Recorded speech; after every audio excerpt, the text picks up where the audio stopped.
for the silence that allows for my mind to run around with my ear up to the ground. I'm searching to behold the stories that I told when my back is to the world. Was smiling when I turned.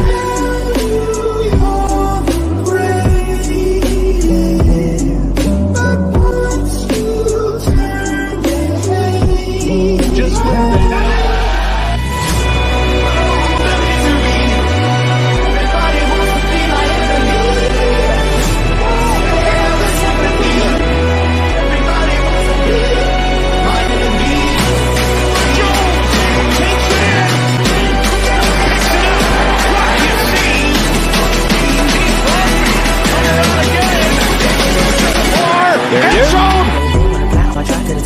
shape, looking out the box, I'm an astronaut. I'm blasting off a planet, rocking cause catastrophe in that madness mode because I had it. Now I had a thought about wreaking havoc on an opposition, kind of shocking. They run static with precision. I'm automatic quarterback.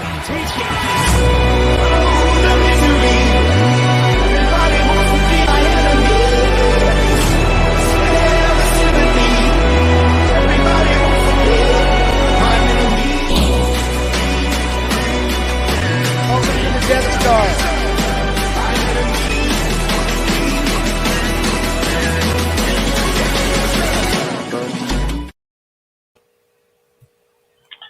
Salute Raider Nation. Appreciate y'all showing up tonight, man. Appreciate you guys showing up week in and week out, man. So tonight we're going to have only about 4 or 5 people on the panel tonight. We've got a bunch of people that are doing a lot of things, working late, on vacation, so on. We have a lot of topics that we're going to go through and get through. Like I say, outside of there, we got Cortez over here dropping links inside the chat. If you don't mind, please support everybody inside there if you can. He's going to be dropping links for like Dirty, new channel that was taken off, other people that we support too in there. He'll start putting inside there. Outside of that, like I say, I appreciate all you guys showing up. Appreciate you guys being here week in and week out. Salute to the panel, salute to the chat, to the mods, everybody. Like I say, man, we got an interesting show, a lot of topics, so we'll try to get through them and speak on them the best that we can.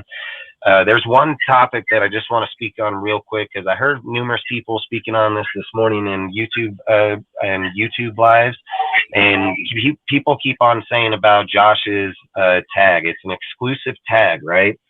If we went over this morning, Sergio had called him up, had him go look it up and everything, so we could be correct on what we're talking about. In which I said, the exclusive tag states that if another team is to come and pursue Josh and offer him a contract, that we have the chance to either match that contract or they can give up 2 first-round picks and take him. But if we go to Arizona and make a trade with Arizona, that shit does no longer exist. It goes by what we want to trade with him. The way the tag works is it only works if a team is pursuing him from us. So if we go to Arizona, the tag doesn't go with them there, and Arizona has to give up 2 first-round picks. The tag will be taken off at that point in time because Josh will be a trade, and then it's up to Arizona for the contract at that point in time.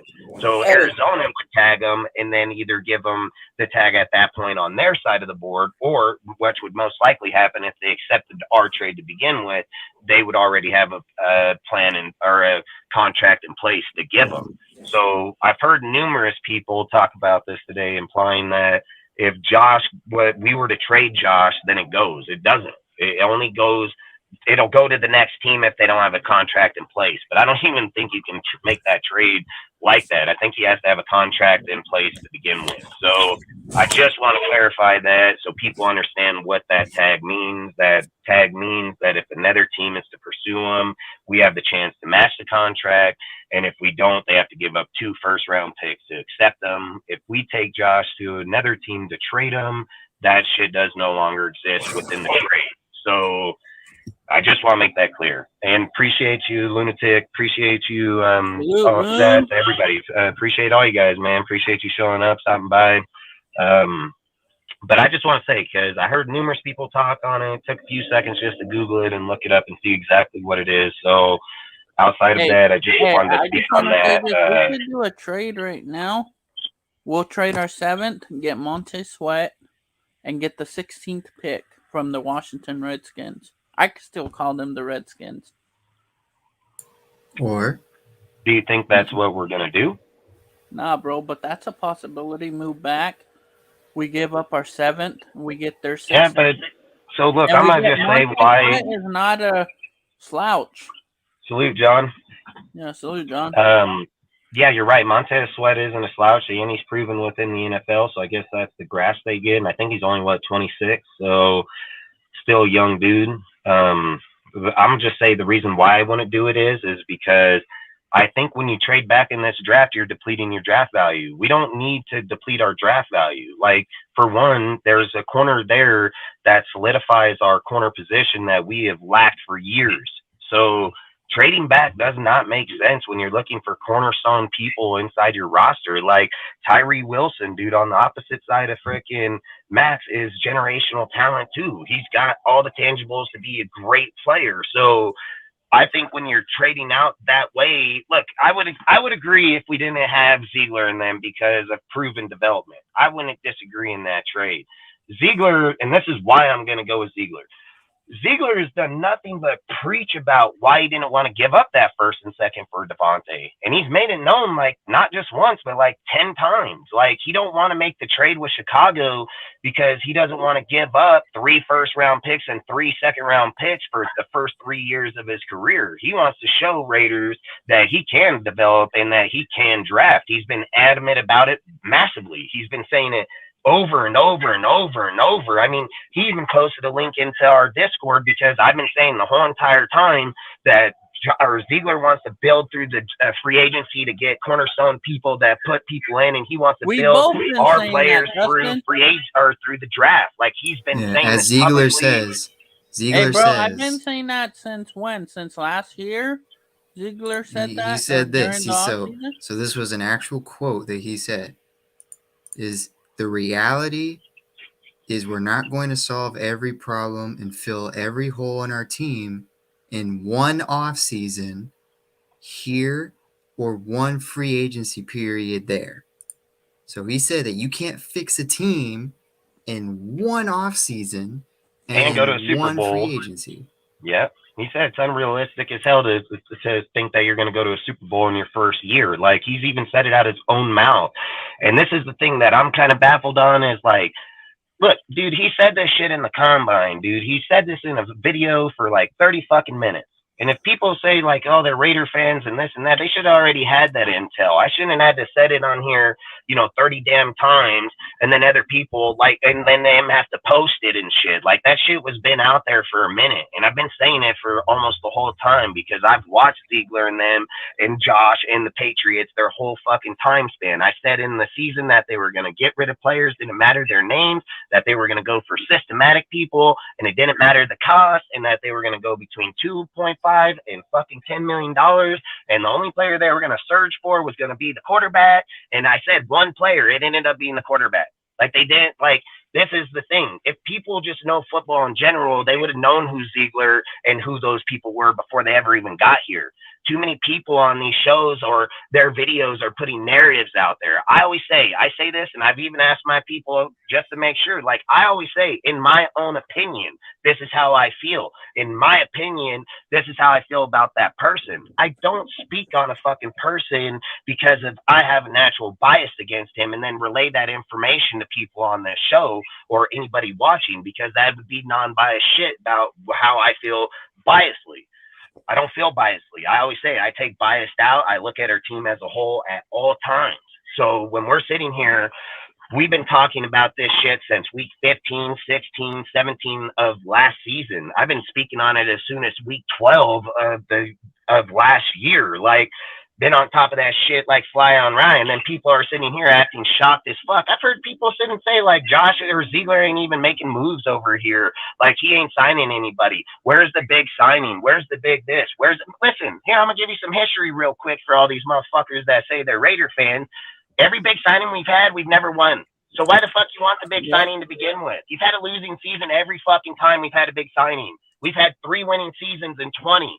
Like, what fucking big signing am I fucking spacing here that we just won a Super Bowl or playoffs or anything? We didn't. We didn't win shit. We gave up hell of money. We went in the hole and we still had losing ass season. Our big signing for us was Myers. Yeah, because we and he'll never probably had a do way number better two. than most people we've signed, period, in the And past. Like, this is another thing that Ziegler said. Another quote is, I'm gonna paraphrase it a little to shorten it, that how they want to build a team is that they want to know if they can trust the four-string defensive tackle the same as the starting defensive tackle. Yeah, that's bad. trust.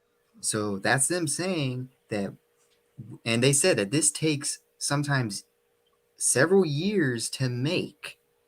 So they want to make sure that they can make the team the way they want, where And they want it to everyone be is their players. and they want the players to fit the system, not players that are Yeah, and this big is names that don't fit a system. Yeah, so And not then what and we this is do for years, putting band-aids everywhere yeah, on no, a no. freaking gunshot wound, even though we got shot by a freaking machine gun. facts. And then look, so like I was telling you earlier about Illuminor, right? Hella people over here in their delusional ass mind think like, oh, we're gonna revamp this offense and our offensive line, and we're gonna get all these other fucking players on the line. That's We bullshit. don't need Like, that's to. bullshit. Luminor took a cut to come back here to begin with. He was a fucking starter last year for our team for the whole entire year. After week 5, he was graded as the top 12 all around tackle in the NFL. And why the fuck do Raider fans think like this dude can't play? I was the biggest critic on this fool in the beginning of the year. I was saying like, look at the 15-yard dude. He gave us a 50-yard penalty with Waller on the 2-yard line and got us called all the fucking way back plus 15. Like, that fool, I was all over that guy like fly on shit.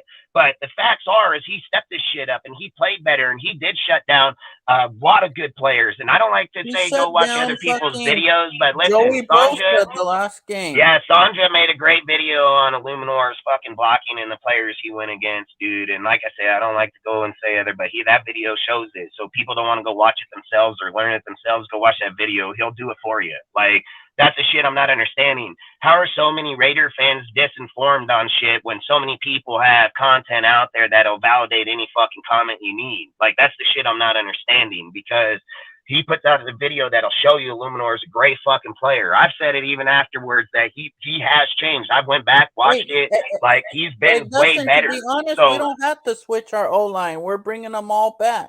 That's my point. And this is why I just think when dudes are fucking like ESPN people mocking tackles to us with the 7th pick, like, I'm like, bro, why do you even have a job? Like, I don't even get that pick, dude. Like, I don't even understand it, because corner is a huger need than a fucking tackle. You got 4 out of 5. We got 0 over here. Like, you want to take a tackle? We got 0. Hey, bro, there's like, a and we're not saying open, like, we're saying Dustin, 0. Hey, Dustin, there's a possibility that we don't even stay at 7. Yeah, there's facts. And like here with Lunatic said, trading back 2 to 3 spots. Listen, I agree with that, okay? And I've said that 7 to 10, 7 to 12, I won't disagree, because if we are dead set for Christian Gonzalez and we know that these other people aren't taking them, great, do it.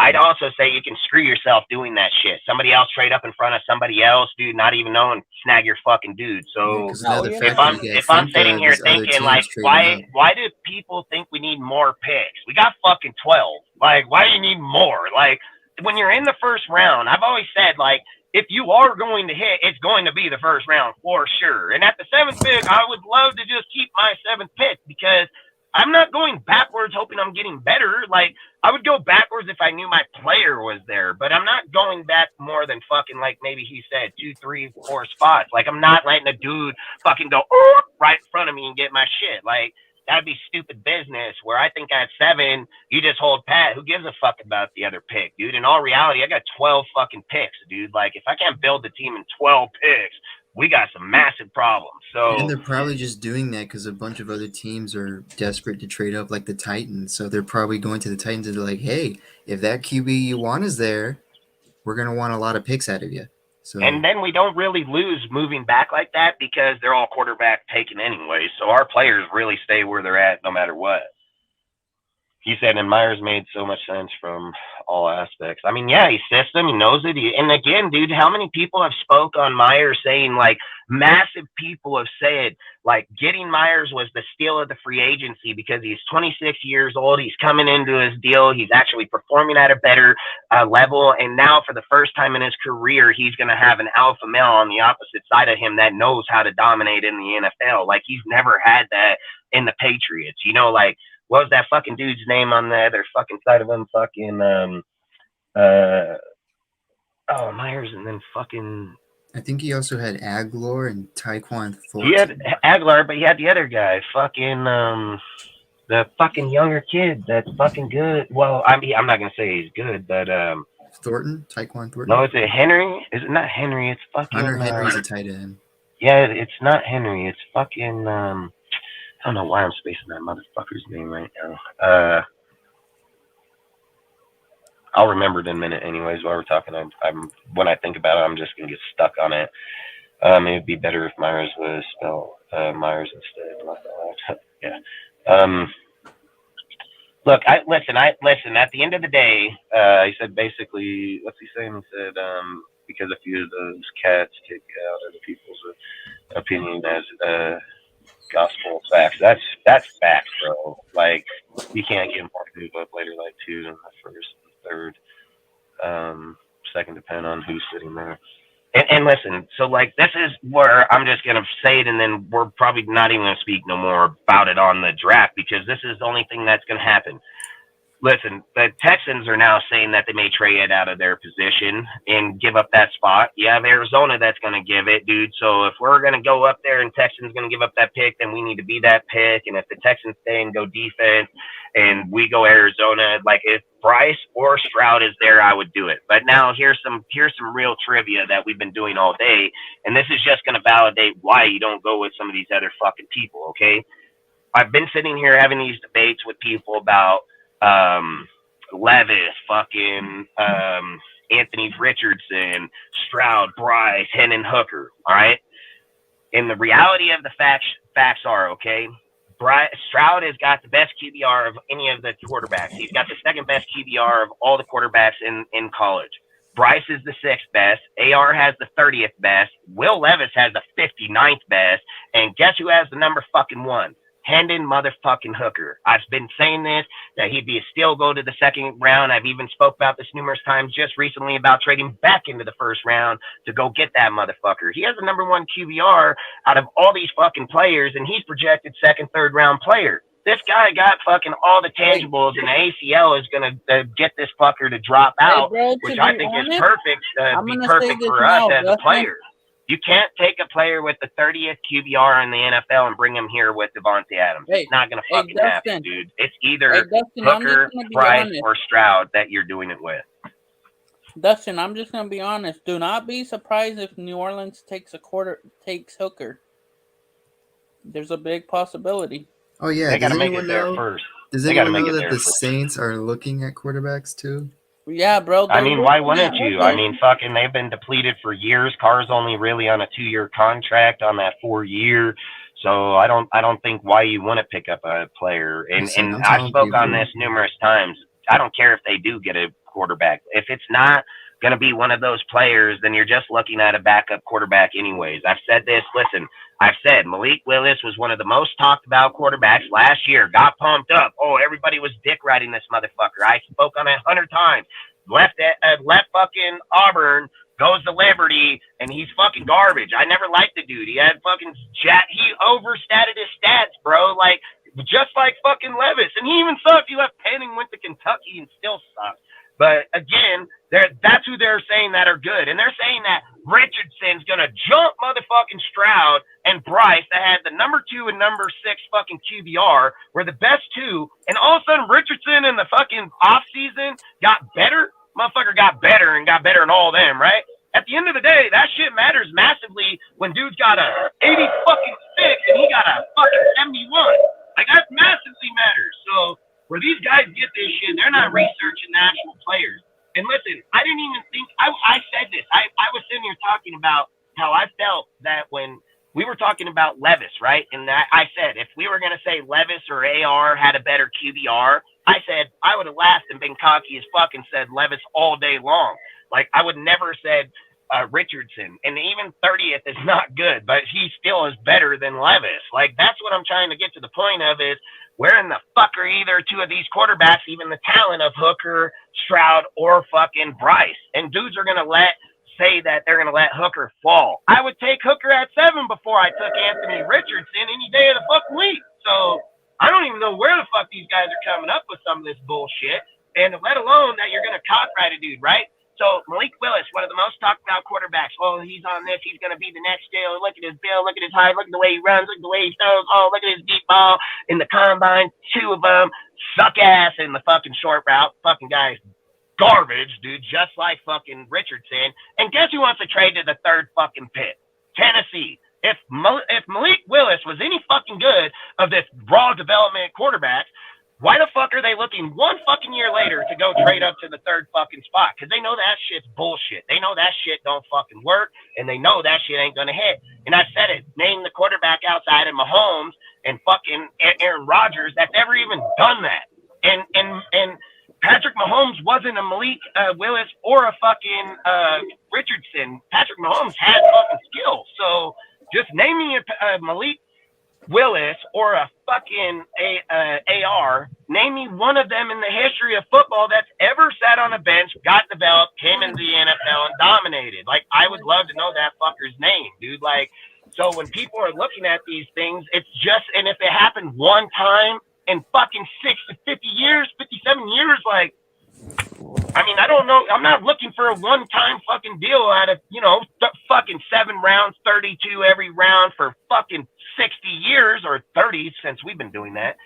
But that's the thing is people are looking at this shit with fake shit and then talking about that's what we want. No, the fuck we do not want that. No, the fuck we do not. I don't know where the fuck you guys are looking your shit up. I don't know what tape you motherfuckers are watching. Like, no, the fuck we do not. We do not want them. Like, their drop-off is massively. It's massive. It's like, throw a fucking rope up to that bitch and fuck, you can't even throw it. That bitch got to throw it down. Like, you got to throw the rope down to you so you can get up that bitch. Like, it's crazy how far a separation that you have, dude. The separation is massively. And we're over here talking about, we'll get that at the 7th. Oh, fuck, I hope not. I hope listen, on this show, I've backed Ziegler the whole entire time. He makes that pick, he needs to be fired.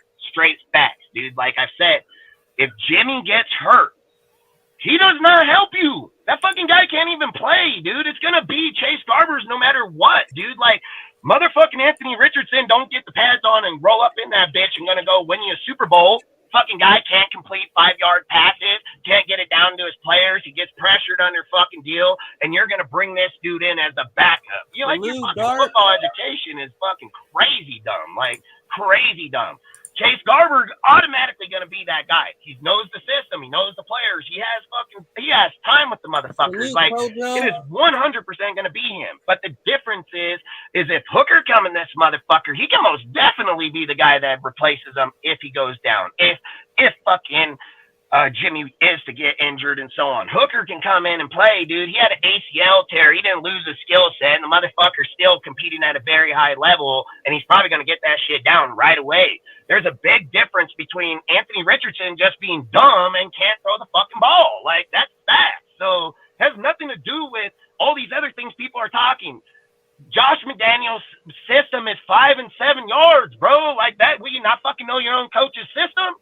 And then this guy got the worst record in short pass. He got the worst. He's the last. He's dead ass fucking last. Yeah, I even pointed that. I feel like everyone's so busy hating McDaniels and then wanting Richardson that they have no idea that these two combined is the worst combination. Is literally a recipe for disaster. Because I've been pointing this out for a few lives now. Richardson, when it comes to the deep pass, he's average. When it comes to the intermediate and short passes for college QBs, he is dead last in accuracy. He has the worst accuracy in short throws. Why do we want that? And everyone's saying, oh, upside. His upside is literally way up here. We can say that. But his downside only if somebody develops that. Only if somebody gets him there. Like, I can say I got the biggest dick. Just put a rock on it and let it hang. Like, it ain't gonna fucking do shit. Like, he's going to have the biggest upside. If he's not developed right, he ain't doing shit. Like, I don't give a fuck about this hope. I ain't going on hope on my quarterback for my franchise. Like, I'm not going hope, dude. Like, if we go Hooker and he fucks up, we got a quarterback come next year. Like, that's the reality. But Hooker is the fucking gem, bro. Like, if people don't see that Hooker is in the second or third round and he ain't got a big-ass gold nugget or a fucking diamond on him, don't be watching football. Because he's the motherfucker that has it out of any player in the whole entire draft. If he don't get injured, it's Bryce, Stroud, and fucking Hooker. Hooker gets injured, he's in the second and third, and they act like he don't even exist. If he didn't get injured, then literally he would have been drafted in the mid-first round. Yeah, that's facts, and this is why I keep saying, dude, we have the draft capital to go from the 7th pick in the second round to trade the fuck back up into the first round. And I think if I was the Raiders and knew that fucking Hendon Hooker was in that 25th to the 30th spot, you bet your ass I'm trading right back. I'm Lamar in that shit, like fucking the Ravens. Like, oh, you thought this shit's over? I'm right back up in that motherfucker because we don't have a 32nd pick. So don't forget, Miami got their shit taken. So I'm 100% trading back, and I've said it. If you allow them to get to the second round, and then say the Raiders want to trade to the first pick in the second round, it's going to be easy for any team to do that because anybody can put that capital at that time. You're in the second round. The first round is going to eliminate people from being able to jump back in because, yeah, you're going to have to give a little more, but who gives a fuck, dude? Who cares if I don't get a third, dude? I got another third, so who gives a shit? Like, if I give you my second in the 7th, at the 7th pick in the second round, I get back up at the 25th, and I get Hendon. Who cares if I have a second? That's my second round pick anyway, so I don't see why I would be complaining. And he would be a franchise corner marker if it was to go. I've said this in the past, like I wanted Darnell Washington, Hendon in the 3rd. I've changed it. I said the idea of getting Darnell is just fantasy at this point. The reality is Hooker, because Hooker ain't going to 3, and either is fucking Washington, but Hooker means way more to us than Washington by far. Sadly. And that's all I say is like you say, and salute to Dark, salute to 911, salute to Cujo, salute to everybody here in the chat, bro. I appreciate all you guys. James, hey, Soldier, appreciate you. John, Lunatic, fuck all you guys, man. Appreciate all of you. But like I said, dude, why would we want to trade back when the value's there, dude? Like, I think Christian Gonzalez is the pick. I've said it. I've put it out there. I'm not going to fucking change my pick. I'm stuck with Christian Gonzalez unless we trade to 3 or 2. Like, and if we do, it's quarterback 100%. It's going to be fucking Stroud or Bryce. It ain't going to be nobody else. And if we trade up there for Will Anderson, that's stupid as fuck, dude. Like, I would never give up 2 first-round picks for a fucking defensive player, and not him either. Like, quarterback 100%, you know, but quarterbacks is your fucking franchise. That's what every 32 teams depend on, is a fucking quarterback. That shit is the face of your whole entire fucking team. I would give up 2 picks any day, 3. I don't give a fuck. That guy is the only guy position I would do it for. So if we trade up there to 3, it's got to be 100% quarterback. There's no way it's a defensive player. And outside of that, like I've said, if we were smart and we want what's best for our team, it's not to trade out of the spot. It is to keep that spot and make goddamn sure that Ziegler does his fucking job and picks the best fucking player available for our team right fucking then and there. Not move back, not drop players, and then see a drop off, and then see, like I said, we can't get caught with Witherspoon. I'm going to say it right now, and I'm going to say it and mark it on this show. If we get him, we're going to get penalties, 15-yard penalties all the time when it matters, when the game's on the line. And when we're in Kansas City or Kansas City here and the fucking game's on, they're going to call us on that bull jamming a motherfucker after the 10. Mark it. That's what he does, dude. Christian Gonzalez got pure skill, bro. Pure skill. He identifies, like I said, receiver corner, dude. That's what he is, and that's what we need here. Hey. What's the less penalty? What's the less anything we get called for? Hey, why not take pure skill? Like, people keep saying, like, would take Jalen. I love Jalen, bro, but he comes with hella baggage right now. I'm not giving up. Why would I take him when I get a player that has 0 baggage? That doesn't even make sense. Let me get this guy got all kind of problems, because that's what Raiders do. But I can get this fucker has 0 problems, probably be the greatest fucking corner out there, and have 0 questions about his fucking off-field shit. But I'm going to get this motherfucker, deal with the cops, him lying, fuck all this bullshit. Nah, hell no. No. So, hey, Dustin, what do you think, Cortez? Let's do a mock draft real quick. Salute Rudy, frickin'.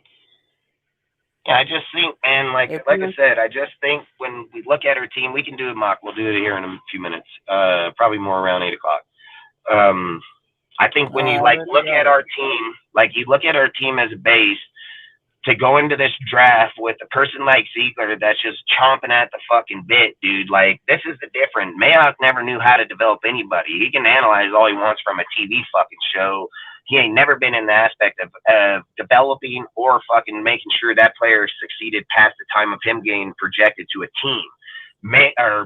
Ziegler has. And he's done it numerous fucking times, and he's done it for the best coach in the NFL right now. So if you're not valuing him, you're not going to value anybody. There's not a guy in this NFL that you'd value if you don't value him. He's done it for the best of the best, dude, and he ain't failed. He didn't get fired from over there. He got hired over here. He got taken from over there. He didn't get fucking fired. That guy very good at his job, and they would have kept his ass all day long. So people got to quit fucking putting shit to this dude's name that isn't even fucking true. He is a very good fucking evaluator. He's a very good analyzer, and that's all he's ever done. And he's he's a guru at it. And if you don't know, go look up his history. How about studying before you talk about him? You know, like I've always said, personal feelings shouldn't come over facts. Like I'm here to give you facts about a motherfucker for our franchise because I don't want to give you information on a motherfucker that don't fit our team and ain't good for our team. And I'm not going to sit here and say that Josh is good if he's not. But I'm not going to let somebody talk shit about the dude that's fucking pretty badass offensive play caller. And that's what he matters to our team because that's what he is. You can have the head coach label behind it all you want. This fucker runs our offense. He's the one that's going to build it and create it. He's no different than John Gruden. So John Gruden got all these passes. This fucker should have the pass too. He's better play caller than Gruden. He's proven it. He got goddamn 6 fucking rings. Gruden got 1 with someone else's team. Like, to sit and not give this dude the credit he deserves is crazy as fuck, dude. Like, I don't even like the Patriots. I don't even like them, but I don't discredit talent, bro. Like, what fucking kind of person would you be if you discredit this dude's talent because you are naturally biased to him? That's stupid. That's dumb, dude. You're not even building your team. You're not creating the team. You're destroying it before it's ever been created. So that you don't want that narrative, and you don't want your fan base pushing that fucking narrative. I've said it.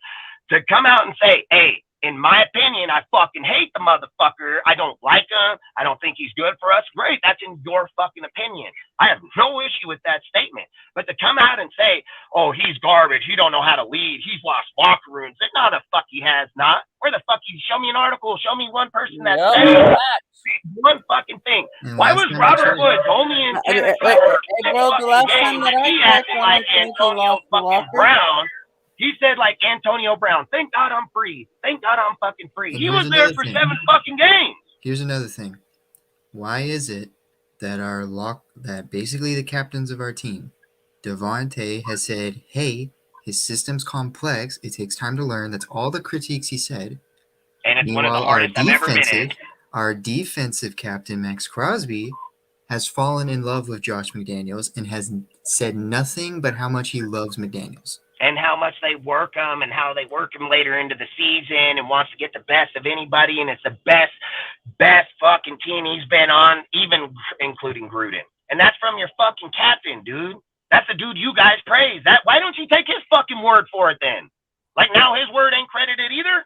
Like, I don't know who fucking needs to say this shit that's credited. Like, it's fucking 100% credited. You know what I'm saying? Like, fuck you, motherfuckers. Like, you don't want to do the research and know it? I don't give a fuck. Like, straight up, dude. Like, if you don't take the time to do it, I don't fucking care. Like, I really fucking don't. And then if we take the time to go do it and then give it out there and the motherfuckers still don't, I don't give a shit. Like, good, you dumb. Like, that's facts. Like, that's straight facts, you know? So. Hey, let me address this again. This was never John Gruden's team in Tampa. He took over somebody else's fucking offense. He took over Tony Dungy's team. Yeah. Dude. Like, and like people say, like, well, they won Super Bowl with Brad Johnson. Great, that's one of the best defenses ever put together, ever, in history of the fucking game. So, good. I'm glad that they were able to do it with them. And John knew fucking Gannon bigger and shit. You want to know why? Because Gannon was a backup for the fucking Kansas City Chiefs, in case anybody fucking didn't know that. He wasn't even fucking starter. John Gruden went over there and got that motherfucker, brought his ass over here and developed them, knew every trait that motherfucker gonna do. You know why? Because he built it, and then he destroyed it. It's just like I've spoke on this hell of times. You know why Rich didn't get a job? You know why Greg Olson didn't get a fucking job? Because they seen this shit in 2002 with Bill fucking Callahan. So they ain't taking that fucking trip again. They ain't going down that road again. They already know that shit's John. John knows what he's doing. John's made great offenses and great systems for other people to thrive in. Like, they know that's John. That's why Greg Olson didn't get hired as an offensive coordinator. He got hired as an assistant advisor, and then they went and hired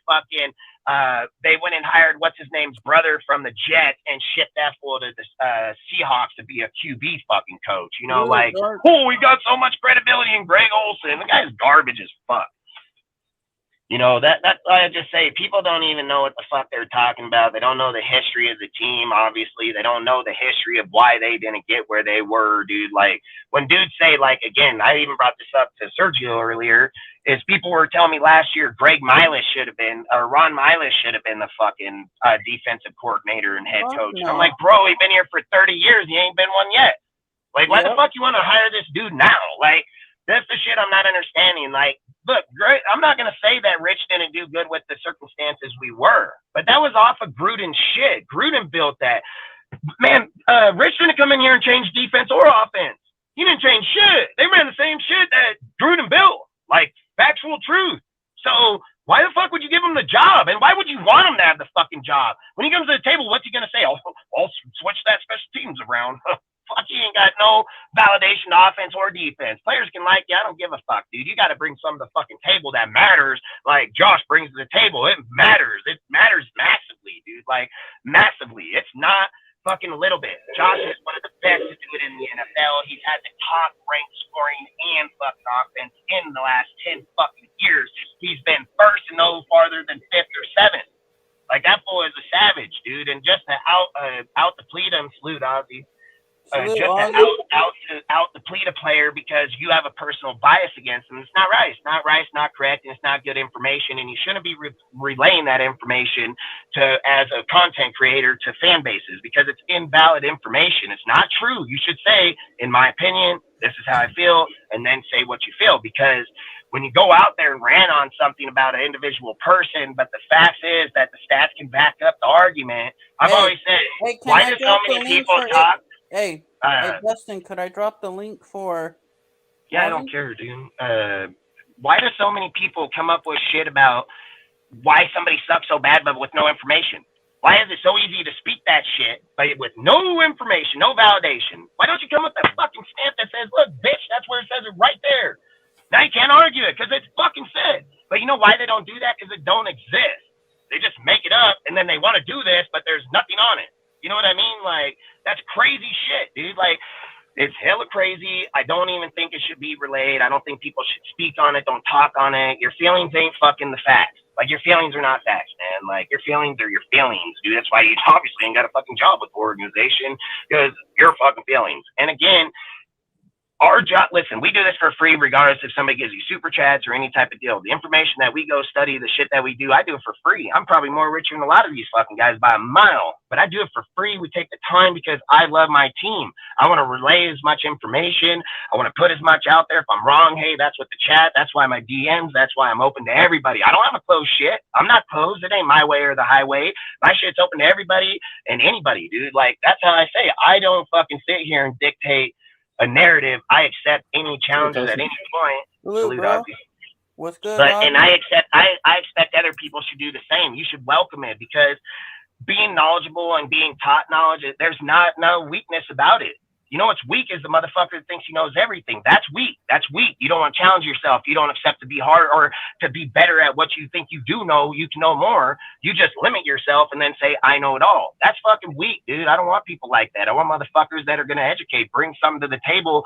Maybe I didn't fucking know. You know, like that shit. I don't say I know everything. I research a lot. I don't know fucking everything. And that's why I feel the nation should have that information to be able to relay at any given point because that's what it's about. Yeah, facts, man. Yeah, I agree with everything you're saying. I was just saying, a lot of people are down on Josh, and I don't get it, man. Like, I don't get it. I've been backing up Josh McDaniels since day one, since he got here. Yeah, same. And I think I it's said just losing. Yeah, I said losing. I've said losing, I pay them to be a fucking fan. It ain't the other way around. I mean, I just did the math on it. We're right around for season tickets and just going to the games that I've been to since 2000 till now is like $300,000. I don't get any return out of it. I still buy the jerseys. I buy the food to go there. I buy the fuel to go there. I spend all the money to still go there. That's just money on tickets. That's it. That's just money on tickets. And I still go losing or not because I'm not a fake ass fan. I'm a real fucking fan. I know in real life out here in this street is we ain't always gonna fucking win. Like that's facts, dude. No matter who the fuck you are, you gotta try hard and be the best you can every fucking day and get better every day. That's why we succeed. Hey, and me and Ozzy did 2 mock drafts that we killed. Nice. Yeah, it was some good mock drafts. Yeah, one with trades and one without trades. Yeah. With one with a bunch of trades, and then the second one was without. Yeah, and I've always said this about Raider fans, and this is the shit that's just been irritating the fuck out of me lately, okay? I've spoke on this numerous times about people's personal shit, right? And how they want to determine shit out here in this fucking stream area, whatever. I don't give a fuck. But I'm going to put real facts, okay? Outside of YouTube world or outside of this fucking social media bullshit. In real world, and going to a Raider game, you are never going to not get anything in return because you're broke or you're rich. It doesn't matter if you come from the ghetto or you come from the city. If you came to Oakland and you fucking went to a tailgate and you wore a fucking Raiders shirt, you were entitled to everything on our table for nothing. Not anything. Didn't ask anybody to buy it. Never ever made anybody buy it. They ate as much as I would have. And that's how Raiders are. They don't fucking go out and say, hey, I don't know you, fuck you. Like, that's not how we roll. We don't roll like that. And I don't like that motherfuckers are trying to roll like that. Like, that shit don't work like that out here, dude. Like, out here, we unite. That's why we're the biggest fan base in the world. Not just in one area, in the fucking world, dude, okay? You're top 5 easily, dude. And to have motherfuckers trying to divide or destroy, like, fuck, I'm just getting more and more irritated. Hold up. I feel like in here... Highlight Rudy's thingy for me. I was just about to talk about this one. Here, dude, me too. Let's talk about this comment. Bro. The knowledge to your channel, the knowledge to your fans, the knowledge to your people, dude. Like, I fucking don't like it, and I don't like it. Yeah, highlight the comment. last We have comment. a couple of quotes. The last one, the very last one. Yeah, the one about Josh. Yeah, that one. I'll say this. This is my only argument against it. His very first match against the Chiefs, if they score a 2-point conversion, they win the game. Yep, yeah, exactly. And not only that, we are sweeping the Broncos. And we did it without Waller and Renfro and all of them. We did it with fucking Hollins and them. So get the hell out of here. Yeah, get the hell out with that bullshit. How have the Chargers improved? How have the Broncos, besides Sean Payton? The Broncos is going to take a few years. They probably will get snuffed by us again. Like, straight up, dude. Like, I was going to, with the Broncos, man, I was going to say, until they actually beat own us, them. We have owned them since we've been in Vegas. They have never beat us. We've been like, the last 3 years in a row? It's not even that, dude. It doesn't matter if Sean Payton goes there. Your team's still depleted. You still need to rebuild and put people in there. And no, they will not. And I'm not, listen, I'm going to say it right now. Our show is not going to go topic to somebody in the chat, okay? I'm not going to fucking do that, and nor are we. We got our topics. We're going to talk about it. That's how it is. Josh almost beat him in the first time, in his house. So this is an invalid question to even begin with. With the 32nd ranked defense, apparently. Yeah, exactly. I'm not even going to entertain these deals. Listen, over on this channel, we ain't going to do that shit. I'll make that shit clear as fuck. We come here with factual truth. Without the factual truth, don't come here, man. It's not even how this channel is. We don't come in here and feelings or how this and that. Josh goes for the fucking deal. He ties them the fucking in, and he did it without Waller, and he did it without Renfro, and he did it with fucking broken, depleted defense. So I don't even know why you would even say that. Like that's a personal feeling at that point, because the facts are it was 29-30 and they fucking tied him up and went for 2 to win. So invalid fucking comment.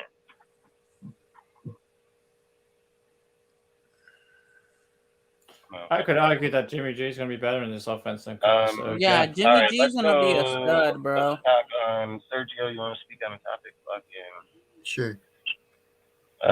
Which one? You want media or frickin' regime? Let's start with regime. Okay.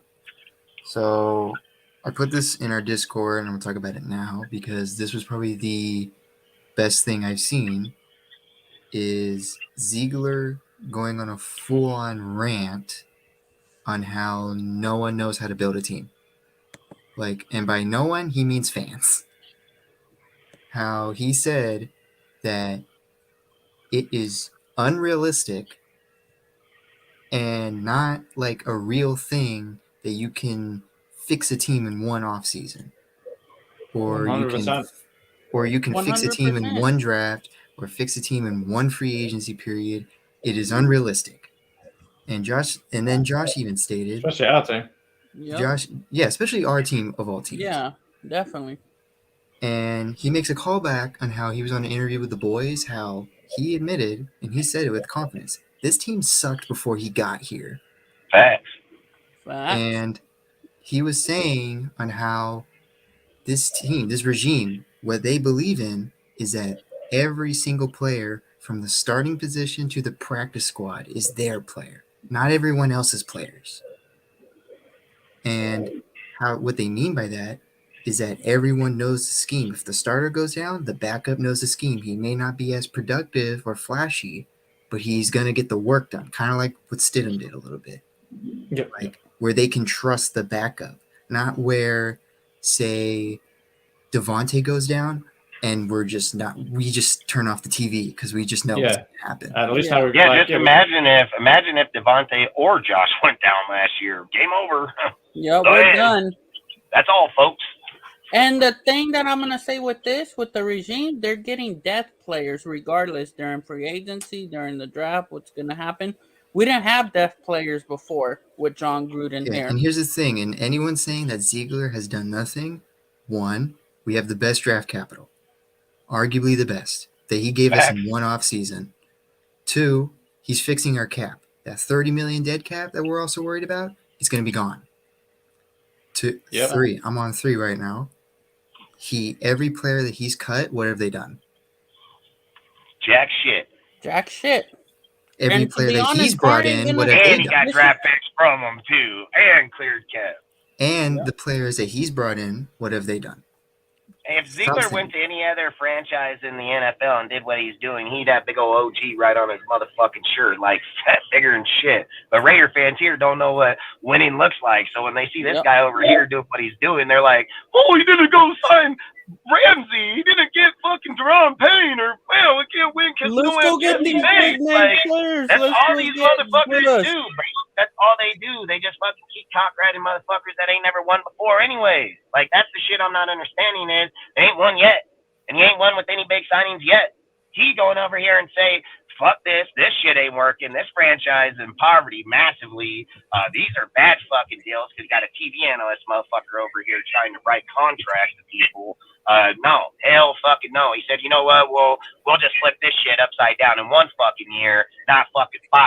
It took fucking Mayock and fucking Gruden 4 years to get where they were. He damn cleared that in 1. He cleared it in 1 fucking year. And this guy don't know what he's doing, right? I mean, you guys are fucking crazy. He definitely knows what the fuck he's doing.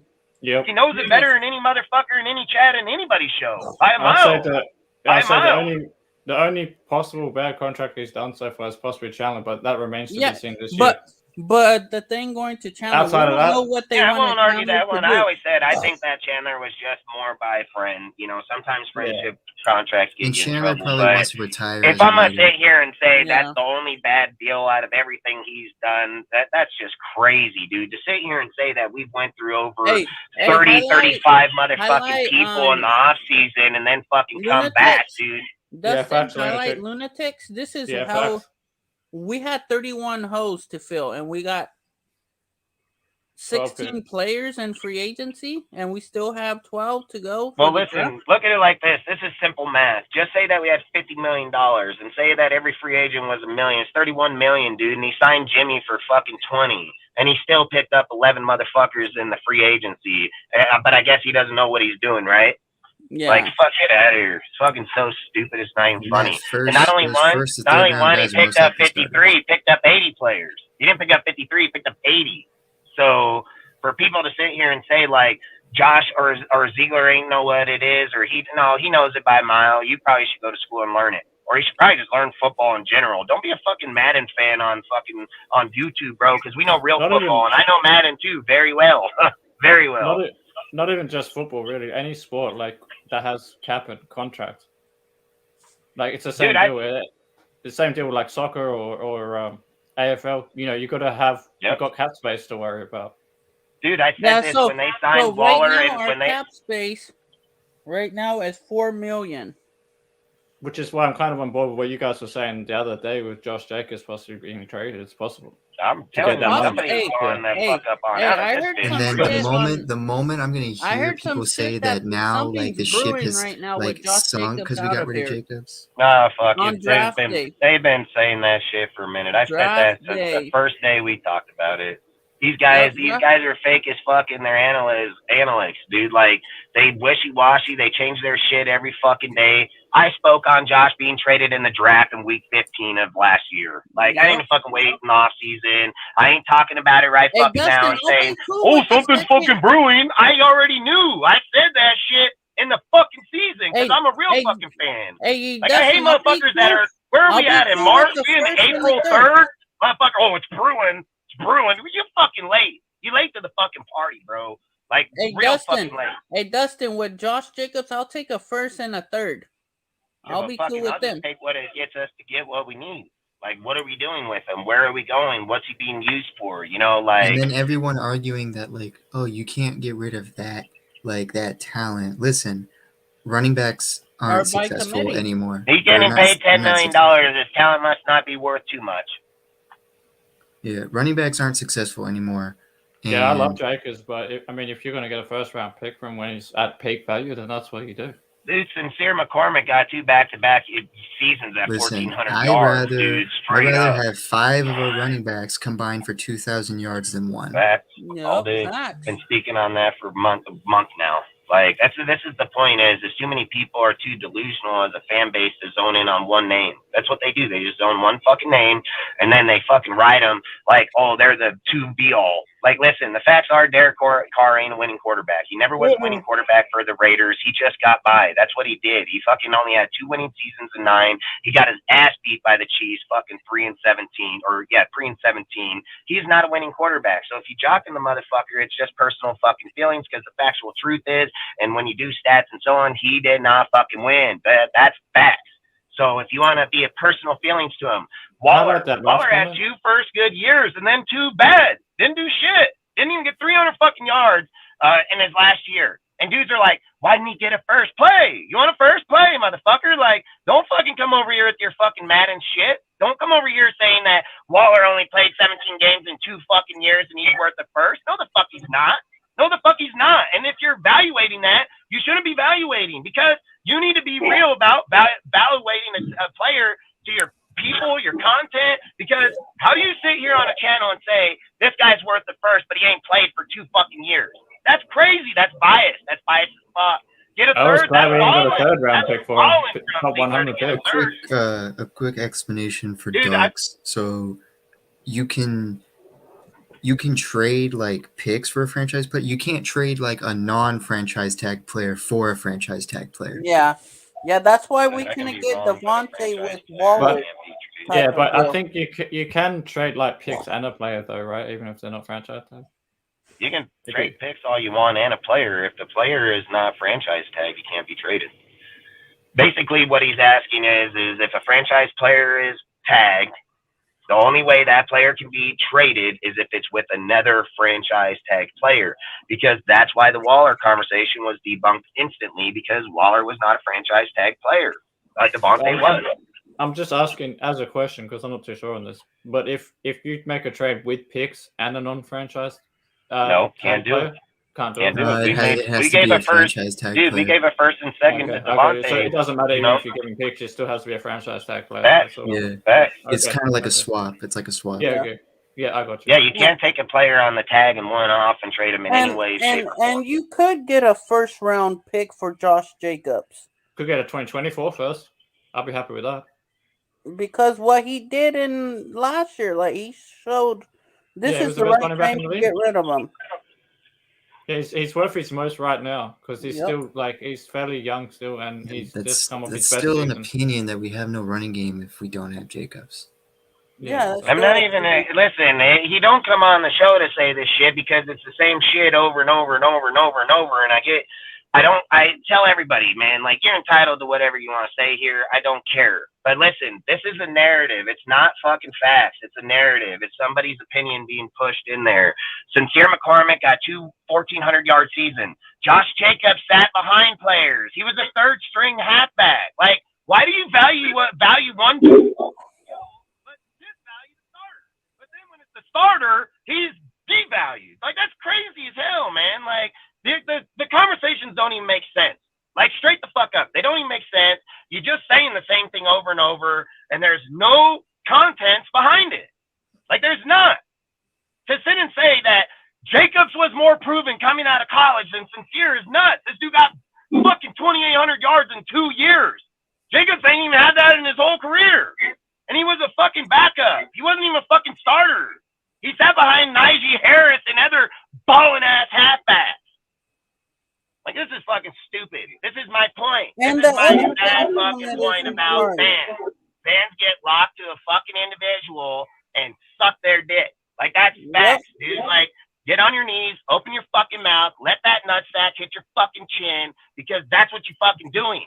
There are more proven players than that motherfucker by far, by a mile. And there's more proven players than other dudes. Like, I'm not understanding where the fuck somebody can sit and say that a quarterback's not proven in here, but you will accept the halfback. Like, what the fuck? Yeah, I just want to that's crazy. Hey, let me just do this with Derek Carr. Jimmy G is a better quarterback in this system. That's all that matters. He's better in this by system. a mile. By miles. He has familiarity. He knows he's won. He's been to playoffs. He's been to a Super Bowl. Derek Carr ain't even been. He's been to a playoff and lost. That's fact. 2 losses. And again, I don't even care. I'm not even going to talk about it. You want to rant about him? Great. I don't give a fuck. There's about 900 YouTubers. You can go put the same shit in the comment section. I don't really give a fuck about someone's personal feelings, dude. Like, when they sit and talk on Jacobs. The fact is, Jacobs was the third stringer. He wasn't even a fucking starter. Mayock seeked him out, had low mileage, took him fucking 4 years to even hit his fucking peak to begin with. And we're over here talking about that he's the two-all, be-all fucking guy. No, he's not. No, the fuck he's not. He played in a system that had no other people behind him. They had no offensive wide receivers. They had no tight ends. They had one fucking halfback, one fucking receiver. One receiver got 1,500 yards. The halfback got 1,600 fucking yards. Under Gruden's system, when the players were healthy, he never eclipsed over 1,100 fucking yards. Why are you dick riding the dude that only got the yards because of injury? He didn't go out there and just dominate the fucking NFL because he was that badass. He dominated it because of injury. He dominated because the offensive fucking line was depleted. So why in the fuck are you going to sit here and say, oh, Josh is the man now? Motherfucker got it because Josh got it the same way Waller got it. And Josh got it the same way fucking Renfro got it. By injury. That is 1,000% facts. You're a Raider fan, you would fucking know that. Yep, facts. Like, that shit's fucking crazy. That's just crazy. It's crazy.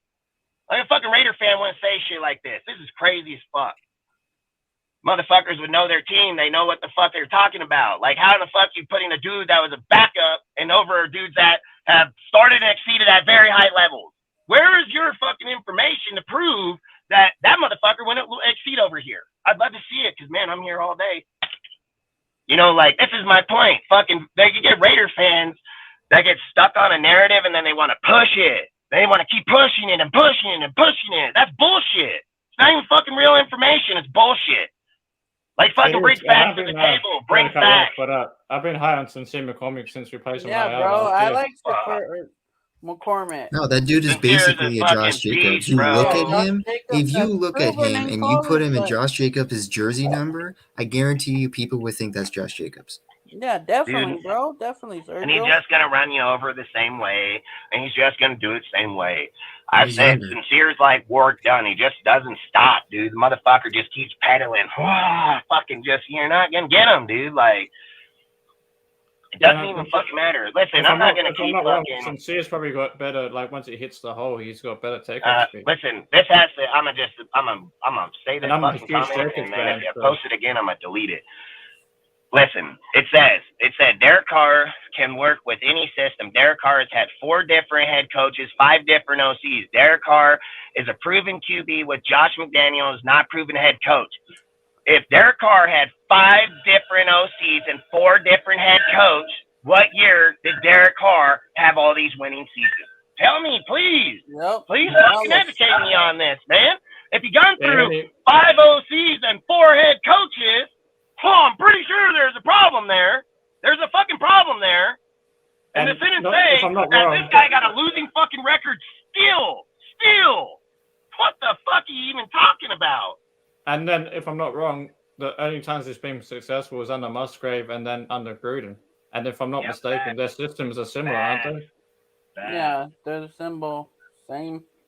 Yeah, so in other words, he only has the person in that West Coast system.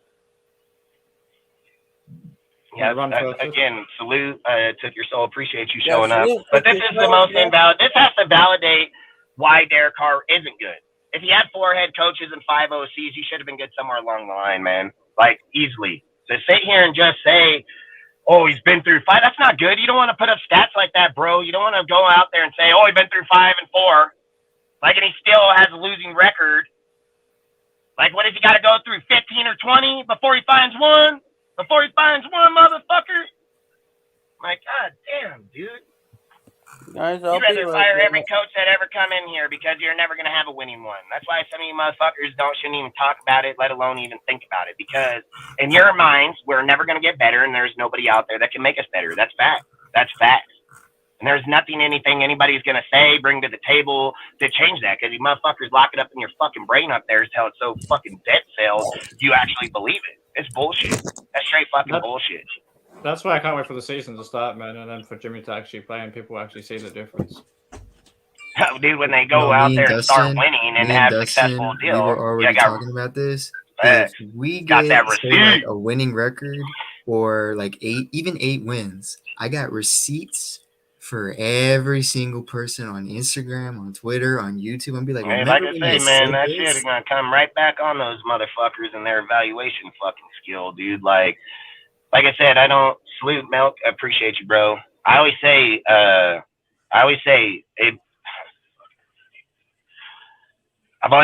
the only way that you can get better is for dudes like Ziegler to come in and know that the team isn't good to begin with.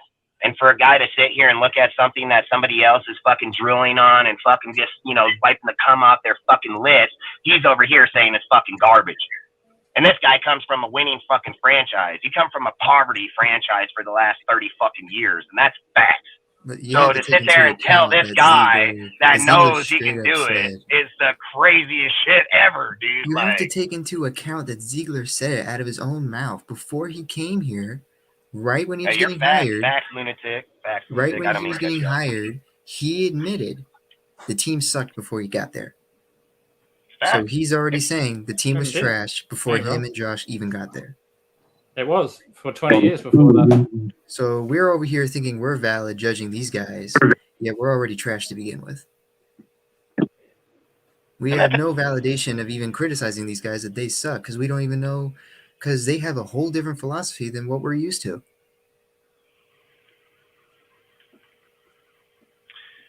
And you know what I would say, Rudy? I don't give a fuck about them and their feelings either. So they don't like it, tough shit, pick a different fucking team. I don't give a fuck about their feelings, bro. Well, let me just put it this way. You're putting your feelings ahead of our team. Like, why would you even speak on our team that way? Like, I don't even get that, dude. You're supposed to be fucking talking about what makes the team better, not destroying it, not shitting on it, not pissing on it. Like, your feelings can be what they are. Your feelings are negative about every fucking person or not. Tell me who you'd replace them with. Tell me right fucking now. Who you going to go get? Tell me. I'd love to hear it. I want to know who you're getting. And again, this fucking show don't consist of this motherfucking one deal anyway, so I don't even care. Like, I'm done on it. Again, there's not another guy out there going to do better than Josh. Show me the guy. Show me who's going to be a better GM than Ziegler. Like, fuck, how come we got 2 dudes on our team that are capable to be GMs, but they're under Ziegler? Why is that? Why the fuck is that? Because Ziegler knows his shit, and Champ Kelly has no problem playing back to that motherfucker. Even like we said earlier, is Devontae and Max Crosby dumb? Are they dumb? because they're the captains of our team, and they're praising these guys. Matt's definitely praising him. So are these two players done? Adam said a couple of things, if I'm not mistaken, on his IG or something about it. Adam said the problem with McDaniels is that this was his only criticism, and it wasn't even a hateful criticism. Yes, McDaniels' system is a complex system, and you're but then he also backed up Josh McDaniels as well, saying like he's a good coach and shit in one of his comments. If I'm not mistaken, he said it numerous times. He said he's been one of the best coaches he's even played for yet. And one of the most creative minds that he's been under in the whole time. Like, this is the thing is that Raider fans watch and hear him, but don't believe him. It's like you're going from geometry to calculus. It ain't that easy. Yeah, exactly. And not only that, the other thing that shits me off is with what was saying before is like the way we've been doing it the last 20 years ain't working. So change is good. Dude, I don't care about 10 Raider fans, bro. Like, I really don't. Okay, I really don't fucking care. Like, I don't. I'm just saying the whole thing. The whole thing. No. I'm saying like Rudy over here. He keeps saying the same shit. He says like the Raider fans, dude. I don't give a fuck. I don't care. They're all fucking dudes sitting at home talking shit. I don't give a fuck what they think. It's been one season. Exactly. And he's done better than anybody out there. I mean, fuck, tell me outside of Chandler. Like, let's be real. If we want to talk fucking football, let's go, Rudy. Let's talk it right here on this motherfucker in this chat. I don't want to see another negative motherfucker. I'm asking you a question. Outside of John Chandler's fucking contract, what bad moves has he made? So the next fucking comment that gets posted in that motherfucker, I want to know what fucking move he made that was bad. I want to know why Ziegler is a failing GM. Why don't you say that? Why do you keep saying the same shit over, dude? Like, it gets annoying as fuck that you're just on repeat. You probably auto-type shit. Like, name one fucking deal. And not only that, he's not going to say it, dude, because he doesn't have it. He's not going to say it. I guarantee it. There's not anything else to say. Yeah, another thing to look at is John Gruden was 4-12 his first season. We were 6 and whatever. So we had 2 more wins than John Gruden did in his first season. Don't say that. Don't say that. He's going to say that Gruden was rusty. Yeah, rusty. Yes. We're not doing this, okay? I promise you. Hey, listen. I'm gonna make this clear as fuck right here, right now. If this shit keeps going in the chat, adios. That easy. I'm gonna just tell you straight the fuck up as a man.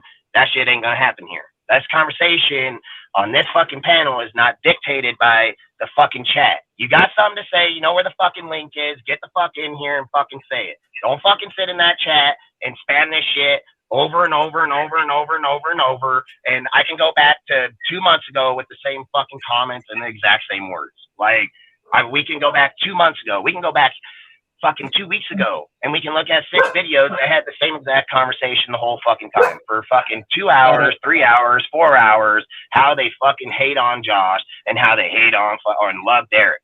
Like, I don't care to hear it. Not on this show, it ain't gonna fucking happen. The facts are Derek ain't a winning quarterback. He's not a Raider here anymore. Is he a Raider for life? Fucking A, he is.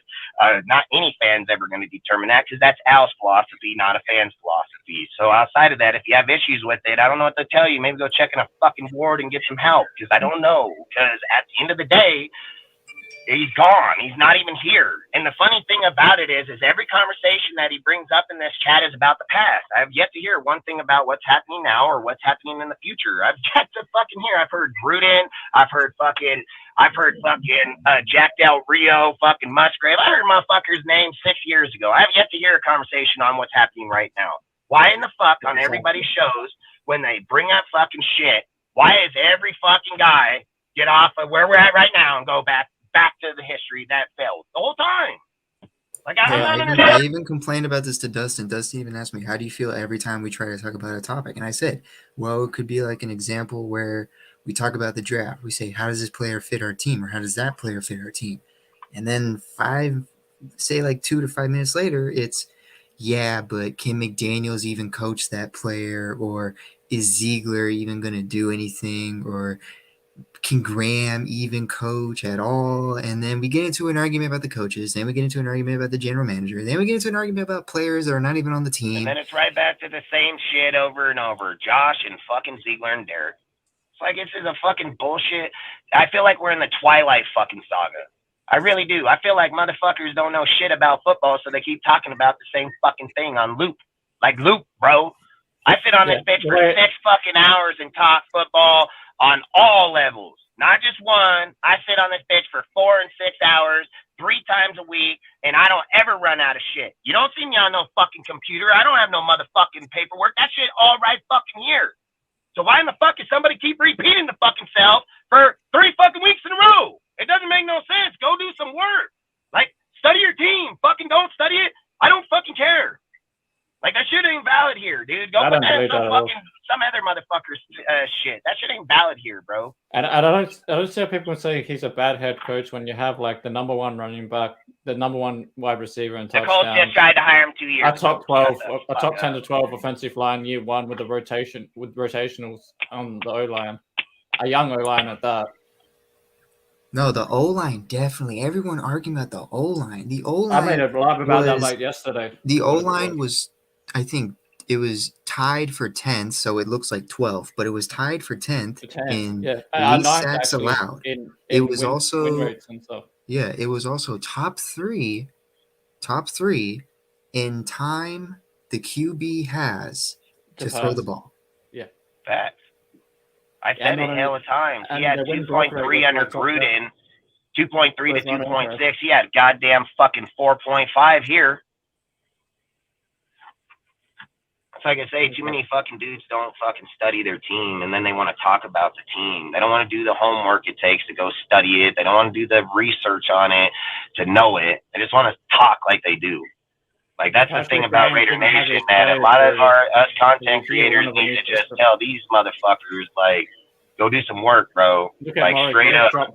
Murray dropped off even before Patrick Graham even came in. He was playing bad at the end of 2021. He was already, and Gus's system, he wasn't even fucking playing that well. So, again, like I said, and I've said Moritz will be on the chopping block, watch, and so will Hobbs. If Hobbs don't step his shit up and man up, dude, and fucking man out in this bitch, he'll be on the chopping block just as well as any other motherfucker on this team. You can mark it. If you have feelings about it, nobody gives a fuck, because Ziegler sure the fuck don't. And like we said, every player Ziegler's cut, they haven't done anything. I think if you put him in the slot is where he's going to thrive, and that's where he needs to stay. But part of me also has this feeling. Part of me has this feeling like with Tyler there, and then if they get Christian, like they would want Hobbs to go to the outside to be that other big body like that. And don't get me wrong, I would do it in RB too. Because think about it, I think Tyler beats Hobbs that way. If Tyler beats Hobbs in the slot, that's bad news. Yeah, he's gone at that point. Because then Meek can still play. If someone beats you in the position that you're best at, that's facts. And Tyler's only getting paid like what, $1 million, $2 million? Cheaper option. Yeah, exactly. What Lunatic? Lunatic. You know, Lunatic, I've been saying this for fucking weeks and weeks and weeks on our show. Like, people don't want to hear the numbers. Like, these dudes, they just bypass the fucking numbers because their mind has got this fucking blocker on. Like, they just are fucking just dumbfounded to fucking actual facts. You know, like, they just shoot by it. Like that. I've been saying this the whole time. The exact thing he said. I've said this hell of times. We were the 12th best offense with the depleted team with only Josh and fucking Devontae. We didn't have our tight ends. We had fucking no hand to hold back there. That should speak for himself, dude. Like, we fucking, like he says, we were 6 points behind Kansas City because Kansas City's so good. Fucking dick sucker. Our defense was even depleted. We had UDFAs starting. Yeah, linebacker. Yeah, I mean, Jesus. Our UDFAs were getting and not injured. just that, our secondary too, which is why Hobbs had to go outside. We were getting players. We were getting players that not even our players knew existed. Yeah, exactly. We're getting guys off the street like that Langy guy at linebacker or whatever. You know, so that's the only thing I'm giving Mark credit for, bro. But yes, you are right. I mean, him to Vegas, that's the only fucking thing I'm giving Mark. Mark is fucking stupid. Like, that guy's so fucking dumb. I mean, don't forget, Al Davis tried to make a stadium in Inglewood, bro. So, motherfuckers didn't even know where it was. You know what I mean? Like, and they gave him $10 million to go down there and make it happen. Like I say, Al always wanted the stadium. I said, I mean, that's the only thing I'm ever going to give Mark credit for is getting us to Vegas. That's it. Yeah. I mean, I'm a realist, dude. Mark is dumb as shit. He don't know shit about football. He said it himself. He hires people around him. I think he's dumb when it comes to football, but I think he's smart when it comes to business. Yeah, I mean, you can be a smart businessman with money. Give it to somebody else. He probably hires a financial advisor, so I don't think it's really him fucking I like doing it. I like it that Mark did admit. He's like, hey, I'm not a football guy. Like, I don't know football. So that's why I'm just like a cocaine guy. Throw me down some rails and I'll do them right off the ass cheeks. If that he even bitch over there said he's like, I'm basically a fan that's an owner of a team. That's In horrible. some ways, I like that though, because Yeah. I've always seen the Raiders as like the blue collar team of the NFL. Yeah. Do So it? it's basically like I was saying I see the Raiders as like the blue collar team of the NFL. That's why. Hey, we are right now for sure. I mean, we've been that way for a long time. So yeah, I No, I agree. just mean, I agree. I mean that's like the right away to me. It's like the Raiders is like a family. No, you're right. You're right, 100%. Blue collar team. That's kind of why I picked him as my team when I was picking my team back in the day, back in 2000. Man, that's facts, Rudy. He is a dumb. I mean, I just don't like Mark, dude. I'm not a Mark fan. I'm a huge Al Davis fan. I've said Al Davis is one of the reasons that I became a I'm a Raider big Mark fan. You know why? I'll show you why, Dustin. This is my favorite picture of Mark. No, even then, that's all I say is like even though Mark isn't Al Davis, I bet man, you fuck a Mark. million. Fuck I Mark. bet Let's not you even a talk about that million. sorry motherfucker. Like I don't even No. know why we even got that motherfucker up on this bitch. No, but like even though Mark isn't Al Davis, I bet you $1 million Ziegler's gonna be like Al Davis. These Derek Carr fans. This is my favorite picture of them. That is Welcome. facts. Bye-bye. That is facts. I mean, we got the top of everything. I mean, that's facts. We're the best in probably all of the NFL. I don't even know if anybody else is on our league in that aspect. Yeah, bro. Nobody's on our level. Dustin. Even though Mark isn't Al Davis, I bet you Ziegler's our new Al Davis. The dude doesn't care who the heck you are. That's facts. That's facts. And so I don't just shit on him. I just don't talk about him. So like the Darren Waller, how everyone was mad at Darren Waller, he said, Waller, you want to rap? We're going to send you to the rap capital of the world, straight to New York. Hey, that's what I'm saying. He's heartless, bro. He don't care. He does not give a fuck. He can let Josh over here talk because he's like, Josh don't speak That's to me. why like Ziegler ain't never said that. Josh said that. Ziegler never said that. Oh yeah, Josh straight up said it. Yeah, Josh McDaniels is the head coach, but I'm the guy that pushes the button. Yeah, I'm gonna make a new thumbnail soon talking about a coach. But wait till you see that, you'll get the joke when I put it out there. With Zeke, it's gonna be Ziegler, McDaniels, and Jimmy G on the thing, but you'll get the joke when I put it out there. Nice. Yeah, I just bro, send me a link when you especially go them being in Sin City. I'll just say what is it? Robert De Niro, Joe Pesci, and what's the other? What, the Goodfellas? Are you saying Goodfellas? Yeah. Let's go. Because I say that shit all the time. He's a mob boss, bro. Ziegler, listen. I was just talking to Sergio about this earlier today. Like, Ziegler's got the real deal connection, bro. Did you hear all the people say about his connection? Hey guys, I'm with the Three Stooges now. They said like people were sitting there talking about Ziegler and saying Ziegler has a lot of connections inside here. He can move up anywhere he wants. He can get any player he wants. They said like he just sits back and watches, and they've spoke on it about how he did that with Bill in the fucking combine in the past, dude. Like they say like Ziegler is the fucking GOAT, bro. Like they tell him like when they were talking about 9 spots, they said he can pick any spot on the board and probably go there. Like straight up. They said that's how much connection Ziegler has. But motherfuckers don't know that. They want to fire him, right? Get rid of the dude that's like, that's what I'm not understanding, dude. There's a reason why I told people, look at every single interview Ziegler does, because he does not lie. He just straight up says it. He said it on The Boys. He said, that's what I like. That's what I like about Ziegler. He straight up said, you guys don't know how much connection I have in the NFL. Our top 10 picks, I have connections to every single team. If you want to watch the Saints, go watch Carr on the Saints. Don't say you're a Raider fan. Say you're a Derek Carr fan. I mean, I know a lot of people that are Tom Brady fans. Like, fucking, you want to jock another team, go fucking support that team. It's like when the I'm not here to talk about Derek Carr's stats on another team. I don't know why we still are talking about Derek Carr in this fucking chat, because he was never even brought up. So I don't even know why it's being talked about. Yeah, exactly. And just to add to that, if you see my new intro, I cut in like remember Ice Cube's old Raider anthem back in the day? I cut in the lyrics where it says black and silver, not black and gold. And that was a direct shot at that shit. That's facts, dude. Like, listen. Hey. I don't even know why people bring up Carr anymore. He's not a fucking Raider anymore. He does not wear our shit. He does not support us. You want to support the Saints, go talk to a Saints fan base. They have chats. I imagine that somewhere in the Saints they got a content creator. I hope. and go to their shit and tell them that. You go tell them that he's going to be better over there than here. Because we don't give a fuck to hear it here. Nobody in this chat, nobody in this panel, nobody fucking cares because we moved on from Carr, like fucking months ago, because we're not obsessed with them. I don't have a dick of Derek Carr on my wall. I go home and blow every fucking time. Hey, I gotta walk in my house and a deal. Oh, there's Derek Carr's dick. Like, what the fuck? Like, what are we doing here? Hey, Dustin. Hey, Dustin, we won't see him be all nice. At least our new quarterback cusses. He doesn't give a fuck. He'll cuss on there. He doesn't care. No, Jimmy, I said it. I said it on someone else's chat. I said, finally, our quarterback with some balls. Bro, forget about production. Jimmy G is literally the Las Vegas Raider. Yeah. Yeah. Perfect. I feel like that's what we need.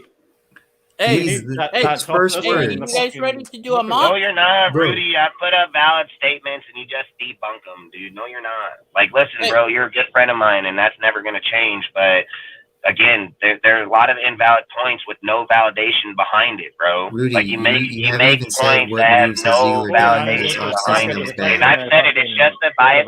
And again, I'm gonna start timing out the comments. If the show is gonna be dictated through this motherfucking deal on somebody we're not even fucking talking about because somebody has a deprived issue with a player that's passed, that shit ain't welcome here in this fucking chat.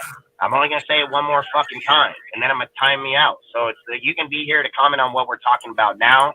I'm sure in the fucking going to be listening to that shit no more in this chat. And I'm not going to watch my fucking screen be plastered with shit that every person in the chat will sit here and say no, and they're content creators and speak on the same shit we do. They ain't just fucking fans in the chat. They got goddamn people that go out here and put on their shows too, and they're telling you the same fucking shit that it's not fucking true, bro. I don't know what the obsession with him is. That's fine. I don't really care, but enough, bro. Enough, okay? Enough. Look what Rudy said. What's happening now, man?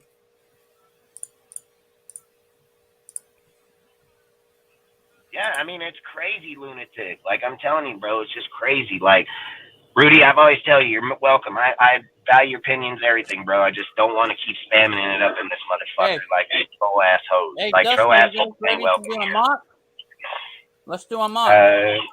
All right, we can do one real quick. I was gonna say, if you want, you guys can use mine if you want. I do have PFF if you guys want to use it. Yeah, just bring it up. Whoever wants to bring it, bring it. Give it. Or ask for permission. I know, Milk and everybody, dude. Like, listen, Carr was my favorite quarterback as Raider, bro. Like, he was my favorite quarterback, bro, but think he was of how a fucking I feel. losing quarterback, bro. Bro. Like, it's not. Bro. I'm not here to dick ride a dude that ain't here no more. When somebody brings up his name in history and brings up the time, I'm gonna say Derek Carr was the best quarterback we had in that era, and he did get us out of a 20-year losing spell. But we still lost. We just lost less. That's it. We still lost, just lost less. Just Bro, like I tell people all the time, I've told this to Ozzy with stats sometimes. Sometimes you just look good at sucking. Like, it's still the same result. You just look good at sucking. Same outcome, Like, I don't like that we're over here talking about a chat that's spamming down, bro. Like, it's spamming down on something we're not even talking about. Bro, think about how I feel. Derek Carr. I'll just share this with you real quick. Derek Carr is literally the only QB I've seen in my life. Are you bringing it up? And I'm ready to move on. I was just going to bring this up first before I bring up the mock draft. If you guys know what it is. It's like every other Raider fan, it's like he's the best QB we've ever had. He's the only QB I've ever seen in my life. And I'm ready to move on from him. Yeah, bro, it was time to move on to yeah, see, like, if you look at where the 49ers are, they only win 59% of their pass blocking snaps. Yeah, look at their old line compared to ours. Ours wins 62% of their pass blocking snaps. So our O-line was actually better than the 49ers. So there you go. Yeah, but go talk to some of these fucking fans and they'll say, "Oh, you gotta improve it. You gotta draft a fucking offensive tackle or guard." And you guys are fucking so dumbfounded. Sorry, one sec. I'll be right back, guys. I've got someone at the door. I think like some of these guys literally go to fucking dudes' streams that are dumb as fuck and then try to come over and talk football.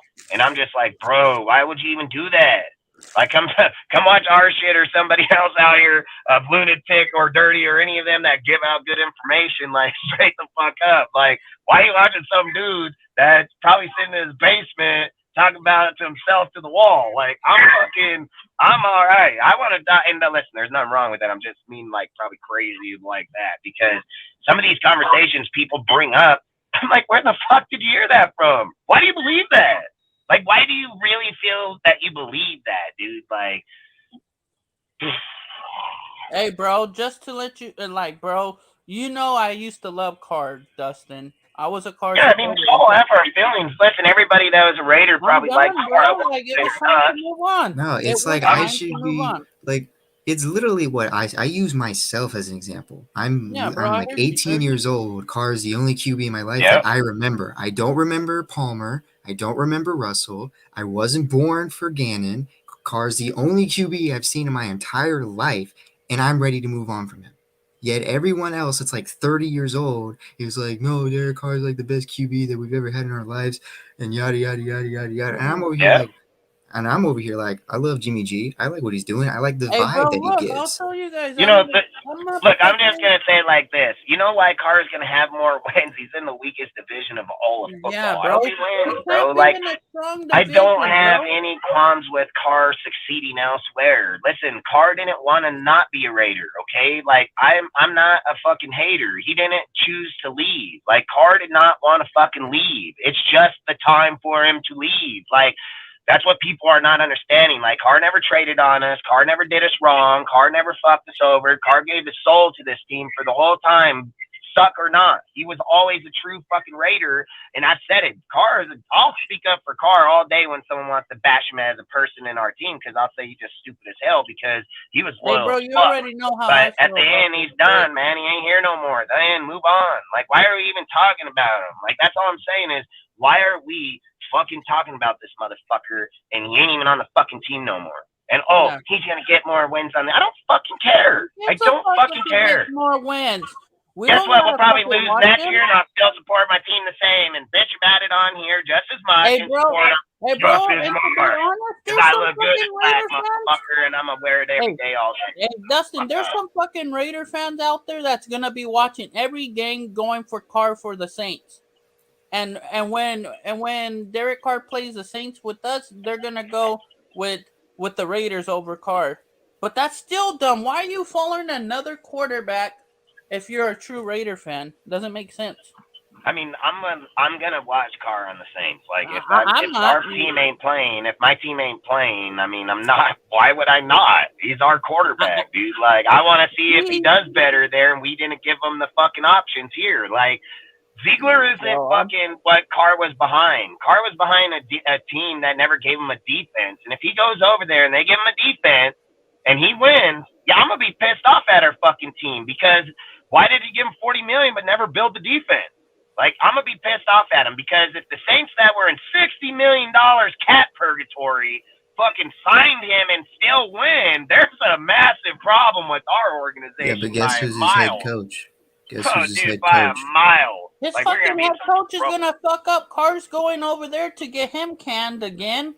That's how I feel. I bet you. You're so fucking crazy, dude. Hey, bro, you know I hate the fucking Carr, bro. Straight out, I don't give a fuck, bro. Hey, Alan, like, they had a shitty season that year. Like, that's facts, dude. Bottom line. Hey, bro, there's my quarterback right there. I promise you, Dustin. I promise you, this is gonna happen. He's gonna win. Panthers are gonna win the division. Carr's gonna get Allen fired, and it's gonna be the same thing with the Saints. And then the Saints are gonna be like, hey, now we know what you guys been through. Hey, that's we fire our head coaches, but we keep the quarterback. What if he goes over there and wins his first playoff game, dude, and he did it with the team that was negative $60 million in the cap? No, bro. Then what? And they restructured Michael Thomas's contract to get him to stay there and all. You know what I'm gonna say to that? You know what I'm gonna say to them? Like, congratulations, you won in the weakest division. Hey, I'm gonna say that we probably depleted him. But if he wins in the playoffs, the division won't matter. I've said this. The division and the deal and the roster is going to be falsified. I said this about the Vikings. I said this about the Giants. Hey, they're not even their roster was falsified against a good team. When you get to the playoffs, that shit's 86, and you get sent the fuck on home real fast. They're not even in negative. There's no team in negative. They're higher than us. They got. They're not in negative no more. They're not in negative no more. They got like fucking. I think if I seen it was like 18 million. 14 mil. Yeah, that's what I thought. They went out of the Hey, negative bro, when they got the called. teams, and there's no teams in negative right now. The two lowest is the Miami Dolphins with almost 2 million, and then the other one, Minnesota Vikings, is the lowest with almost 1.5 mil. Yeah, and that's why I've said, watch, Jacob's going to be on the out, dude. It costs 15 million, 16 million to sign a draft pick. No. You remember I read it? I think it's only like 6 mil that we gotta keep. No, the fuck it is not. Cap space. Go look at the poll. It tells you the It difference. isn't, dude. I know. I've looked it up Do before. you know It how was much like cap 15 space you have to plus. spend for the first round pick? That's what I'm saying. It's How only is it 4 mil fucking? for the first How round is pick. it? How is that $6 million in 12 picks? That makes 0 sense. I'm sure that I know I read it. It said that at 12 picks, it was like 15.4 or 15.7 Yeah, I can bring it up. million. I can bring it up right now. Watch. And bring it up on screen. Hit the Yeah, because I seen it. It said 15.7 million on 12 picks. Dude, even on 5 picks last year, we had $8 We don't million. even have to spend the most. Do you know who has to spend 20 mil? Take a guess, Dustin. The Texans. Yep, 20 mil. Yeah, but they have the same picks as us. So how the fuck are they spending 12 and we're spending 6 and we're only 4 picks away from them? 20 million. They're spending 20. My point, you said that we're only spending 6. They're the fucking only 6 picks ahead of us. The cap space is only 6 million that we need. No, I don't buy that. Look over the cap. There's no way. I just said, how are the Texans got the same picks as us and got 20 million? How is that possible? They got 20, but we got 6. How in the fuck is that possible? We're not fucking 20th in the draft. We're 7th overall in the draft. They're the fucking 2nd overall in the draft. I don't see how they can be 20 and we're fucking 6th. And we have the exact same picks. There's no fucking way. There's no way. And we even got another top 100 pick, dude. There's no way. No fucking way. I remember I looked that shit up, but I can't look it up right here on my phone. For the Raiders, its cap space is only 6 mil. Rookie pull is 15 mil.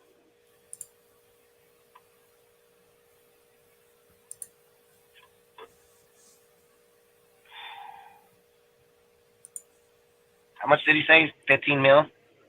Is the pull. It's for the rookie pool. Yeah, 2nd and 12 would just still only be, even if that was the case. 2nd and 12 is let's just high. say, okay, let me say this. Let's just say we're at 16. Where do you think the other 4 million came from? Where do you think the other 4 million came from? Top picks in the draft, dude, are fucking 6 and 8 million in year 1. So we're in the 12th pick. That's where the other 4 million came from. So the first round for us, if we stay at 7, is almost 5 mil, and they're paying 7 mil for 2 picks. For 2 and 12. Yeah, for 2 and 12. Someone's math here is massively wrong. Someone's math is massively wrong. We're at 7, and what did you just say we were at? We're Hold on, I'm trying to share the screen. Dustin has to okay it. Yeah, just put it up and I'll share it. All right, I'll do that. You just got to ask for permission. All right, here you go. Because if you... Then blow it up so you can see this shit. All right, look. Because the second one is cap space and the other one's all right, rookie so pool. if you look at this... The first one is rookie... 50 million for rookie pool. But if you look at this, the cap number for the first round pick is 4.8, and then the second round is 1.7, so the math ain't mathing. Yeah.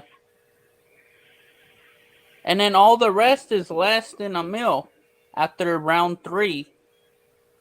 Yeah, but even then, with 12 picks, it should be more than 6.1 million.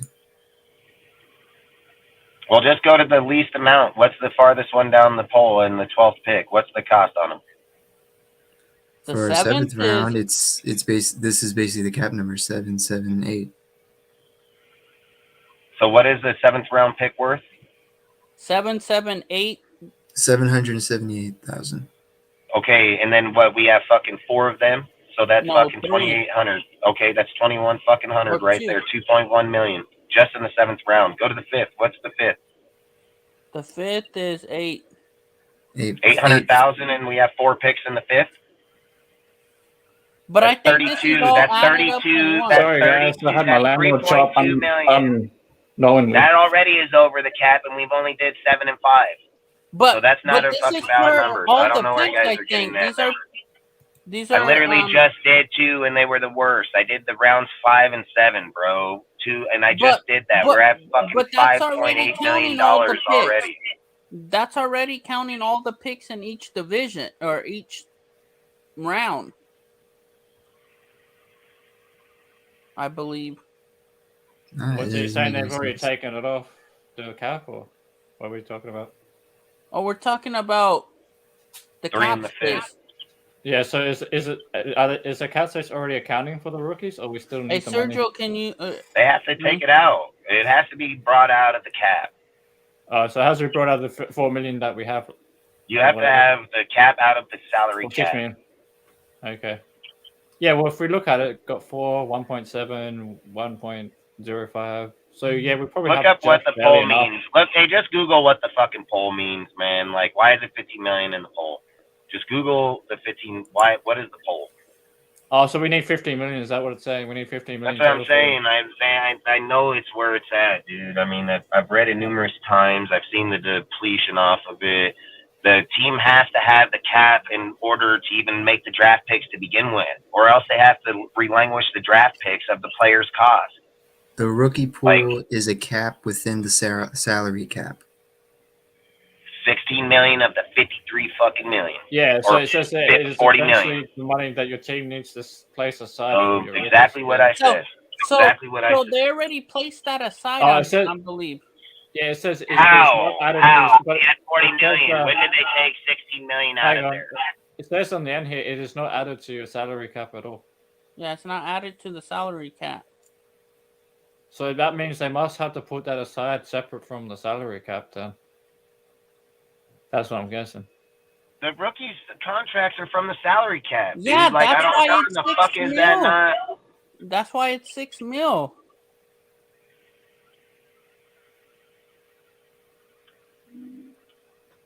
I don't know. I'm gonna speak on this in the next one. I'm gonna look it up. I'll figure it out. Are you guys ready be to interesting. draft? Yeah, sure. That's my point. It is the top 51 because it's only 53 and you're rostering 80, dude, with fucking 12 draftees. Like, again, I'll look on it and I'll have those in the next ones. Because I know when I researched that shit, dude, I know that it was in the fucking like 12 million, 14 million. I mean, I get it, right. dude. How can the Texans have 20 million and we got 6? Like, I don't care if they have a second pick in the first. It's only $4 million fucking dollars. If we were at 16 and you added 4 to it, that'd be 20. So that would put the Texans right where they would be at on 20.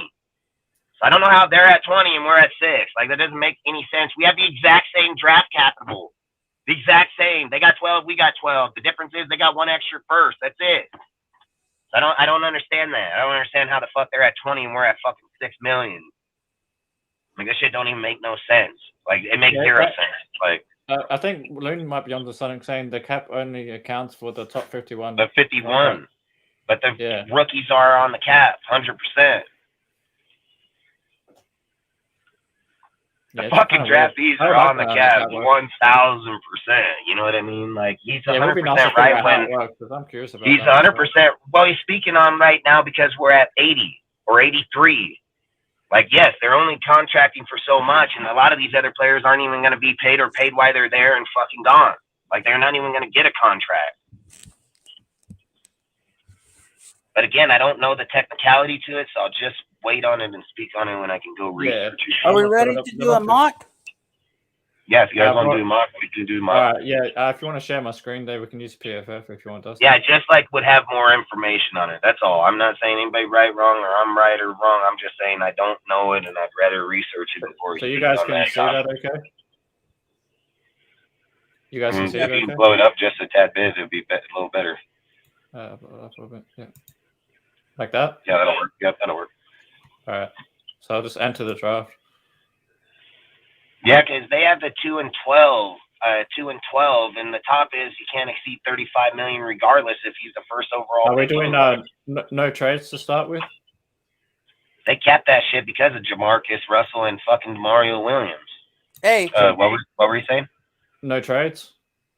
I don't want to do no trades because I don't plan on trading my picks. Yeah, but I mean, you guys can do them. I mean, I'm not here to determine that. I mean, fucking. Yeah, we'll just go normal first. Hang on, I might just zoom out a little bit. Might be easier to see here. Yeah, because it's like on top of your on the picks. Yeah, there we go. So obviously we don't want that pick. Anthony Richardson at 7. Mine's for Christian Gonzalez if he's on the board, man. I'll take Christian Gonzalez. I think Gonzalez is gone. I think. No, he might still be there. Hang on. Let me go to corner. My pick's for him. You guys can pick, and then we can go. Yeah, I'm with you. Dustin. I want Christian Gonzalez. Go Christian Gonzalez. You guys happy with Gonzalez? I'm happy. Yeah, because I either want him or Tyree Wilson. I don't want anybody else. I think him or Tyree all the way. Yep, I'm with you on that, Dustin. And then let's look at the tight end if he's there. So we're gonna go tight end in the second. Well, I want to look at Hendon's projection. Go to Hendon Hooker and see where his projection is. 91. Yeah, and I just feel like he's going to go way before then, man. Like, so I'm going to tell you right now, if it was me, I would pick him in this round. But because I believe we should go Christian and then like that's what I would do. Maybe then? And then? Oh, no. If he's going to be at 90 on this, then shoot for the third round. But I'm just saying, in real life, I don't think he's going to be no third round shit. I think he most definitely going to be late first, early second. Yeah, like I would take him. I would shoot for him in the second round if it was me. But that would be my first two is Christian and then him because I think those are two huge needs for us future wise going forward. D-line. Well, Will McDonald's there. Edge rusher. The fourth. It's all right. I'm not gonna lie. How about linebacker? Linebacker. Yeah, probably looking linebacker for sure. You got. Well, I mean, Drew's probably off the board in them by now. So. Henley. Drew Sanders. No, Drew's right there. Dorian Williams. I think we can wait. I don't know how Drew makes it into the second round. Go back up. Hey, I do not know how Simpson made it to the second. Sometimes this shit's bullshit. Like, they ain't going to have the fucking picks there. There's no way that... Yeah, I'm going to be here in that stuff sometimes because I think Simpson... Because Drew, I mean, let's be real. Like, I wouldn't take Drew. I don't care if he's there or not because Drew is just a hitter, bro. He's a fucking... This guy fills holes. He's a fucking Perryman on steroids, dude. Like... I think we need more of a fucking Henry Tutu. We need a fucking coverage runner. Like, we need one that does both, especially on the hit. I think we can wait a little bit then on linebacker. Maybe I would 100%. I would probably go look, like you say, tight end. I mean, tight end can be if we're not going quarterback. But, again, the quarterback there is projected at 90. JK from Baylor's there. Well, we can wait on that.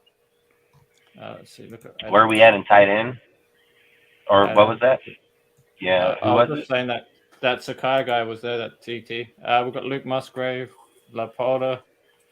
I mean, both of them are just, Washington is my guy. I would pick Washington right here in the heartbeat. But I don't think it's positional need. I think if we went Christian in the beginning, I'd probably look to solidify Chandler's spot. So I'd probably go to the edge and see where the best edge is at. And then I would go back to the overall player and then see who our best overall, so we know we're not screwing ourselves. I think my guard is gone. I think my guard's gone. Wonder where he went. I'm looking to see where Cody Rich went. Must be gone. I can't see him on here. Unless they got him ranked lower than what I expected. No, he must be. I don't know. How fucking low did I have him ranked? What's up, Jeff? Salute, bro. Salute, Jeff. So what do you guys want to do? Jeff. I was like, yeah, fucking Jeff. I see your name. Did San Diego lose? Yeah. Dang. I picked San Diego too, but I knew the fucking. What's it called? Was Will McDonald, that Azumu. I was Azuma? hoping San Diego was UConn gonna was win. slaying teams, bro. UConn was slaying motherfuckers. I was hoping man. San Diego was gonna win. That was the school my I brother picked went San to. Diego when Taz was doing his board. I said San Diego in the final, man, but I just felt like they had a really good team. But UConn was just slaying fools, bro. That's just that. So all right, where are we at in DN? Who are we looking at? There's Will McDonald.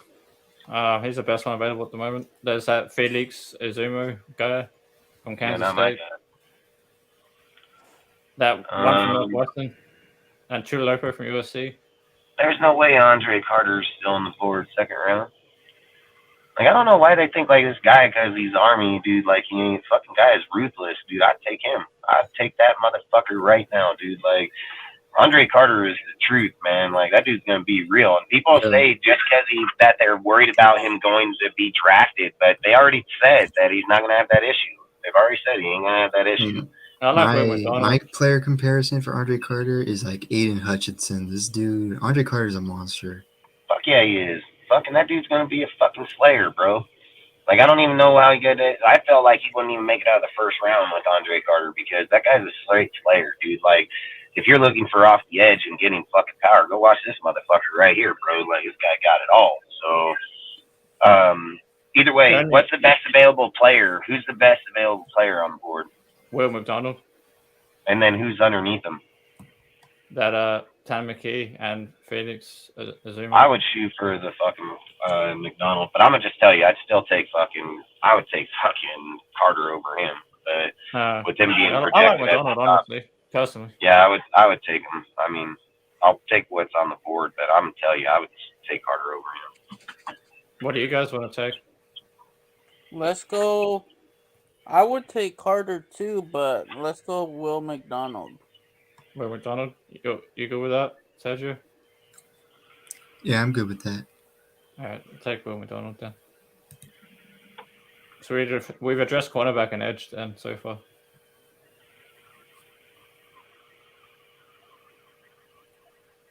I would still take Carter. That guy's a beast, bro. Like, fucking, if Andre Carter was in the second, I feel like we would draft that motherfucker. Look at quarterback. God damn it, 3 picks or 4 picks before ours. My guy went Cody Mooch. I want that guy so bad from North Dakota State, but anyway. He's not bad. Where'd he go? Who did he go to? Arizona. Arizona. So here I would look at tight end because if Howard doesn't work out, he probably wants somebody to change him. Well, where are we at a pick? We're only in the 60s, right? Well, no, we're in 90s. So, yeah, I'd probably go Hooker. 70s. Sure. We're in the 70s. Yeah, but but we're early, bro. We're early. By the time we get done, he's going to be out of this round. Yeah, exactly. By the time he gets 100, he won't be there. Yeah, by the time he gets to round 4, he's out. Hooker's already there? Yeah, so you want to take Hooker? If we want Hooker, we got to take him now. Otherwise, he'll be gone. I would take him right now. I think he'll be off the board at the end of this round. I would take him. He would. Yeah, but if he was available, I would take him in the second, bro. I would take him in the second. If he was I'm just saying, if he was available right now, I'm taking him in a heartbeat. Yeah, I think Hendon Hooker is going to be the guy that you're going to get that gem from, bro. Like, I'm calling right here, right now. I don't care what other people think. I think 100% Hooker is the fucking truth, man. That dude got mad skill, dude. Like, he got good running, good throwing, good aware. It's the Achilles that plagued that guy, and I think it's unfair that dudes get fucking put out. He's going to be first round, and dudes ain't even talking about him in the third now. I wanted Zach Pickens, but he's gone. But plus, he got improvement from Peyton Manning, of all people. He's the best D tackle available at the moment. Look at corner. Go look at corner real quick. We got corner and Gonzalez, don't forget. No, I just want to see corner. Yeah, but I think we still take 2 corners in this draft for sure. We can probably wait. We have no corners. Like, we don't have anybody. Like, Long and Duke aren't fucking proven in any means. They're proven ass backups on someone else's roster. Like, there's not a guy on our team. There's not a guy on our team outside of Nate fucking Hobbs right now that has any legitimate stake as starting. My corner's gone. We might be able to wait for right there. I would take him right there. Or there's about 4 cornerbacks we can probably get. I would take TCU corner fucking if we're taking one right now. Oh yeah. You want to double up on corner early? I would take him if we were taking a corner right now. If we're not taking a corner, we can go look somewhere else. But I would take him. Because we need a linebacker still. Ivan Pace Jr. I like Ivan Pace Jr. No. We could wait on Ivan, I think. No, he won't be there at the next pick. Well, I don't, Jeff. I didn't hear anybody saying that about fucking Zamir White. He had 2 fucking Achilles tears in the same knee in high school before he ever even made it to college. If we want Ivan Pace Jr., we have to take him now. He's going to be gone by our next pick. Because who needs linebacker? Yeah, there's going to be someone. Yeah, there'll probably be someone that needs a linebacker before us. Probably. Who are you looking at? Ivan Pace Jr. Yeah, fucking Cincy. Is that what he's from? Cincy, is he not? Yeah, I mean, he's not bad. I actually liked him, dude. I actually like him a lot, to be honest. Yeah, he's good at getting out of the. But I also like dude from Florida. I like dude from Oregon. Venture Miller? He's a bit further down. I'll probably take this dude right here. Venture Miller's crazy, man. He'll be there later. I just think he has a really good upside, dude. That guy, like, you get it out of him, man. That guy's gonna be the truth, man. Like, so do you wanna go corner now or linebacker now? Like best corner or best linebacker? Because we've got one corner already. So which? Well, I would just look and see who's going to come off the board first. Probably Ivan Pace Jr. Probably Ivan Pace Jr. will go first, probably. Then I would take the linebacker because we do have a corner already. Otherwise, we can wait for. There's a couple other linebackers after him. There's Nova Soga. Like I said, I like the dude from Florida. I would take dude from Florida Gators. He's pretty nice. I mean, I think he has a very high upside, dude, if he gets it out of him. So yeah, we can probably wait for the 5th round for Miller and go corner or something. Yeah. All right. Yeah, because I would go TCU corner right now. Garrett Williams is there still. That Hodges is the next best corner. Yeah, that's who I like. I like him the best. All right. Take Hodges. Either way, it's. But again, it ain't my decision. It's all of ours. Do we pick and go from there? I mean, I like him. I think he's a good player. Look at linebacker. We haven't got a D tackle yet, and Ojomo's still there. We can pick him up. You want to take D tackle? We haven't got one. I mean, they're gonna get a tackle regardless. I mean, they're not just gonna roll with Butler and Neal. They're gonna pick up another player for sure for depth. So it would make sense to grab one here. Yeah, I think we should grab him now because it's not going to be that much longer. It's good value. Because the linebacker, as much as people want to think that it is depleted to an end, it really isn't. I mean, you got to remember, you still got Divine Diablo, dude. You just picked up Robert. They're talking about letting him run the green dot. You still got Masterson, Butler. You still got fucking, I think, what's his name? Isn't Kaiser still on the roster for this year? No. Fucking Michael Kaiser? No, it's either Kaiser or Frack Roll. One of them are still on the roster. Either one of them are. Did they cut him in the offseason? No, we only signed them to a 1-year deal, each of them. Yeah, so then he just went off in the offseason because he was on our roster all the way to the end of the season. Pick linebacker. Did we take a linebacker? Not yet. We need DT and linebacker. That's our main needs right now. I'd probably more focus. What round are we in? Still there. That's Pace is still there. Yeah, I'd probably. Yeah, I'm taking that. It's definitely not going to be that much longer. That was lucky. Yeah, we'll take. What round are we in? Round 5 or 6? We're gonna go into round 5, or 4. Yeah, so fuck. No, round 5. Round 5. You still have a sleigh in round 5. I think. What is it? 3 picks. Yeah. So now we're coming up to our 3 first now. So Ronnie Hickman is there at safety. My right receiver. Did we ever take a tight end yet? Have we picked up a tight end yet? We haven't picked up a tight end or a D tackle. I would probably pick up a tight end here somewhere because, like I said, if Howard doesn't work out, you're gonna need a tight end 100%. Davis Allen is there. Woo! I would take him in a heartbeat. I'm telling you right now, that guy right there is the best run pass blocker. I'll say it right fucking now. Whoever gets that dude is gonna play. Yeah, that dude is a fucking blocking machine, bro. He got fucking attitude. Like, that dude got straight fucking attitude. Jared Clark. Take Jared Clark at D tackle now.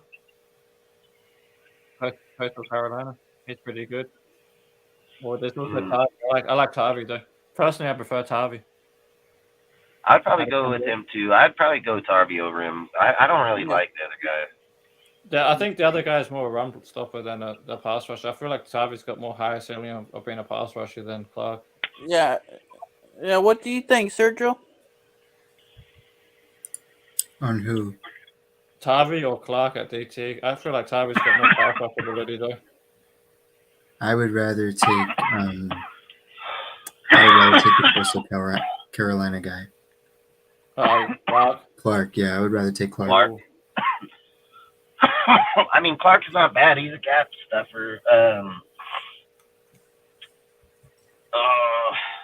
It's kind of a toss up because well, it's 3-1. It's 3-1. You lose, so tough shit. So we're taking Tavi then. Yeah, fucking yeah. Unless anybody's got a, can you persuade anybody here to go with them? You have anything you want to add to it to get them over there? I'm with I want Tavi, so I want Tavi too because I think just with the package of the people all right, online, you're the decider there, Cortez. Who do you want, Tavi or Clark? Tavi. All right, Tavi it is. All right, so we just do tackle. Fuck no! If he picks Clark, we gotta flip a coin.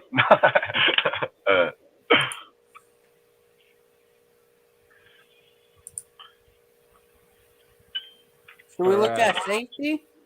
Yeah, we need to look at safety now. Yeah, we need to look at. We got Quindell Johnson, Memphis, or Kamari Connor, Virginia Tech. Look at wide receiver real quick. Wide receiver.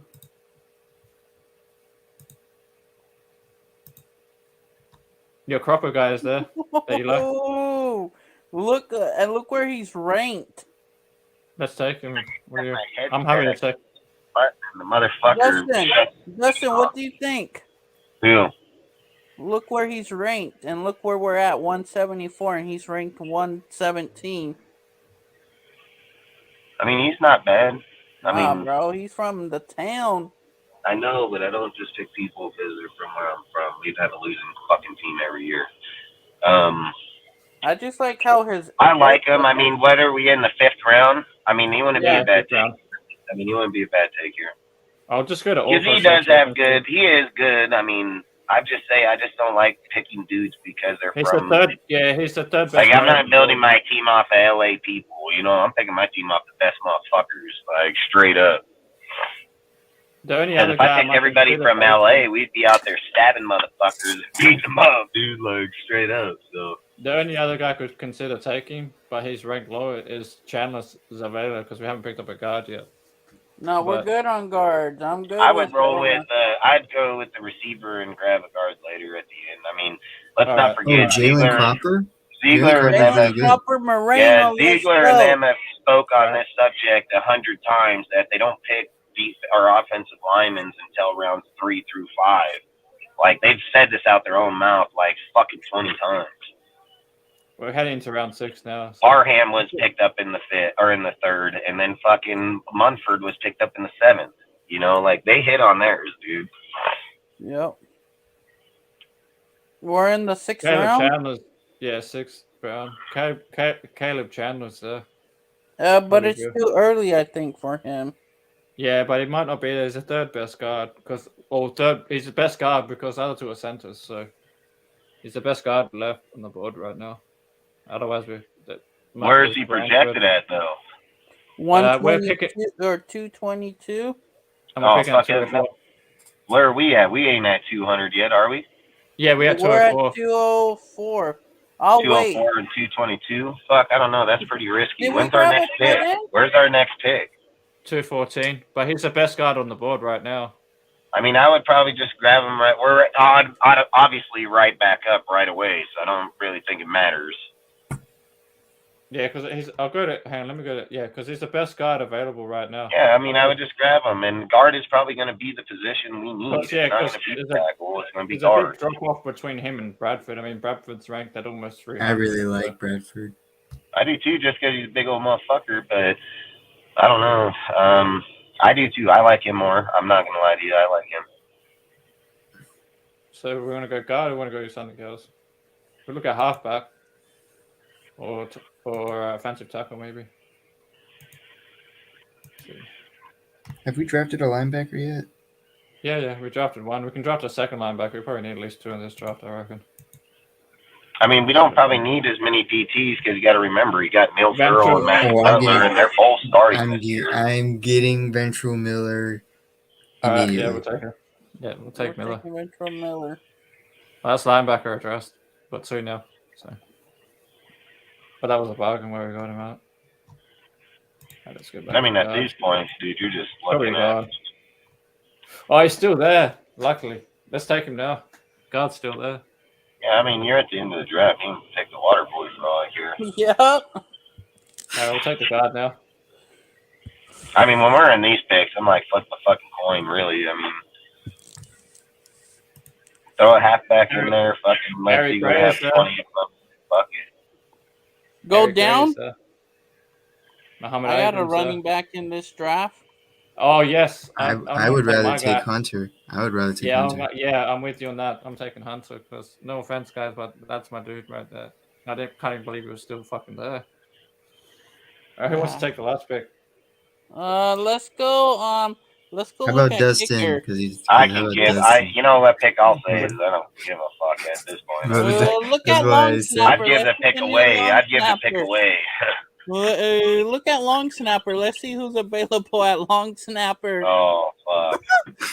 We might as well check out who a new punter and fucking field goal kicker are. I mean, fuck, man. That long snapper ain't going nowhere. Don't waste your time over there. That guy just got signed for 3 years at $1 million. Like his ass staying the fuck here. Like should we look at corner? I would go corner. The more corners, and in my opinion, I think you need all the corners help you can get. I think that's our most needed area, in my opinion. Watch Alex Austin's gonna be available. I think Brandon corner. Nah. Like look at corner. Corner. Go down. Yeah, I want to see corners. Watch, it's gonna be because like I said, don't be surprised they go 2 or 3 in this draft because I've said it. We don't have no player depth, and we're not picking up anybody in free agency that has that fucking solidified deal out there. Hey, 7th round, Alex Austin's my guy. Alex Austin from Oregon. Yeah, he's all right. I hate the fucking Beavers though, man. Yeah, it's the second best corner available. Yeah, I know. What do you guys know about this guy at Western Kentucky? I don't know anything. I don't know anything about him. I might look him up later. Out of who? The guy with the name you can't pronounce. Taylor Halassi or I don't know. I don't even want to act like I know him. I can't even say his name. How would I know? I think I'm with you on the Beaver. Oh, go down to San Diego I'm with you State. on the Beaver. That guy's gonna be a UDFA. Like that fucking guy's gonna be a UDFA. Yeah, he's gonna be UDFA. Man. I would go with what's his name? Fucking I'd go with Beaver. Yeah, I'd go with him. Like I said, personal biasness can't step in front of the fucking main goal, right? So DTR's still there. DTR's on the bottom. But we already got a fucking quarterback, dude. I know. Yeah, it doesn't matter. I mean, let's look at best available at this point. They got that guy in the 7th round. I'm dead, bro. I'm dead. We got the guy out of Penn State, the center, Juice Drugs. No, bro, we don't need no center. Good value though. Muhammad. I know they did because I'm a big time USC fan, and I went to their school for 2 years, so believe that. Elijah Higgins. Believe that. He's not a bad receiver. Hey, I hate that. No. Look at the corner again from Beavers. I'm diehard USC, bro. I'm diehard. The Beavers. I'd rather be a Duck over a Beaver any day of the week, dude. Well, Alex Austin, this one. Yeah, he's the best corner, and I would pick him. What's his height? He's probably, I think, like 6 foot, 190. 6'1". Yeah, he's 6'1". Yeah, I'll take him. Yeah, 200, 195. Yeah, I'll take him in a heartbeat. Are you guys happy with that pick? He's not a bad Yeah. player. Yeah. Listen, he's a good player. I don't want nobody to think that he's bad. I just said I don't want him because he's a Beaver, bro. That's the only reason, okay? So, and I said my personal biasness needs to be taken out of the equation. I So, hope Ziegler I've said he's drafts good. him. They got a really guy good would be ass tight drafted. end, too. They got a good ass tight end over there, too. We My might guy even Trey draft Tucker was that drafted by motherfucker. somebody. Knew he wouldn't go UDFA. Not with that speed. They're probably gonna give us a B overall. Possibly. Oh, fuck them. Give them an F for giving me a B. Oh, Why not give him a D? Well, I'll Well, fucking look give at- them a fucking... Yeah, they can look have the D fucking straight up right in their neck. Oh shit! They gave us a C for Look at that pick. Look at that corner pick. I told you. Told you. They gave us a B on Hennon, but I don't really give a fuck. Fuck them. yeah, I don't give a fuck. They gave us a C+. I don't care. I want Hennon. I was taking him in the second. Fucking give me a C minus for fucking Davis Allen. because he's too early. He was too early. That fool is going to be later projected round. He's like fifth to seventh. Hey, they Right. gave I think us we an took him A in for like my the wide fourth. receiver. But Where I we, think no, that- we got him in the fifth at 141, but I know I've seen his projection in the 200s numerous times.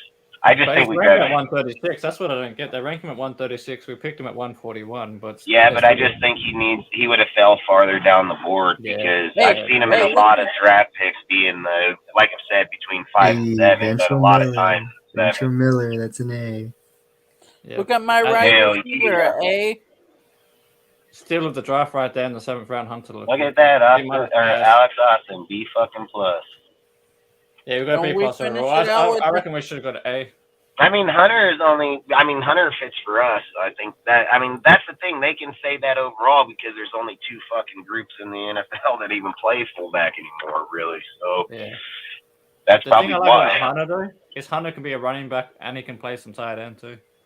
Yeah, that's what I just say. How they want to view him and what we need him for, probably not the Can same you way. take a screenshot of this, Ozzy, let and me- send it?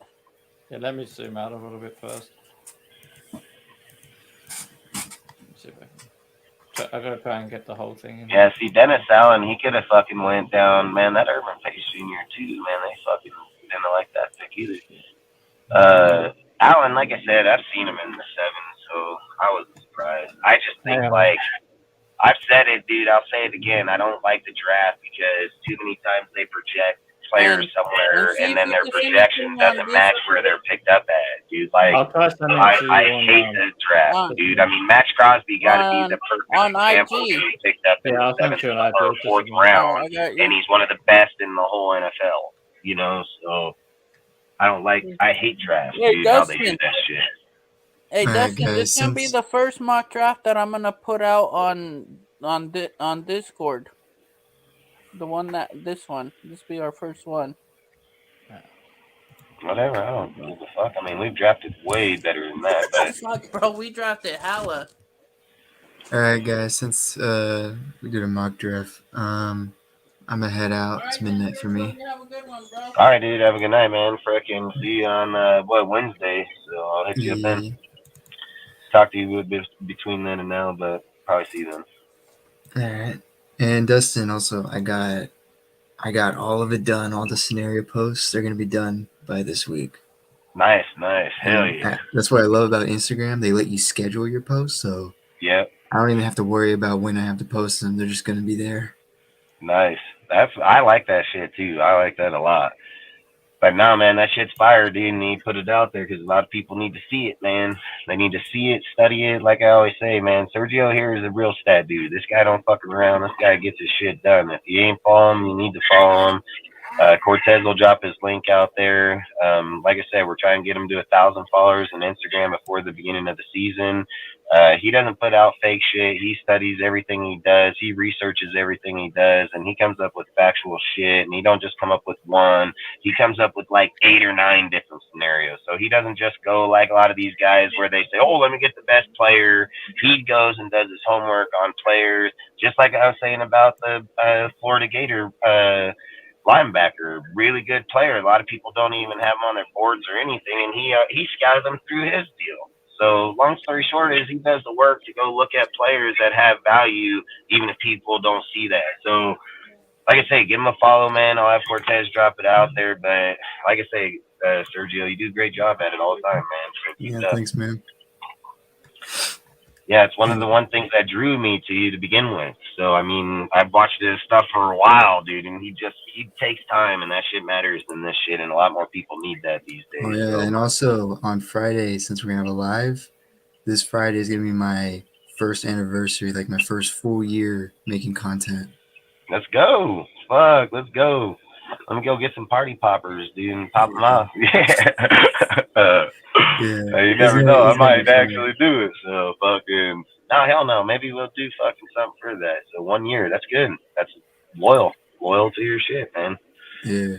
Now, and if I make it to 1,000 before the regular season starts, I'm gonna literally flip out.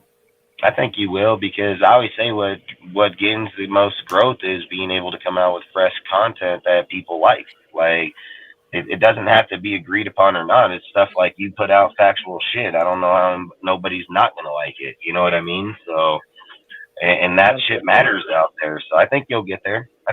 No problem. I need to figure out what to make once I'm done with the draft scenarios.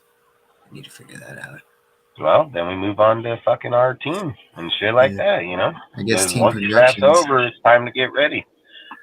Maybe go on wide receivers and halfbacks and who's going to make it and who's not, and who has the best chance and who has the worst, and who can be the dark horse and who ain't, you know? So is Amir going to run into the back of a fucking line, or is Amir going to hit a pole in an open fucking field? God, I got money on the pole in the open field. Like, I got hardcore money. Like, I got fucking like 10 grand on he going to hit that fucking pole. Like, guarantee it. That fucking guy, I swear to God, you know, fucking, he'll find a bus. If anyone doesn't know, Dustin, like, despises Samir White. Yeah, I do, man. I think that guy can't find a hole unless that bitch was open like a fucking, like the Red Sea. Like, I swear, give it to him on the sideline. Like, I bet that's his best play all year. Like, just thinking about, oh, here, fucking guy on the sideline runs 10 yards, fucking pat him on his back. That guy runs into everything. I'm surprised he didn't run into the water boy or the swagger. Like, I'm surprised he didn't hit that motherfucker, you know? Yeah. The chain guy. All right, I'm going to head out. All right, man. Have a good night. All right, have a good night, guys. Have a good night, everyone in the chat.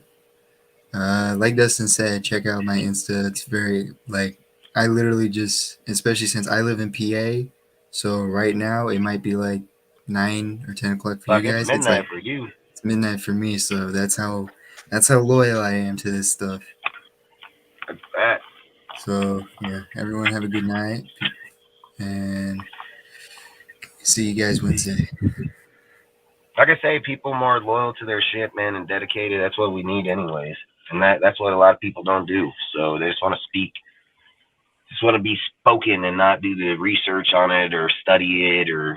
I think that's what's just sad for me. I hate it. I'm not even lying. I don't even like talk to people like that. I've always said I don't have a problem if people don't know. Let's just learn together or something, you know. But that's why I say Sergio's a really good kid, and he's young. I think he's only 18, 19. This dude's like, he's loyal and does all the work, and he researches shit. Like, he don't just go Google top fucking 5 best players. Like, he researches players, period. So I think, like you say, a lot of people should do that because that's what we're supposed to do. That's what Ziegler does. You know, like, people over here, they're like, oh, Ziegler's going to meet with Will, and that's his fucking job. I mean, Mayock said it like, what, fucking for 3 straight years. If you ain't doing your due diligence on new quarterbacks or fucking things, you're just not doing just for your team.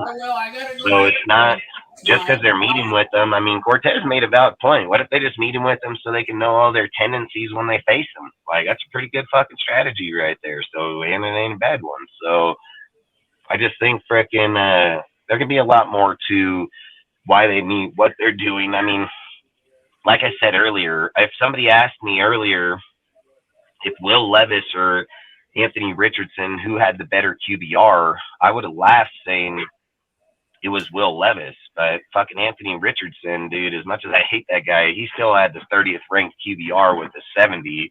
Levis was ranked 59, dude, with a 61. Like, Hooker had the #1 QBR in all football, dude, 89. Stroud 88 at second, and Bryce with the fucking Bryce was like 86, dude, with fucking the 6th. You know, like I said, it's Hooker, Bryce, or fucking Stroud all day. I mean, they're the top of the top out there, and I don't even know where the fuck, where Anthony Richards and their name even came up at, dude. Like, I think it's crazier than fuck. You have one of the most dynamic wide receivers in all football here, and we're like, yeah, let's get this guy. Can't even throw the fucking ball to anybody. QBRs matter in football, bro. And if you got a fucking 60 in college, you fucking suck. Like, I'm not even in there. You got some of the best teams in all football out there that are dominating. Did he have like a 174 total QBR and 184? This fool got like fucking 100. Like, no, I'm good. I'm fucking good. But I don't know. It was a good draft. We got a good draft on that one. You guys want to talk about? I might head off, Dustin. Just might get some sleep. I just came straight. Heck yeah, man. I wanted to show you guys some support as well.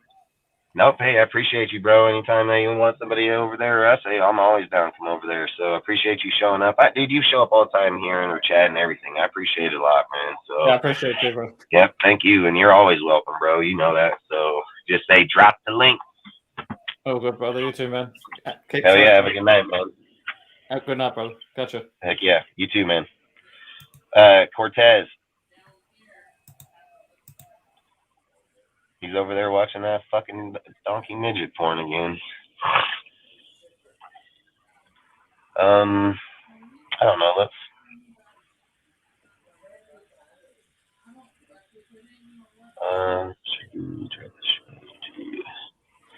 I don't know. Fucking this one was evaluating. I don't know, man. Like, so this is how I'll look at it, and we can probably end on this. Unless Cortez has something want to speak when he comes back from watching that fucking midget porn. But I would say, like, looking at what Ziegler's already done, going through free agency, for me, I think he's done just fine. Like, if I'm looking at the offense, I think they addressed the offense there because I've said it over a lot of years. It's not uncommon for NFL teams to load up the offense and pay $60 million in the defense. It's not uncommon, and people win with that strategy all the fucking time. I mean, go look at Bill's defensive payout in the early 2000s, and you'll probably see it right there. They drafted their players; they didn't go buy their players. So I just think when people say, like, for me in football, I look at it like this. Offense is what puts the points on the board. That's factual truth, dude. And, yeah, you can have a defense out there that's number one or ranked in the top 5 or not. But, again, the number one defense lost this year. Fucking you had the Eagles and the Chiefs that were two totally different types of defenses, and they were irrelevant. Dude's putting up 37 fucking points in the game, and their defense obviously didn't show up. So that's why I said I don't even know how that dude got hired in Arizona. He didn't even put a stop for straight the whole second half. He didn't even stop the Chiefs one time in the whole second half. Gansel got a 5-year contract. It's mind-blowing to me. But if I'm sitting here looking at our team as a whole and where we were at last year and where we're at this year, I think Josh has 100 times more continuity within the offense instantly, dude. We have 2 really good names in the tight end position in O.J. Howard and fucking Austin Hooper. And Hooper's going to be on this team 100%. It's just, is Howard going to be here? I think Howard has all the tangibles. That's a great run blocker, good catcher. So I don't think he's going to have to be, we got to have 1,000 yards. Like, I think that's a bullshit narrative. I think if he can pick up the blocking, he has that. I think he's going to be just fine here, and I think he makes the team. So if you're just asking me, looking at the tight ends right now, and if OJ shows up, I mean, I think we're better as a complete team at this moment than we ever were under Gruden or them. Because when you're sitting here looking at the roster for the receivers, right? Like, yeah, we can sit here and talk about, yeah, that's facts, Hyper. That's facts. Fucking, and like I sit here and say, like, in the offense, dude, like, they already have their starting receivers on the board. Like, they already have them there, and they're already better as an actual continuity as a team, because that's what the sport's played off. It's not just one dominant player. It's played as a fucking team. And I don't know why people don't understand that. It's 11 motherfuckers on both sides, 22 total, 53 all. Like, I don't understand why dudes think that it's all Devontae.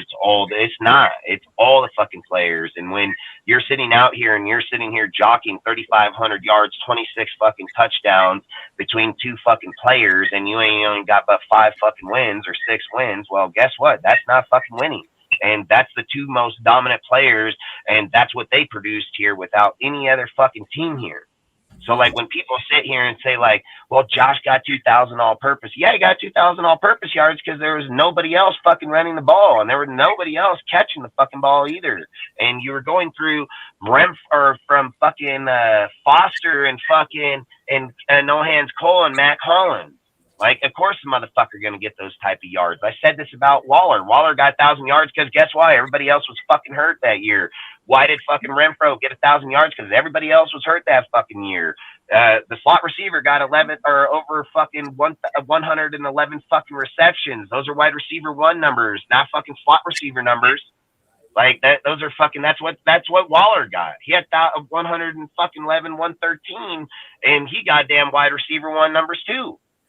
Like, that's what I say. Kelsey, like, number 1 over in the fucking Chiefs. Like, here, you don't want that, dude. Like, you want to have continuity between the fucking players, dude, where they don't just hone in on one motherfucker. And if they hone in on one person, then a guy like Dorsett becomes dangerous, dude, because he gets over the fucking top. And if you don't cover Dorsett and Myers gets underneath, well, he becomes dangerous, you know? Like, you have 2 players between Dorsett and Myers that have a 57 efficient catch rating, bro. Like, you understand what that means? That means 57% of the time putting him in possession of any other player, he's catching that fucking ball. That's massive, dude. Like, that's a massive stat to have. And motherfuckers over here are like, oh, why do we pick them up? They're not making moves. Motherfucker, he just made the whole offense way more solidified than it's been, period. I've said it. Everybody in that offense line right now, everybody from the offensive line to the quarterbacks to the receivers to the halfbacks, I think the tight ends are the only motherfuckers that all know the system. All fucking know the system. So what's so bad about that? Like, why? Because it ain't the fucking name you want. Like, OBJ comes here, fucking blows his leg, or don't even know the system. What good does he fucking do? What good is a name if the fucker ain't good inside it? I've always said, who gives a fuck about the name if he gets the yards? Who cares who's getting 800 fucking yards if somebody's getting it? Like, I don't give a fuck about his name. I'm not over here fucking trying to write him. I just want him to do his job. I want to know that your wide receiver 2 can get 800 yards. I want to know my wide receiver 3 can be around 400 to 600 yards. You know, my wide receiver 4, anywhere between 200 and 400. You know, I want to know that I don't just have one halfback over here. I got 2 or 3, you know, like, you know, Rudy sits in here and says, well, we're not going to have a halfback. Why? They fucking go over there to the Patriots. They get people like they got people like Stevenson and Harris, dude, and dominate on motherfuckers over there, and we can't do it here, right? I mean, we're just so suppressed here. We don't fucking know what the fuck we're doing, apparently. Like, I don't understand that shit, dude. Like, they didn't just forget how to build teams and coach teams from leaving there and driving over here. Like, that motherfucker didn't just, fucking wipe his memory, fucking hypnotize them, fucking don't know what you're doing, bro. Like, that guy got more talent in his fucking brain than some of the coaches in this whole entire NFL that been here for 30 fucking years and never even experienced those games or even been in them, dude. Like, only can talk about them. He's fucking 40 years old and been in some of the biggest games in NFL history, calling plays. Like, that's the shit I'm not understanding how people view this dude. Or view how it is. I think it's just fucking crazy, dude. It says you got Adams, Meyer, Renfro, Dorsett, your top 4. That's a perfect scenario because you got a superstar, perfect wide receiver 2 option, a slot machine. And that's facts, bro. That's facts. And you just got fucking Carter, dude. That can be another viable option, dude. And not only that, you got Johnson and so on. So you're making your practice squad depth even better, dude. Like, that's what people that aren't understand. Like, they already got their starters. Like, those fuckers ain't going through fucking training camp and fucking, oh, hell no, dude. Like, don't get me wrong. Maybe, like, I don't know. I don't want to say Dorsett. I think he has experience, but I'm going to use him as an example. Like, maybe he can get snuffed by, like, Johnson or fucking Carter or something like that. But, like, looking at Myers and Renfro and shit, you already know those guys are starting 100%. That's 3 of 5 dudes. 3 of 5 fucking receivers already. So you're just looking at 2 other guys. That's going to be your gunner in your special teams, and then you're going to have the 4th receiver. So Carter would probably make all the sense in the world to be the 5 because he's a really good punt returner. He's a really good kick returner, and he got over 500 yards in receiving last year as a 5. So I'd probably be circling for him on the 5th spot. It's just who's that 4th? Is it Johnson? Is it Dorsett? Is it Sims? Do you draft somebody? So I think you already know who your main players are going to be. Like, the other guys are just going to be on the roster. So for people to be like, well, we don't know who they're – yeah, the fuck you do. Yeah, the fuck you do, dude. Myers knows the system inside and out, 100%, number 2. Not even a debate. Not going through no fucking deal. You ain't got to do no fucking tryouts. That motherfucker, number 2. Then you're looking at fucking Renfro. He ain't doing no fucking tryouts or anything. He number motherfucking 3. So, I mean, they already know who the base of your players are going to be already. So, like I said, in offense, I think Ziegler did a great job, dude. Went over there, got fucking familiarity, got depth that's in familiarity, dude. Like, every single thing I said, he's going to get depth. He don't give a fuck about the names, who they are. He just wants people that know the system and can run the system, man. No flaws, no fuck-ups. Need you to catch the balls. Like, they knew that the whole entire time. The defense, I said, this is going to be tricky because Graham has no history of being a good defensive coordinator. He may know the system. He may know how they want to run the system. But he's never done anything outside of the Giants. And again, that team was already built on it before he got there. And then after he got there, that team only depleted to get worse and worse and worse and worse. So they never got better. So for me, he said Ziegler did bad to say. That's facts, bro. That's how you end those conversations, hyperbolic. That's how you end those conversations, bro. You just fucking bring up something to say. They'll leave before they say it, because I've always said everybody's got a free platform to speak here and say and so on. Rant, I don't care, but come on, let's not just do it the whole fucking time. Let's not. Why were you talking about motherfuckers that ain't even relevant anyways? And then when I say one point to just say like, okay, if you want to bad talk him, here's your chance. Now tell me where the fuck you fucked up at. Like, you can't come up with this, so why? That just tells you right away that's personal. I'm not here for personal, bro. I don't come here to tell you my personal feelings, dude. There's a lot of things I don't agree or see, but that's not why I'm here. I'm here to say what I think is the best option, what's the best, what we know that we're doing. It's all good. Hey, bro, I just had to go check on that and talk about Unk. We just had a conversation. Yeah, it's all good, man. Do your thing. It's still, that's hyperbolic. That's like I say, you can 86 those conversations that easy. But what were you gonna say, Cortez? It just still feels like he's still here, bro. Like, I'll talk. I mean, that's how life is, bro. I mean, bro, I feel like when people leave, dude, they don't just go that day. You know what I mean? Like, you've been there for a long time. Their family, they know you. Hey, bro, like I've always said, death is weird, dude. Hey, bro, the crazy thing is, so my grandmother was his aunt. So she died at the same age as he did. He died at 63. My grandma lived to be 63. So that's weird already on point. I mean, dude, that's how a lot of genes are in families. That's why you can usually base on like how long you're gonna live or not. Like, that's why I always say God's gonna punish me because fucking my family living until they're like 90, bro. Like, you're gonna punish me. I'm gonna be over there, probably have someone wiping my ass or something. Hey, bro, I don't want to be there that long. I'll tell you about this offline. Like, just some crazy shit that I found out today from a funeral home. Hey, bro, like I don't like saying the mercher. I can't even say it. The other name for it, that's the fancier name. But to me, in my head, when you say the other name, it looks like you're gonna cut. Yeah. See, that's how my mind is. I'm like, no, I like funeral home because it's a home. Like, you're saying like mortuary is what you're saying? Yeah, bro. Doesn't that like? Yeah, fuck yeah. It makes you think like fucking Pet Cemetery or some shit. Like makes you Chainsaw Massacre or something like. Sure. I may not be on Friday. I have my aunt coming in Wednesday. I may be late next Wednesday for the Wednesday show. All right. We gotta go pick up my aunt. Isn't that the funeral day too? No, funeral's Thursday. Oh, Thursday, that's right. Yeah, I mean, it's tough, man. I mean, don't like I said, dude. I probably went through the toughest thing. I think like this. I probably went through the toughest death in my life, which was my youngest brother outside of my kids. My toughest so far in my life, I'm just numb to death, to be honest. 3 actually. No, 4. 4, no, more.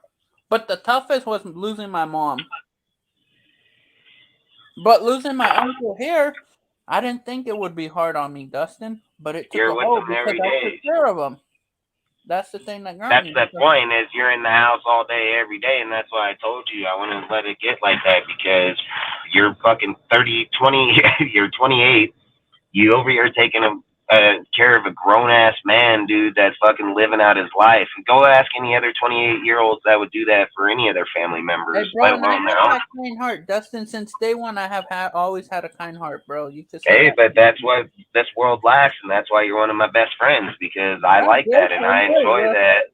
I've always said that's one attribute about you I like about you a lot, is your heart, dude, because a lot of people don't have that. And I come from the streets a lot, and I always say, like, I have a street mentality, but I have a heart too. And when I see other people that are just kind of hard to begin with, dude, I mean, I think we're missing a lot of that in the world, and I like it. And that's why you're around me all the time. We talk every fucking day for hours, like I say, there's not a lot of those people in this world anymore. No, so, bro, like over the weekend. And you think about it. Look how much me and you talk, and look how far we live away. Like, that just shows, like, we talk like if we hung out every day with each other every day. Like, if I literally, you came to my house or I went to your house. We gotta hang out, bro, eventually. Yeah, and we live fucking 8 hours away, and we talk to each other just as much as if we were next door neighbors. Heck yeah, bro. That's how much I got love for you, bro. Even the kids too. Like, they're my nieces and nephews. Yeah, like I say, you're all, like I said, your family, dude. Look, there's people out here that are good people in general, and you gotta know right away. And I've always said Cortez is that guy. You know, when I first met him, there were little things that were skeptic that me and him talked just because of a lot of things that were going on. But he's a true motherfucker, and he's a true ass dude. And I've never fucking thought of a day out, like, nobody's ever gonna talk shit to him ever, so I won't even worry about it. And like I said, he's a good dude, and as long as I'm alive, man, like I said, he'll be a brother to me, and anybody fucks with him, I'm gonna come down there and fuck them up, like, straight the fuck up. So good luck for that one. Hey, you poke the fucking deal, you're gonna get the fucking bull. Really fuck with the horn. Bro, I'm still thinking of going to school. Fuck with the bull, you're gonna get the horn. Hey, bro, I'm still thinking of going to the school to become a scout. Like, that's what I really want to do. So if that's what you want, dude, do it. You know, I always say, don't let anybody govern your fucking dreams, and don't let you govern me either. There's never too late to do anything. You know, they always say, if you ain't a millionaire by 30, then try when you're 40. And if you're not a millionaire by 40, try when you're 50. And if you ain't one then, try when you're 60. Because there's no time in this life that says you can't be. It's just, when do you give up? Like, that's what it is. So I've always said people's dreams are limited because they limit them. And then they don't believe in them even when they come up with them. I've always said, you know why I get what I get? Because I believe in me. And I believe in what I do. And if I go home and I didn't reach a goal, then you bet your ass tomorrow morning at 4 o'clock in the morning, I'm going to beat my ass up and I'm going to go get that shit, because that's who I am. I don't know, nothing going to beat me in this motherfucker. And I don't care if I got to do the job by myself or with fucking 50 people, you know, like, I'm not going to be stopped, dude. And I do jobs that takes like 10 dudes, and I do it by myself, dude. So I know where my... You work your ass off, Dustin. I should say that for sure. Yeah, and you don't ever hear me struggling. You don't ever hear me. I mean, there's some days I might get upset, but I don't complain much. I don't fucking... Because I always say, dude, there's no time in this world to bitch about shit that you failed at. Just get better at it. You know what I mean? Like, just get better at it, dude. Don't fucking, like... There's nothing wrong with failing as long as you want to try again. You know, and get better. It's just when you just fail, and you don't want to get better, you just give up and turn over. Well, you're as good as what you are. I don't feel sorry for people like that. I've always said, you want help, just ask. I'll be right there, and I'll be the first to tell somebody I don't know something. Like, I've never said I know everything, and I get people tell me, like, oh, you think you know everything? People say it out here too, but I don't care. I don't know it. I'm just educated. That's it. Like, there's plenty of shit I come across. Our brother, me and Sergio should do football analysts. Said Cortez, you and Sergio should honestly try to be football analysts, make a bunch of money, make it. Hey, that's facts, bro. I mean, hey, bro, but the reason that I pick a scout is because I could just travel the fucking country. It's all I would want to do. It would be fun to do, like, and then like 20, 30 years, then I could go switch over to being an analyst for a team or for a big Fuck, network. you might be a fucking GM like Ziegler. You never know. I mean, Know. like I said, they went to some of the top colleges out there. I mean, they obviously probably have a Bro, I business could just degree. go to right now Shit, through but there's scouting an is a academy, huge point Scouting at GM. Academy. Guess who's in that I have mad respect? He played with us back That's in the day. Scouting Academy? Yeah, he's in the I scouting. have no idea. That can be Lewis a million Riddick. people. Mad love for Lewis Riddick. And what is he? He's the one that runs the scouting deal? No.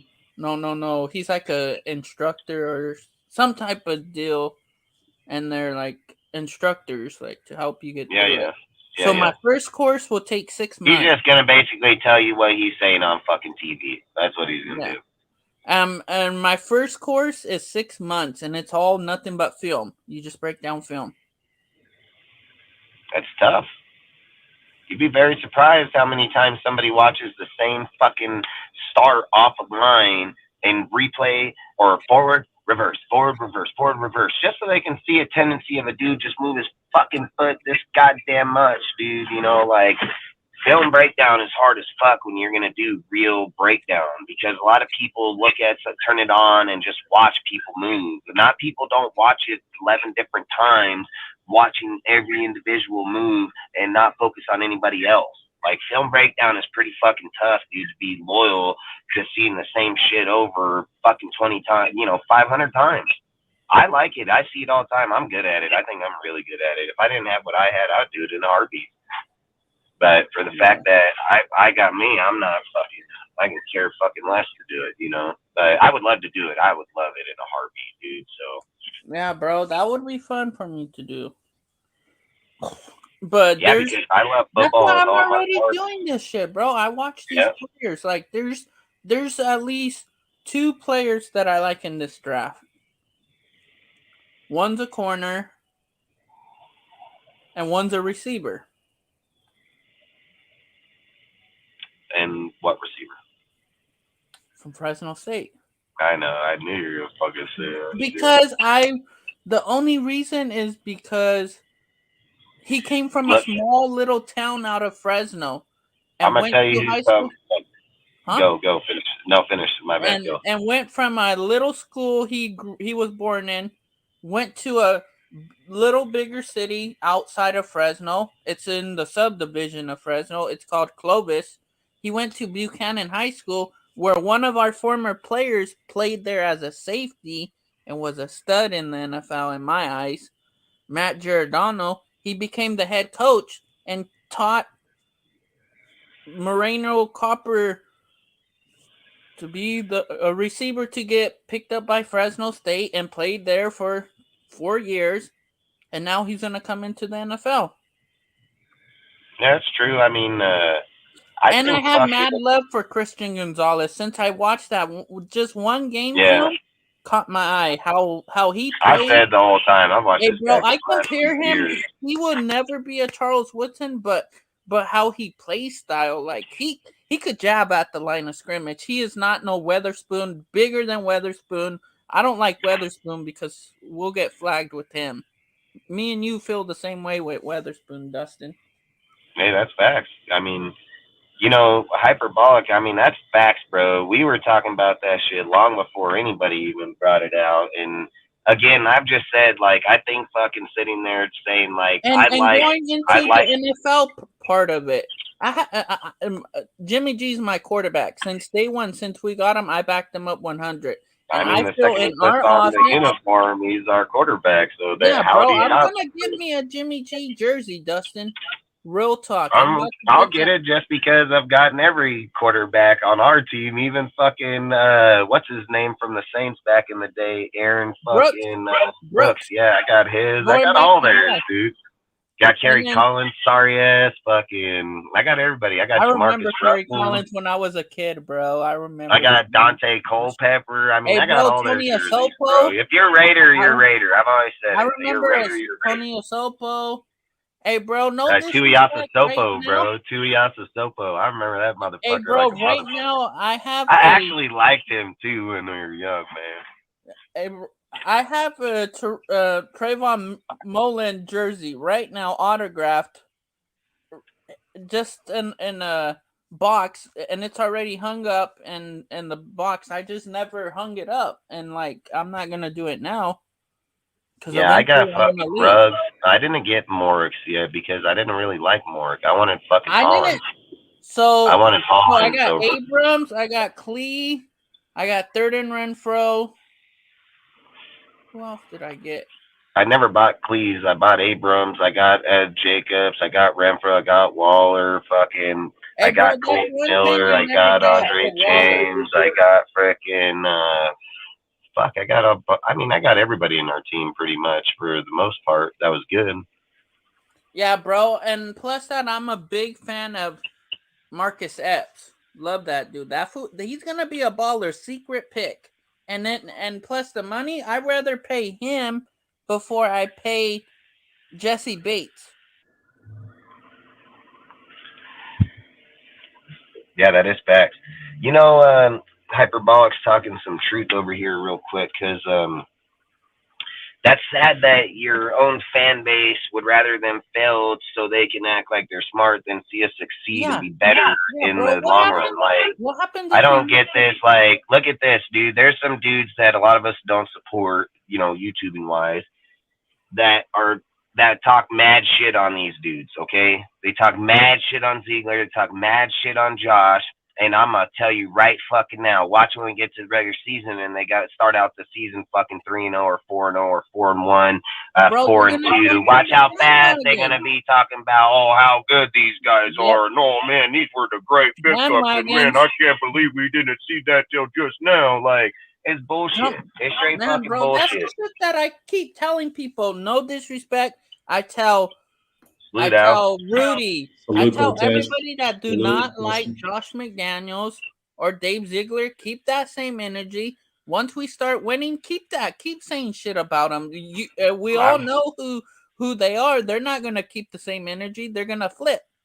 Hey, facts fucking took your soul. He was a fucking home run. Like, grand slam, bro. He's a grand slam by a mile. So Ziegler last year should have won executive personnel last year. And he'll get it. You watch, dude, because that guy's smart as fuck, dude. I don't see how they don't see, because they hate us, dude. Like, they hate us. You gotta be like the fucking most phenomenal. Hey, bro, you know what I noticed from Josh towards the end of the season? Josh McDaniels, when the refs some fucking penalties, he would get mad and like look like he's cussing at them. And that's what made me have more respect for him. Of him getting into it with the refs. Yeah, because he believes in it, dude. And like I said, I think they'll see a lot more going forward. Back to this, he's the only coach out of Belichick's disciples beat Belichick twice already. Yeah, where he's flawless against him. Yeah, beats him. And again, I've said, dude, like, if too many people don't go out there and do the work to say, like, so many people. And then, like I've said, a lot of people discredit him just because of where he comes from. And I've said, how do you discredit that he's the green dot and his shit is one of the most successful in the NFL? Hey, bro, like, it didn't say when it says that Josh's offense, right? So look, this is something that'll prove that Josh doesn't ride Bill's fucking coattail. When they bring up the stat, and you can go look this shit up, dude. This is facts, and you can look it up. Go look up who had the number one scoring offense and number one most points scored in the NFL. And Josh has held that shit down pat, dude, for like 5 to 10 years. And if he wasn't first, he was like fucking 5. And I don't think he's been anywhere outside of 10, unless it was with the Rams and the Broncos in his stint. But Josh dominates, and it didn't say Belichick's offense; it said Josh's offense. Hey, Dustin, with his I forgot my thing. What's up, Al Ghost? What's up, fellas? How's it going? Just want to stop by and say what's up. We got your topic too, if you want to speak on them. Cool, Cortez. Hope you're doing better, man. Yeah, bro. We got the Furno next Thursday, bro. Yeah. I'm sorry about that, bro. Prayers to you and your Yeah, family. bro, it's all good. At least my uncle ain't suffering. That's true, dude. He's in a better place. It's hard enough to live, dude. He's in a good place. He's in a good place. Yeah, as you guys know, jumping in on the Ziegler McDaniels discussion that you guys were having, I definitely have more faith in Ziegler than I do in McDaniels. Like that being said, you guys know I've been critical of McDaniels, but I want the guy to succeed. That doesn't mean that I don't want the guy to succeed. I want the guy to prove me wrong. I want the guy to go out there, start cooking with fucking Jimmy G. I want Jimmy G to Hey, bro, I can say this real quick. Our end zone offense is going to be better without Carr. I hope so. Yeah, no, I hope bro, so, dude. you guys all know, you two know I'm a big Carr hater. You know, Hyper, I literally just was fucking talking those exact words, bro. I said that exact words. I swear, I feel like I was fucking talking to you because I literally said this word for word this morning where I've said Josh took fucking Mac Jones, dude, made him a fucking Pro Bowl player. The dude fell off drastically under Matt Patricia. And if fucking Bill called the plays, why the fuck did they not fucking go out there and dominate the same way? And I've even spoke that offense is so complex. It's only changed hands fucking to Wise, Josh, and fucking Bill, Patricia. And then they instead, and again, this even has to speak more volume. Why was there no OC successor to Josh? Why was there not another dude under Josh that knows that offense? And how come when the Patriots got rid of Josh, why did the Patriots not go out and seek for an offensive coordinator within the NFL? Why the fuck did they go to Matt Patricia and ask him to call the plays? They never looked for a fucking OC. They never even tried to bring one in here. And then they went to a fucking defensive coordinator, and the very next one, they resulted back to Bill O'Brien. Like, that's what I'm just saying. Like, people don't probably realize just how complex that shit is and how they have their shit when you're only going through the last 20 years, literally only shifting the hands through 4 different fucking people. The defensive coordinators had fucking 20 of them because it's Bill's defense. It's his shit at the end of the day. It's his. He runs it. He calls it. They just go run it underneath him. So they're disciples to that defense, but Bill is not a disciple to Josh's offense. No way, no how. No, yeah, dude. Like I agree with that, bro. I think and I think Jimmy should have more success than Carr in this offense. He knows it. My only qualm about Jimmy is the fucking health issue, dude. That's really what I come down to. Like, yeah, but he never got hurt in the fucking Patriots. He never got hurt in the Patriots like he did until he got to the Niners. But that's what I don't know if we should. I don't know if we should so much focus on the fact of his injury or was it their fucking mishandling of it. Carr lovers talk shit about Jimmy G's brutal. Didn't Carr have injuries too? Dude, Carr missed like 2 fucking games in his entire like 9-year stint, dude. Like Carr was durable. Like that's one thing that Carr had. But the thing is, Carr was durable, Jimmy G and this offense. Yeah, but let's be real, okay? Hold on. Let's be real about that conversation. Carr broke his fucking fibula bone, dude, at the end of the season, made it back in the following. If he would have broke that in the beginning, he'd out for the whole fucking year. He broke his ribs and his fucking deal. So I mean, I think the timing was perfect of where his injuries happened at when they did happen. But I don't think Jimmy, look, and I'm going to say it right here, right now. I don't think Jimmy's going to come here and have the injuries he's had with the Niners. We have one of the top medical groups here. We have one of the top trainers. We have a better O-line than the Niners did. We had a longer win rate in the pocket. We had the 3rd longest win rate in the pocket in all of NFL. Jimmy isn't going to sit in the pocket for 4 or 5 seconds. He's going to dump that shit in 2 to 3 because he's going to know just as well as Derek knew. He's going to know the system like Derek knew fucking Gruden's. Like when you're comfortable in the system, you can get rid of the ball. Carr had one of the fastest releases in all of football under Gruden, 2.3 to 2.6 seconds. He came under Josh. He was in the pocket upwards of 4.5, 4.6 seconds. That's almost twice the time he's ever had under Gruden. Hey, Dustin, doesn't OTA start next week? What? Some stuff is happening like before the draft. I think like the 13th, 14th, maybe, or 11th. What, like veterans? No, for the NFL, like for the Raiders. Like, what are they off-season workouts, I believe. Start bringing in their free agents? No. The team comes in. The whole team comes in for their workouts. Yeah, I'd have to see. I don't know where their list is or when it starts. I don't know. Why would it start before the draft, though? I'll look it up real quick on my phone. Yeah, I'd have to see it because I don't know when When I is don't Las know how they Vegas do their list Raiders these days. I mean, off-season they got all workout kind of shit begin switched for around anymore. I couldn't 2023? tell you up and down anymore.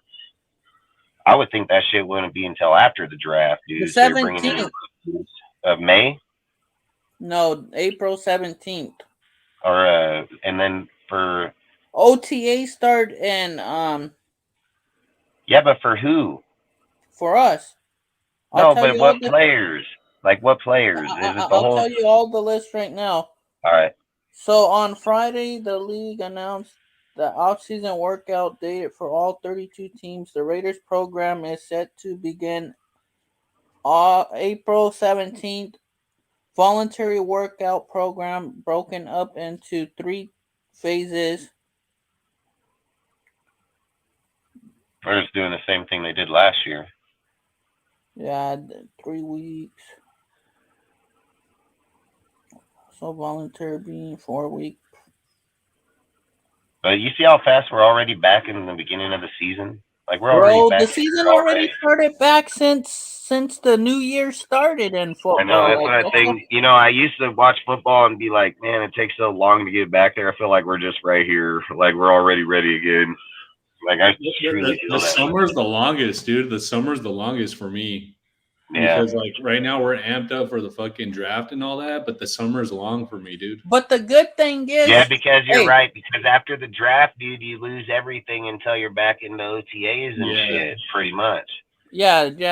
Hey, bro, I just want to hear the first night after the first round what Dave and Josh have to say after their pick. And look, dude, this is the other thing I've been thinking about what you were just saying about Jimmy, about his injuries, right? Even under the years, even being bad, yeah, Carr's been sacked and shit, but Carr's never just been injured, you know, or hurt, dude. Like, I get Jimmy's deal, but I mean, fuck you. How many people have been talking about this recently about the Niners injury plagues over there, dude? They're getting it for their quarterbacks, their receivers, their halfbacks, their tight ends, dude, their safeties, their fucking corners. Like, they got injury plagues all What about over the that receiver? place, dude. What's his name? That's what I said. Debo? I almost said Adebayo. It's fucking Debo. Freaking what's his name? Debo and fucking Kittle. Kittle. Why don't I? Kittle. Well, Kittle, but it's the other fucking receiver too, the one that starts with an A. Fucking, I don't know why. Yeah, you fucking. I just think like I don't think Jimmy's gonna be injury prone here like he was there. He's in an indoor arena, dude. He's got fucking regular grass. He's gonna have one of the best medical teams on the fucking deal. I mean, he has all the resources here in Vegas, dude. It's one of the hubs for conferences for anything. You remember he still I just don't think he's. I think this deal about him injury shit is just easy to speak. He didn't have these problems. I hope you're. I mean, I hope you're right, Dustin. He didn't have the issues in New England, man. They showed up in the Niners, and not only that, I mean, George Kittle been injured every year, and he's been injured for multiple years now. You know, like, and a lot of players and a lot of people have spoken up recently about the fucking Niners faculty and how they're running players down, how they're fucking getting players injured. I'm just gonna say this right now, Kyle. And I'm not gonna say that's the case. I mean, fucking Jimmy, anybody's susceptible to injury. I mean, I'm not gonna say. I'm not saying that it's not. I'm just saying that I don't think that he's gonna have his. I don't think he's gonna have to worry about it as much here. And if he does, then oh fucking well. That it was just meant to be. I've said it the whole time. It was just fucking meant to be. That's why I'd go Hendon Hooker. So if he goes down, we can still win, man. And as much as I like, I'm not a real Hendon Hooker fan, but the more I've watched him and where we can get him, I would not mind him being here for fucking 5 to 10 years. Like, I can care less. Like, he can run, he can throw. He's obviously proven he can win. And again, he did that fucking in he's at Tennessee, huh? Fuck, I mean, that's what I'm saying. Like, I wouldn't be against getting this guy. I think this guy would actually be a good pick. So for me, I would just say, like, with Jimmy, if that's their main injury worry, I would go with Hennon, man. Like I don't know why. I just have a feeling about that guy, dude. I think he's gonna be a good player, but if you go with anybody else like Richardson and them, it's gonna be Chase Garber starting. I mean, Richardson, there's no fucking way he comes out and wins or plays, dude. Like this guy, he'll get destroyed, and then when he gets destroyed, he's done. Like I think he'll just. I think when you break a guy down like that, they're fucking done. Like they don't ever come out and be what people think. I've said it. Like, just tell me somebody that has done it. You know what I mean? Like it's a good idea and it's a good. Like I wish it did happen, but fuck, dude, I ain't seen nobody do it. And I mean, I don't even want to say Holmes or Rodgers because they weren't in the same circumstances. You know, so I don't think it's the same. So I think, dude, like, yeah, I think. Yeah, your bat took your soul. I've heard that too. I heard that numerous times. Yeah, bro, Shanahan's the one. In fact, lunatic. I mean, like I said, we don't have a lot of injuries here, dude. I mean, last year, I'm not gonna lie, it was easily one of the most injuries I've seen in our team by a mile. But I keep thinking about like the quarterback, and I keep thinking about like Carr, and I mean, I just can't recall this time where. Game, and I was at that game in Seattle. Yeah, but people are gonna get fucking hurt like that every now and again when you play every fucking snap in the game. I mean, every person, Rodgers, Brady, every person, doesn't matter who your name is, Mahomes, everybody gets hurt eventually, you know. But what I'm saying is I just don't see him being this like injury like he was with the Niners. That's all I'm saying. I think he can make it a whole year here. Like I really believe he can make it a whole year. It'd be. I'll tell you this, guys. Like if he makes the whole year and he plays at a high level the entire season, he'll be a bargain. He'll be an absolute you guys bargain. want to know why Alcee came to this division? Who? You know, the other reason why this is my opinion, is for him to at least try and beat Patrick Mahomes twice a year. Because he lost to him. He still has a sour mouth for losing to him in the Super Bowl. I think, like you guys said, I think you guys hit it on the nail, and I'll agree 100% on this take. Is that Jimmy was meant for Vegas, and he's meant to be a Raider. Like I believe when you carry mystique of those type of players, like when you carry those type of deals.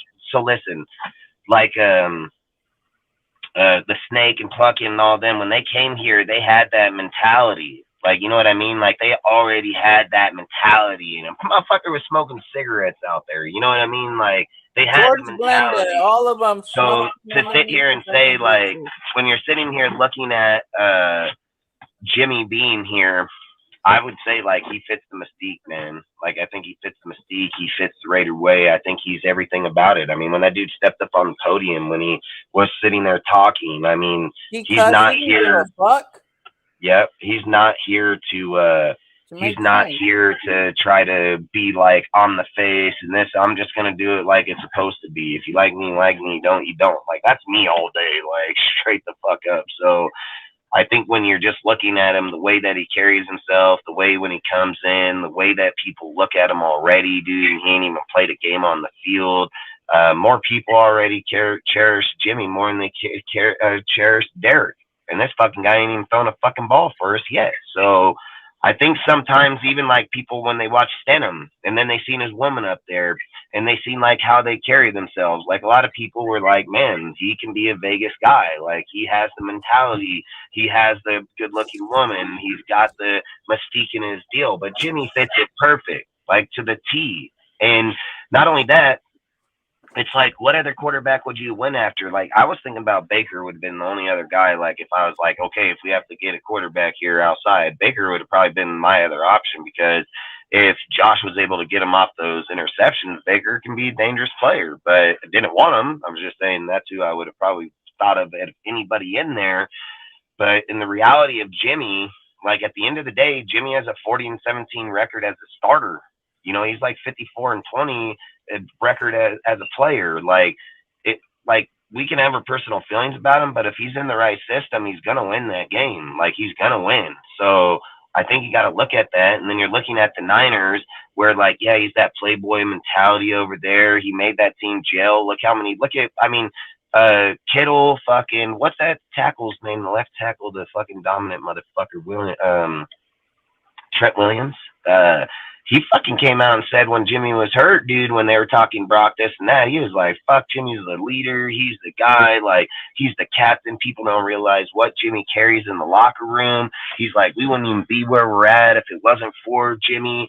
And that's coming from, like, one of the most dumb. Remember when he punched fucking Sherman right in his face, bro, on the field? So, like I say, when you hear that come from people like that, and then you hear them talk about it, and then you hear, like, how Jimmy comes into the presser and how he carries himself, and, like, how he was like, you know, it wasn't about the contract, or it was just fucking language and shit. Like, he's not worried, you know, and, like, he wants to play here, and he wants to be with these players. And I've sat here and said, like, he could have had a shot at fucking Tampa with Chris Godwin and fucking Mike Evans and all them, and he fucking chose to come here to be back with his system, his familiarity with the people here. So, in my opinion, I think Tampa, even with the depleted coaching staff and shit over there, they're still a better fucking team assembled. But I don't know now with Ziegler's and how they put it, and we ain't made it through the draft yet. So I'm not going to say he can't. But the thing Jimmy is looking at that nobody else here is looking at is Jimmy already knows what these guys can do. He knows what they produce. He knows what they bring to the table. He knows what they're going to draft or how they're going to coach. He's been in the system. He knows it already. So I think when you're looking at a guy like that, and let's be real, outside of Carr, he was probably the highest commodity quarterback, and he chose us. So, like, I don't think he just comes here for the money. Like, I think he still wants to win, because when he was over there with the Niners, like, he was adamant about saying, like, he wanted to be the starting quarterback for them. And they were even going to give him a contract till he broke his foot. So sometimes it just punches you in the face. But again, they got Purdy, and Purdy balled out. If Purdy don't ball out, Jimmy gets that contract, dude. They didn't have no faith in fucking Trey Lance. They're even talking about shipping off Trey Lance right now. So I wouldn't be so just like, I'm not a Jimmy fan. I mean, I'll be honest. You hear me. I mean, I don't want that fucking guy. I mean, that's how I feel, because I don't. But the more I looked him up, the more I studied him, the more I researched him, the more I kind of just educated myself on him. I kind of sat and thought, like, fuck, he ain't a bad dude. And, man, he does have good fucking skill sets. And, yeah, he's done a lot in these. So I guess maybe me being uneducated on him, I spoke a lot about him negative, but the more I got educated on him, like, he's not a bad player in any means. So I think he's not the most attractive dude, because I think here people are like, we want to throw deep, and we don't want the Patriot way. Well, look, I don't want the Patriot way either, but they win. We don't. So, like, what is it? You want to fucking keep losing, but you want shit changed, but you still want to do the same shit. You know what they call that? You know, fucking doing the same thing over and over and over is just fucking insanity. Like, that's all you're doing. So I think, like, expecting different result, dude, is just not happening. Like, I think when you're looking at Ziegler and them, they know what change is. They know what it takes for them to win. You know, I want to win hella bad too. Took your soul. Like, I've always said, I don't give a fuck. Like, at the end of the day, do I want the Patriot way? No, but they win. And if we want to win, and that's what you got, then bring it. I don't give a fuck, dude. Like, I don't care. At the end of the day, we're not the Patriots. I buy Raider shit. It says Raider gear. If they want to bring a system that was the Patriot system, fine. I'm not buying Patriot gear. I'm not putting on Patriot shit. If that scheme works, then so fucking be it. I don't give a fuck if it was Cleveland Browns system. I don't care if it was goddamn fucking Jaguars. I don't care. As long as it wins, and as long as we're productive in it, that's what I give a fuck about. So you got a vendetta against the Patriots, great. I don't really give a fuck. I just want to win too. So, and if winning is what they got to do, then that's what they got to fucking do, you know? Yeah, it's facts, lunatic. I mean, it's facts. They're bringing in familiarity with people that it makes too much sense. So why not do it? And if you're not doing it, then maybe you shouldn't be coaching, because that's what it is. It's like Gruden was out of the game for so long. He didn't have familiarity with other players, but he tried to go after ones he's been watching. But let's be honest, how many players leave a team and go somewhere that they have already got familiarity with the coach that was in the coaching staff they've been on for 4 or 5 years, like 80% of the time? Like 80% of the time, a player leaves somewhere, guess where he goes? Somewhere he knows, somebody he knows, familiarity. He doesn't just throw a coin in the air and say, well, let's hope it lands in Detroit. You know, like, that's not how it goes, dude. Like, when people are looking for that shit, that's what wins. They don't want to go somewhere and spend 2-3 years trying to learn a whole new system, everything. I can go somewhere they already know it right fucking now. Whoa, you call it fucking Sam, we call it Will. All right, let's go. You know, like, that's it. That's all they're doing. Same play, same shit, same deals, verbs, just different word for it. That's all. So, like you say, lunatic, that's facts, bro. It's the familiarity. It makes too much sense. It's the chemistry. It's everybody's on the same fucking page, dude. Like, you're not spending 2-3 years to get a result you want to get this year. You guys want to go to the Super Bowl. That's what some of these fans think we're going to do. And the only way you're going to get there is by what he's doing right fucking now. It's not about going out and getting OBJ or DJ Chark or all these different people or Alan Lazar or whatever. I don't care who it is. DeAndre Hopkins. Like, it's not going out and getting people that don't know shit about each other. And it's not about getting people that don't know shit of how to play with each other. Like, I've already said it. 4 out of the 5 dudes already have chemistry with each other. All know the same exact system, played it just recently, are very fresh inside of it. Dude, like, that's like fucking just playing with the team last year. Dude, instead, you're not developing nobody. You're not trained. They all fucking know it. So if you want to get to the Super Bowl, that's how you get there, is that offense. The defense can come along. I've said it, dude. The defense, we won and lost by 7 points, dude, on what was it, like 11 of 15 games, or 11 13 games, some shit like that was decided by 7 points. And we hella depleted our defense by a mile, and we stalled out in 2 quarters per fucking game scoring. You think Jimmy going to do that? You really think that? You really think that Jimmy and Josh are going to stall out in 2 quarters of each game? Fuck no. They know the system very fucking well. They're not stalling out for shit. And I said, there's not a knock against Carr. Maybe Carr just didn't know the playbook as well to be able to expand it. And I said this earlier when I was talking with the guy about how would you feel that if you always played Madden and you played with the Raider playbook, and then when I came over to your house, I told you can't play with it, you got to play with Cleveland. You don't know what the fuck's in Cleveland's playbook. You don't even know what plays you're going to call that are going to work, that are even going to get you a first down. So you're going to have to learn that shit on the fly. You don't have plays like you do in the Raider where you're like, dude, I'm at fucking 3rd and fucking 15 and I got to get fucking 17 yards and I got to get – you already know what play you're getting because you're already familiar in there, dude. So you already know how you're going to get there. You probably got 4 plays in that book you know how to get there. But you going in Cleveland, you don't know where that fucking play is. You don't even know if that play exists in there. So that's all I'm saying is like, maybe that's just how he felt, where Jimmy's coming in with the playbook. He coming in with the Patriots. He's played it for a long fucking time, and he just came out of Shanahan's, which is damn near just as familiar. So I don't think he has much fucking way to go to get right back where he was. Carr never played in it ever. Never played in it ever. So that's all I'm saying is he's 100% going to have a way running head start, way bigger this year than he did last year by a mile. And it doesn't matter if you have Waller and all these guys. If they're injured, what the fuck is the name matter? Like, that's the shit I can't keep getting over is dudes are like, we're a playoff team. We were, no, the fuck we weren't. When do we win a playoff game? Tell me. Like, I'd love to know. Like, you're a fucking participation trophy, motherfucker. Like, you're getting a fucking badge at the end of the day, dude. Like, that's what you're doing. You ain't getting no more than a fucking kindergarten kid on a football field. They don't even keep scoring. They pat them on their back and give them a fucking sun kiss and send them fucking home. Like, that's what you're getting. You ain't won shit. You ain't fucking won nothing, dude. Not in 20-odd years. So to be a playoff team, you can't just get there and call yourself. You got to be there, and you have to have healthy players. You got to have motherfuckers that are healthy, and that includes your starters.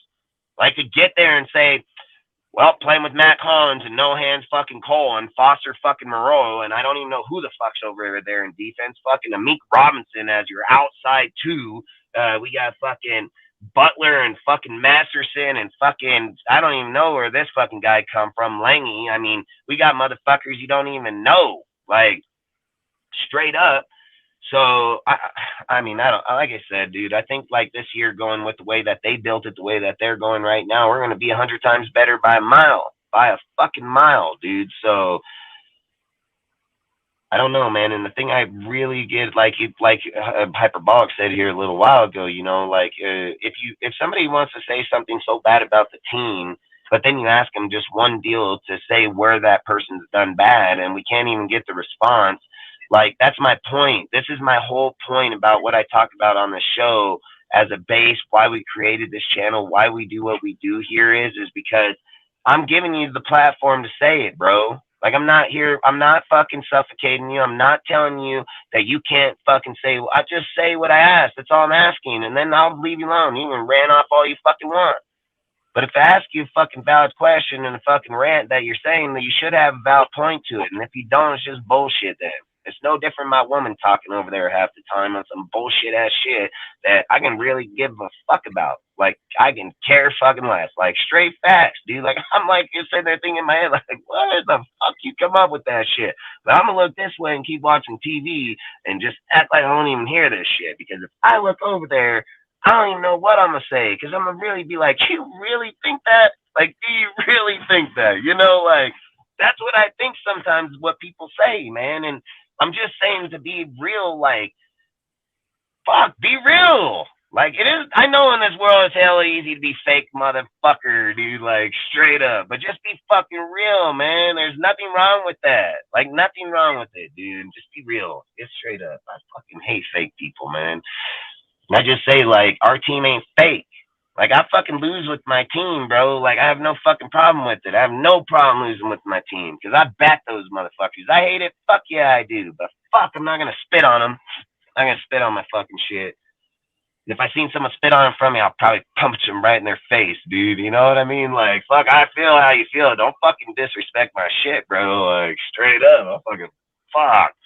Probably beat up people for less. You know what I mean? So I just feel I'm passionate, bro, about my team for real. And I spent a lot of time studying it, fucking trying to be better, see where we could. There was a long time I talked to people for hell long. I'm like, you think I should go put an application in? I'm like, they just hired this dipshit. Like, why can't I fucking call the plays better than this motherfucker any day of the week? And I thought about it for hell long. I just know I want to get the job, but I thought about it like, fuck, I can do better than this motherfucker. But at the end of the day, he probably is better than I am, period, because I think it and can call it, but I don't know if I can, like I said, there's a lot to it. I played football my whole life, dude. Like, I'm a good leader, so I think I can probably do it. I think I'd be good at it, but I just think at the same time, like, I never stood on the other side of the field when I played fucking halfback, safety, or anything. I never stood there and said I knew more than that coach that was telling me, man. Like, I never said that out of my mouth one fucking time. No matter if we won every game or lost every game, I've never thought I was better than that dude. I always thought, like, that dude was here to build me up, make me better, make me who I was. I was one of the best in the country, dude. I ran for more yards in my high school history than anybody in this set for fucking all the way till just a few years ago. Like, I had a full ride scholarship, everything, blew my fucking knee out, everything. Like, I've been down that fucking road, and I know what it fucking takes, and I know what it takes to practice and learn and fucking be dedicated to it. And I know how easy it is for some sorry motherfucker to talk about something they've never done in their fucking life. But you know what? Whatever. I don't care. I did it. And that's why I don't listen to half these fucks, because I'm like, yeah, I did it. You did it. And I can tell just by the way you fucking talk, dude, like, straight up. So whatever. And I don't really care. But I know out there it's not as easy as people say. I've said it on the show hell of times. I've said it's unrealistic to think that they're just going to come in and get a Super Bowl. It's unrealistic that you're going to make that many changes and fucking do it. I said Ziegler's been saying this the whole time, that he doesn't build this way. He builds through the fucking draft, dude. I've said this hell of fucking times, dude. And then it's like, oh, this guy posts this article. This guy sends it to me. And I'm like, motherfucker, you even been watching the show or even listen? Like, you sending me something I've been fucking telling you, but now you want to validate because that motherfucker said it. Well, I don't need his validation. I'm going to tell you that right now. I don't need nobody's validation. I don't need any motherfucker out there. I put more money in this team than most people. I've supported this team my whole entire life. I've never jumped bridge once ever, and they're not going to tell me about my team. I know my fucking team pretty well. I mean, there's some things in history I wasn't born before that they can educate me on for sure, but they are not educating me on shit that I visualized with my own eyes, probably on that field versus them watching on TV and tell me the fuck about my team. Like, I know my motherfucking team, dude. So I'm not think I know everything, because I don't, but I know my motherfucking team, dude. And I don't need to watch somebody's shit to validate my reasons. I validate my reasons because I watch it, I learn it, and I see it. So, and if you don't validate it, then don't watch the show. I don't really give a fuck. I mean, I've said it 100 times. This is my opinion. I didn't get my opinion from somebody else, dude. I study that shit, dude. I speak on that shit, and I speak on it with conviction, because you know why? Because I researched that shit. I didn't speak on conviction because I know I'm full of shit and I'm get halfway through and you're just going to clown on me. Fuck no. You want to debate? Let's debate. I'll fucking go for an hour. I got the breath. Everybody knows that right here, you know? So they know if I feel like I'm on, I'm on. I'm not going to fucking back off, and I don't care what people think. And I don't care if someone goes somewhere else and say, I don't give a fuck. I say it to your face. I'll say it right here. I have nothing to hide. That's how I feel, and that's what I believe. And I believe there's a lot of people out here that are steering our team the wrong way, putting the wrong fucking projections out there, projecting the wrong fucking people because they have sour taste in their mouth, and that's not right. It's not right, man. You hate the team that bad, turn the TV off then. You hate it that bad, don't come on this motherfucker because it's only going to get worse. Like, that's facts, dude. I've said it. Like, listen, I've said this. And I fucking mean this shit, dude. And people need to think about this shit more and more and more as they go and what we're doing here as content creators or putting out advice or not. There's no stadium that anywhere in this fucking world, and I promise you, I don't give a fuck what your name is when you do content or not, you're not going to walk into a stadium and cause any type of divide in any way, shape, or form. And if you do, that circle's going to be about this goddamn fucking big, about 5 you motherfuckers.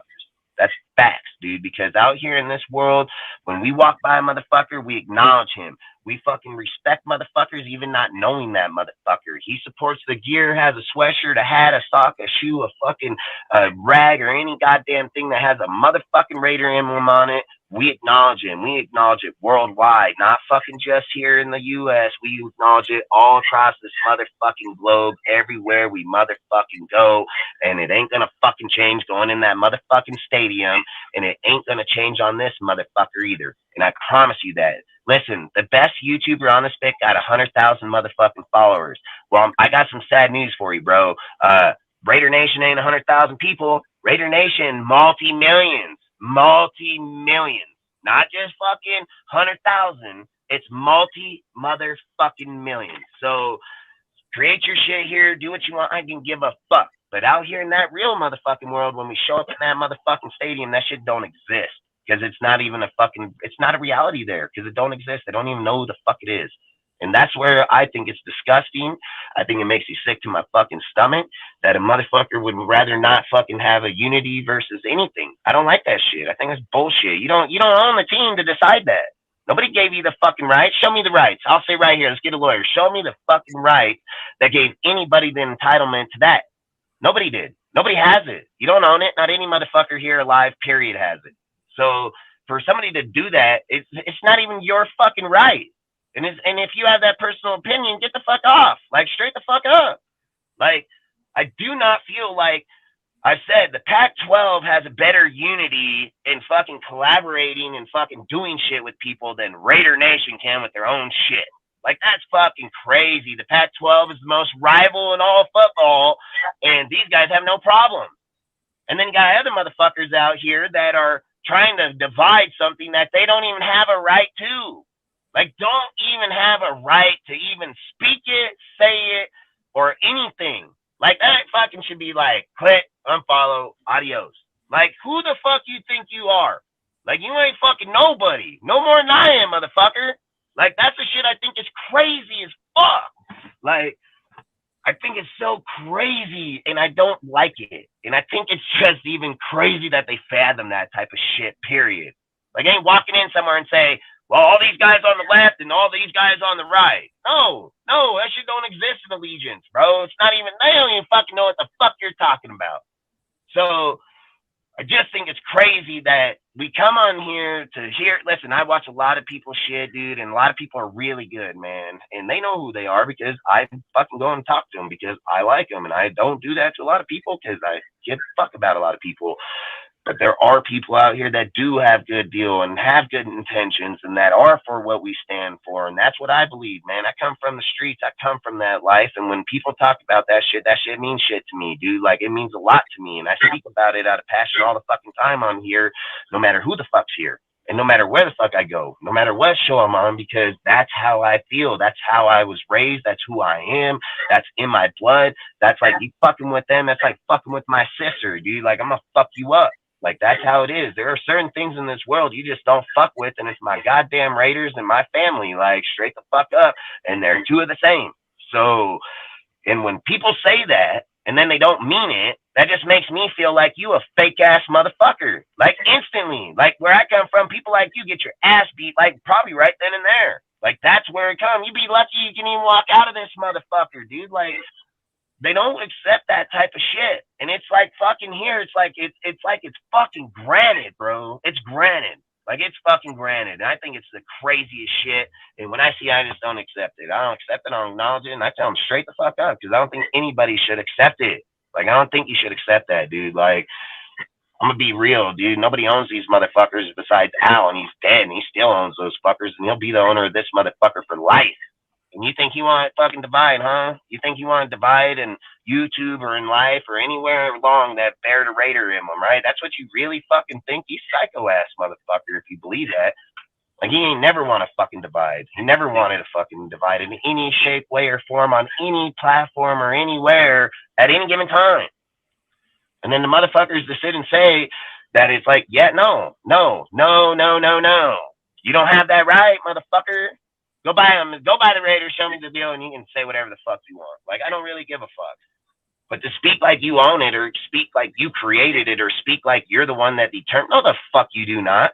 No, the goddamn fuck you do not, man. Like, I'll tell you right to your goddamn fucking face, right to your face, and I don't give a fuck, because that's who I am, and that's what I believe, and I'll fucking say beat the shit out, but I don't care. Like, I don't think that's fucking how it is, man. And I bet I got about, umpteen million other motherfuckers that would say the same goddamn thing. So I don't fucking like it. I don't think anybody should empower that at all. At all. Like, not at all, man. Personal feelings don't belong here, man. Like, we're not here for personal feelings. We're here for Raider content, bro. That's what we're here for. We're here for Raider fucking content. The best shit you put out there. The best shit would make our team better. Fucking all subjects, even if we have to repeat some, because that's how much we care about our team. Like, straight the fuck up. I mean, sometimes we get stuck in a loophole here with Josh and fucking Derek, like they're fucking butt lovers, and it's disgusting, and I almost want to turn off my own show. Like, literally, just want to hit my end and just be like, fuck this. Like, I'm not going to let this shit happen, because I don't like that. And it's just like you say, when it starts getting carried away in the deal where people are getting fucking projected, why are you getting deterred to that motherfucking shit when it isn't even irrelevant? And then to keep saying it is just even more, where it's just like, why? Why, man? Like, why? What does that do for your team? Nothing. What does that do for anybody in that chat? Nothing. What does that do for anybody talking about making your team better? Nothing. So why in the fuck are you doing the content then? Why are you even coming on there? Why are you talking about it? Why you go on there? Like, are you fake or are you real? I'm real as fuck, dude. I want to talk about what betters our team at all fucking times, dude. Anybody, everybody, where it isn't, fucking where we're faulting, where we are. Like, I want to be as real as fucking possible, man. So I've always said this platform, DSR was created for everybody to have a voice to a point, I guess. Like to a fucking point, because I think at that point you're toxic. You're toxic, and that's not what we need, because too many people has allowed that to go on for too fucking long. That just causes this toxic fan base, dude. And then you're toxic against your own fucking people. Like, why are you coming and trolling me when I'm a Raider fan? Why?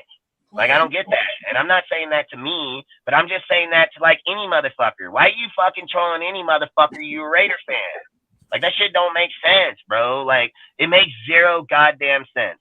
It's not funny. It's not cool. It ain't nothing. It's fucking stupid as fuck. And then you cause problems amongst your own fucking people.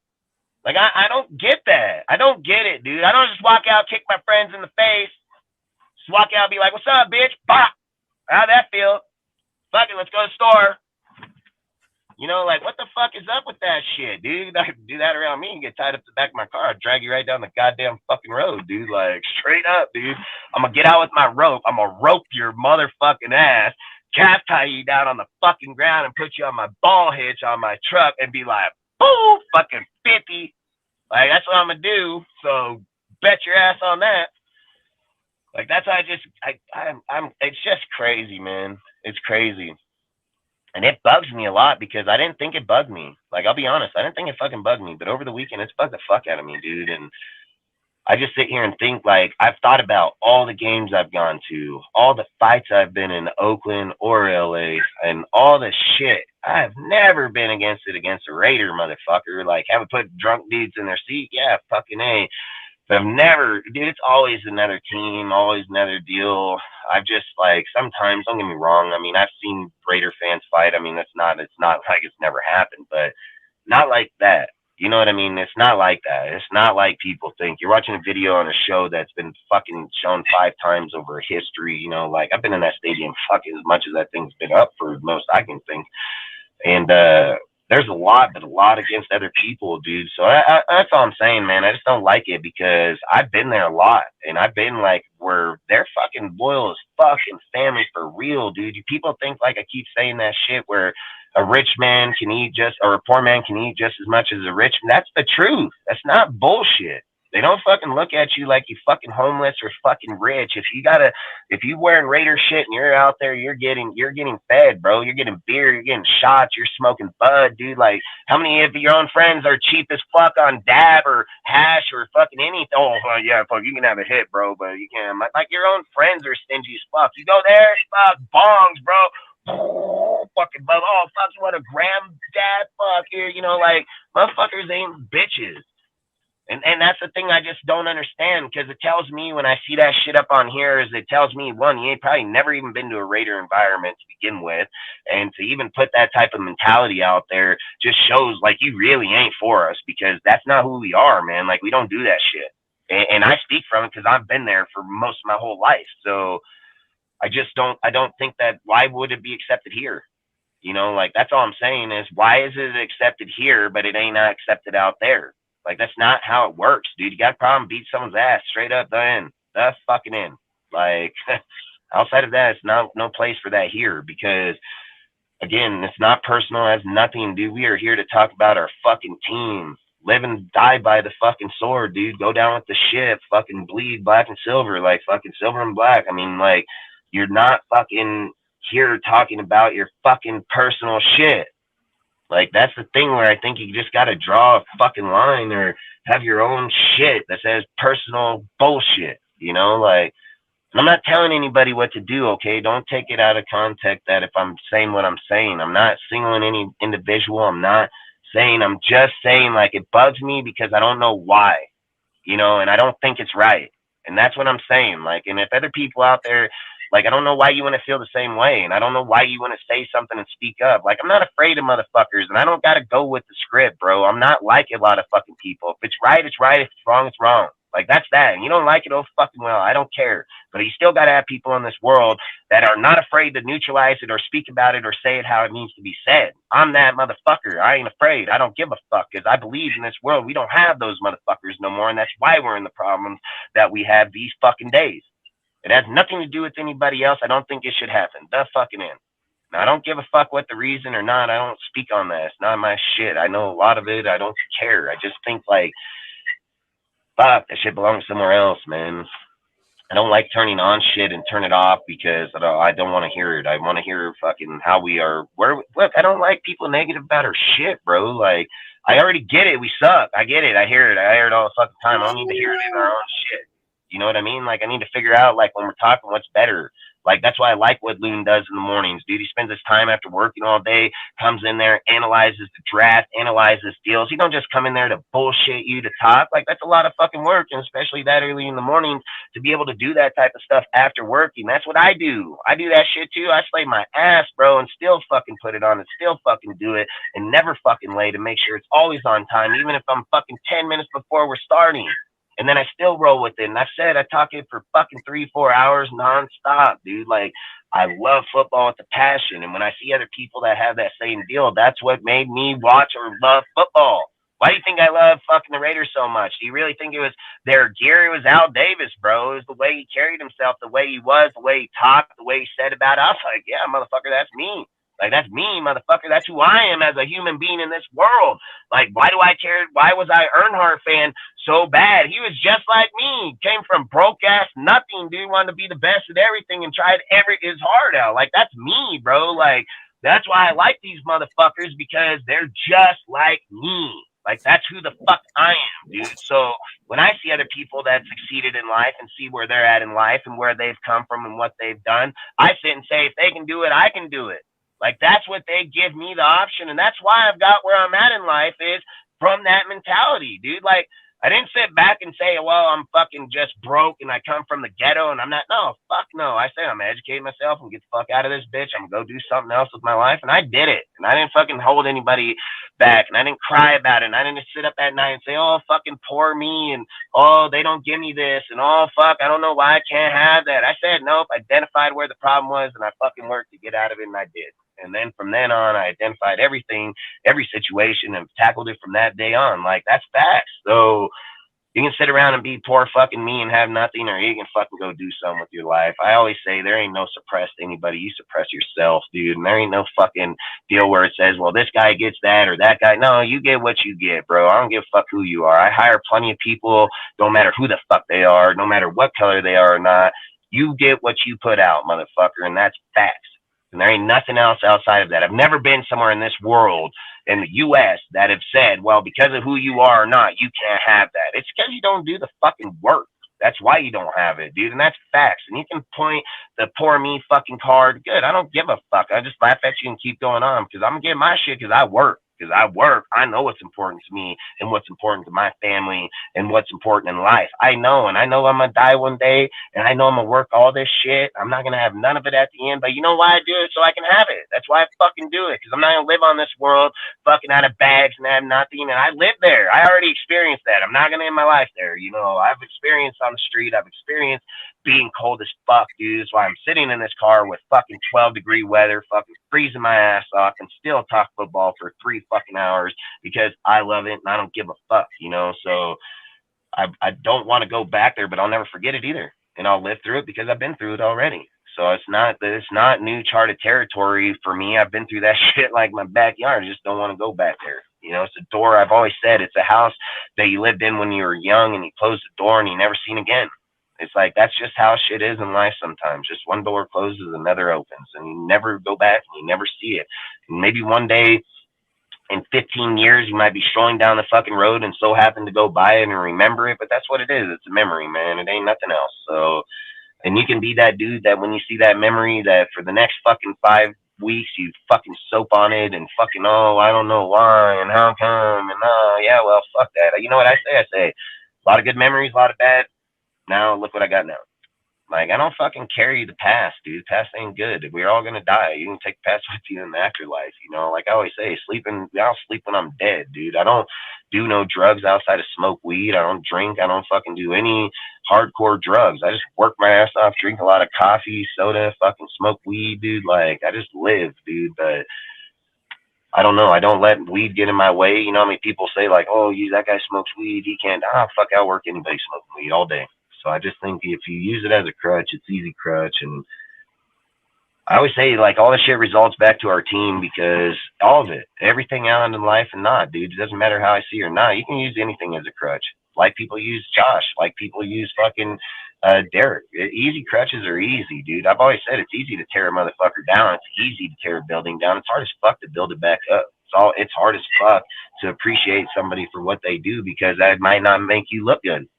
You know, like there's nothing wrong with saying that, hey man, he puts out good shit, and hey man, he does a good job at it because he spends a lot of time on it. There's nothing wrong with that. There ain't fucking nothing wrong with giving the dude credit on what he's done and deserved. You know, like I don't get it. I don't know why more people don't support people, why they want to bring them down or fucking clash on them or say things, dude. Like, good for him.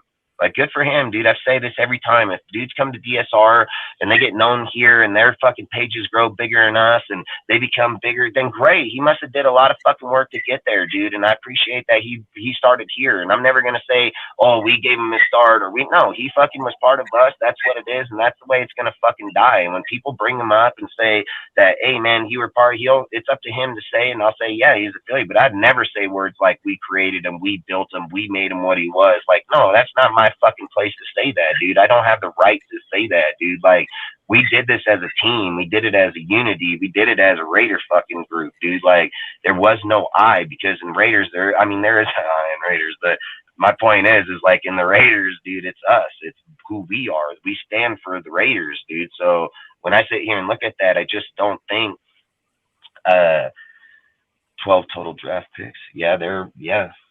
The Raiders draft picks, 12 total draft picks. Yeah, there's 12 for sure. I just say, like I always say, man, there's just It's us. We all do it together, man. And at the end of the day, that's what it's about, and that's what it should be about.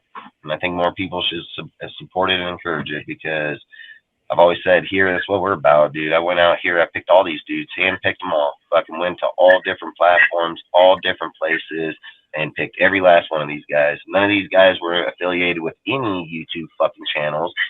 Cortez, I mean, he goes on them, and Al does too. He came on here later, but for the base part of this panel that started with me originally, we're all people from different types of platforms because I sat and been on other people's and seen how their shit went and seen how people were and how trifling and how fake and how fucking a dude can talk to you here and then in the show and just be a sorry piece of shit.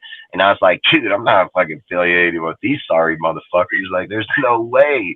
Like, I would fucking drive over there and run them over with my car, like straight up. So I was like, you know what? I'm not gonna do that.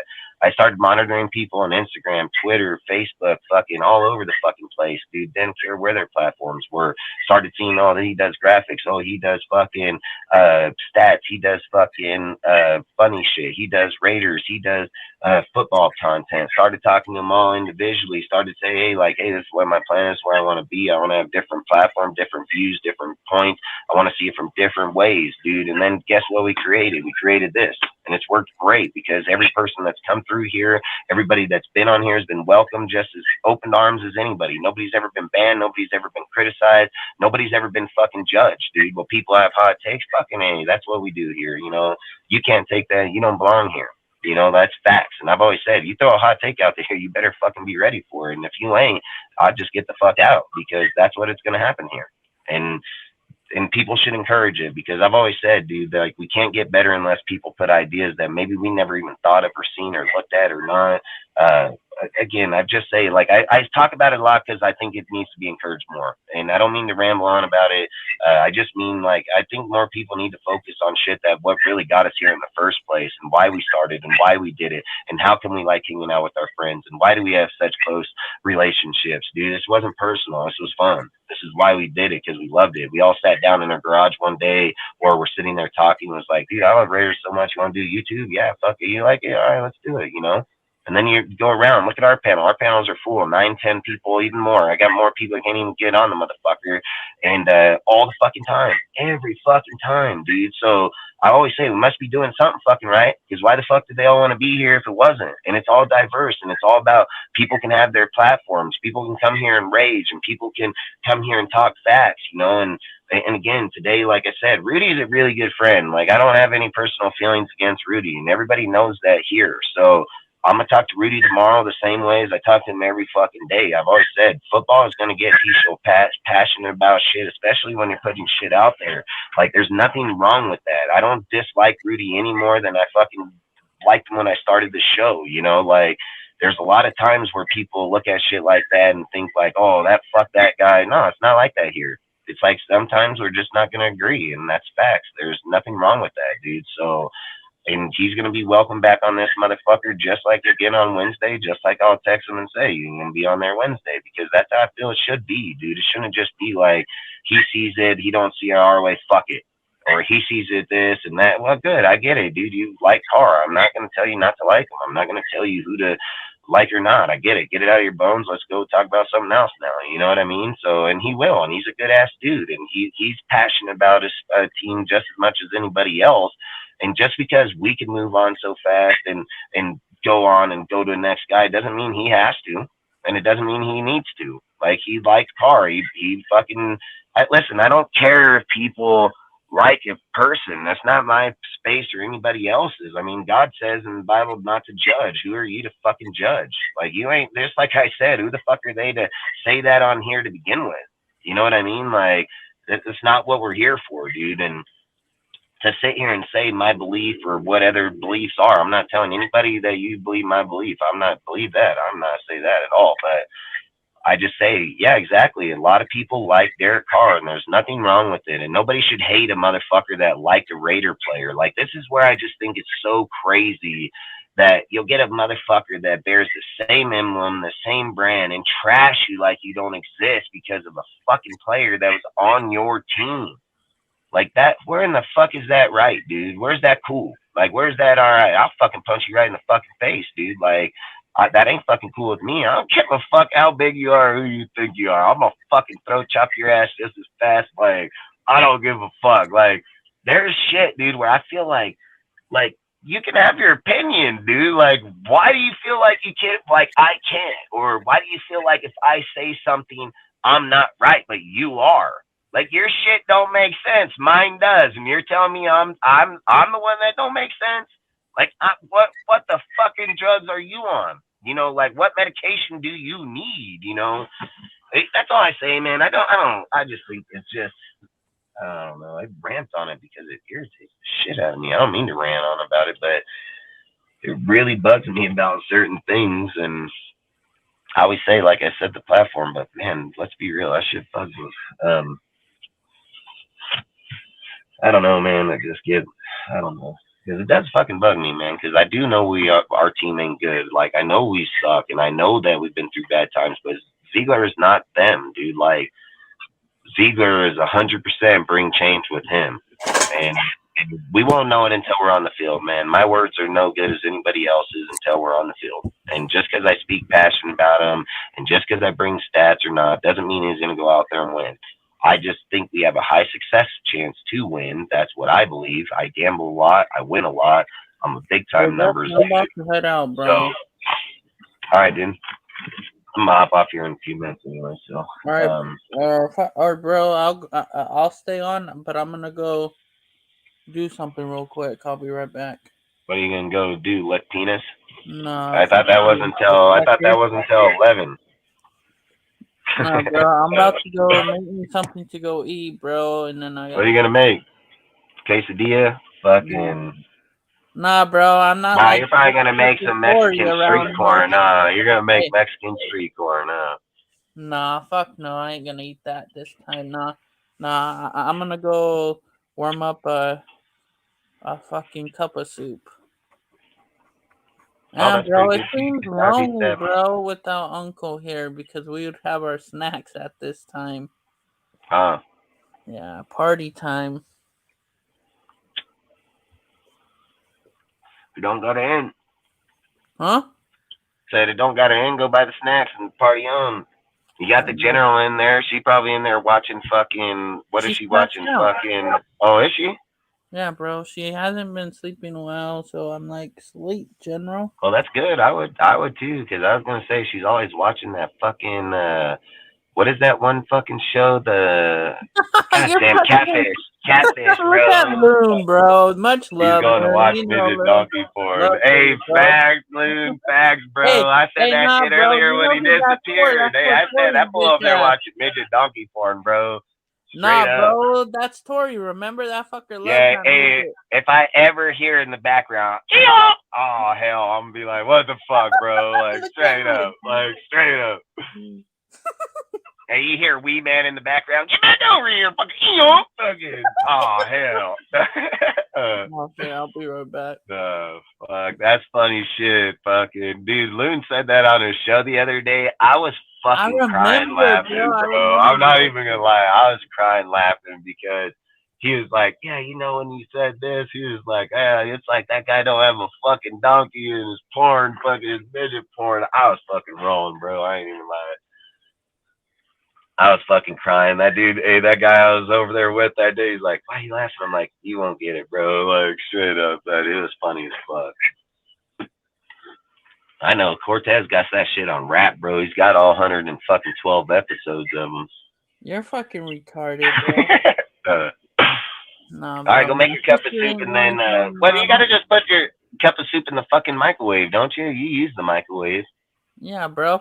Nah, bro, I don't put it in the microwave. I heat the water up in a... That's what I would do on the stove and then put it in there. No, bro, I heat that shit up in the microwave, but I use a fucking measuring cup. A glass measuring cup to heat up the water for like 3 minutes, then I let it sit for a minute, and then it's good. Yeah, I won't lie, because I hate Topper-Roman with like a lot of water because I feel like the flavor. Hey, bro, I feel like the flavor goes. Yeah, I do too. I cook it. I cook it. Put the water in there. Let it fucking cook itself. Minute is, I pour that shit out. Put the packet in there. Stir that bitch up because that's where the most flavor for me is at, dude. Like I hate eating that shit with like a lot of water. It feels like I'm fucking slurping on fucking noodle water or something. Like, I hate that shit. I don't know. I grew up on top of Roman. Like, that shit was my fucking shit, dude. I'd buy that shit. I still buy it, and I got hella money. My woman tells me, why you buy that shit? I like it, dude. That's my shit.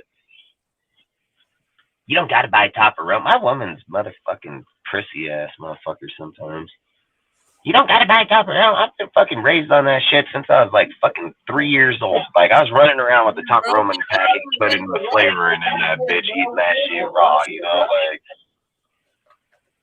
Fucking Kool-Aid in one hand, fucking top Roman packet in the other. Oh, fucking. Hey, bro, you know what? Sometimes I don't even fucking put it in water. I break it, and then I just fucking put the sauce and just eat it fucking raw. That's what I did. I'm not gonna lie, I shake that shit up in the deal. My daughter, dude, Savannah, she is so fucking like me. I swear, she is so much like me. It's not even funny, dude. Like, she will straight up. She's like, Dad, can I eat that raw with the packet? I never even told her that ever or showed her. She's like, can I eat that?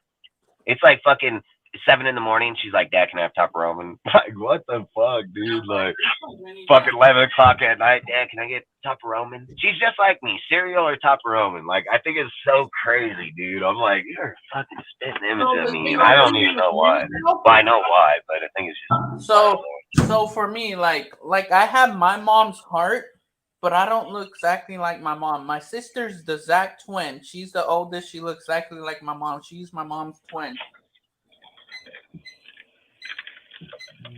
Yeah, I think like like they say, why God gave you a daughter so you can have a best friend for life. I strongly believe that shit, dude. Like, I strongly believe it because my kid is like my best friend, and she is so much like me. It's not even funny, dude. And I don't even know how like she has the tendencies. I work so much, dude. Like, I'll be real. She goes to work I take her with me all the time to work, but like I don't get to spend a lot of time with her.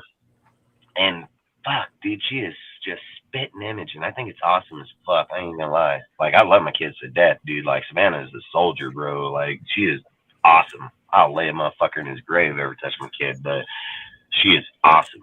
Like, straight awesome. And she is so, like, just a great person. It's crazy. I forget how kids are these days, man. These fucking kids can just walk up to anybody and be a friend with them instantly.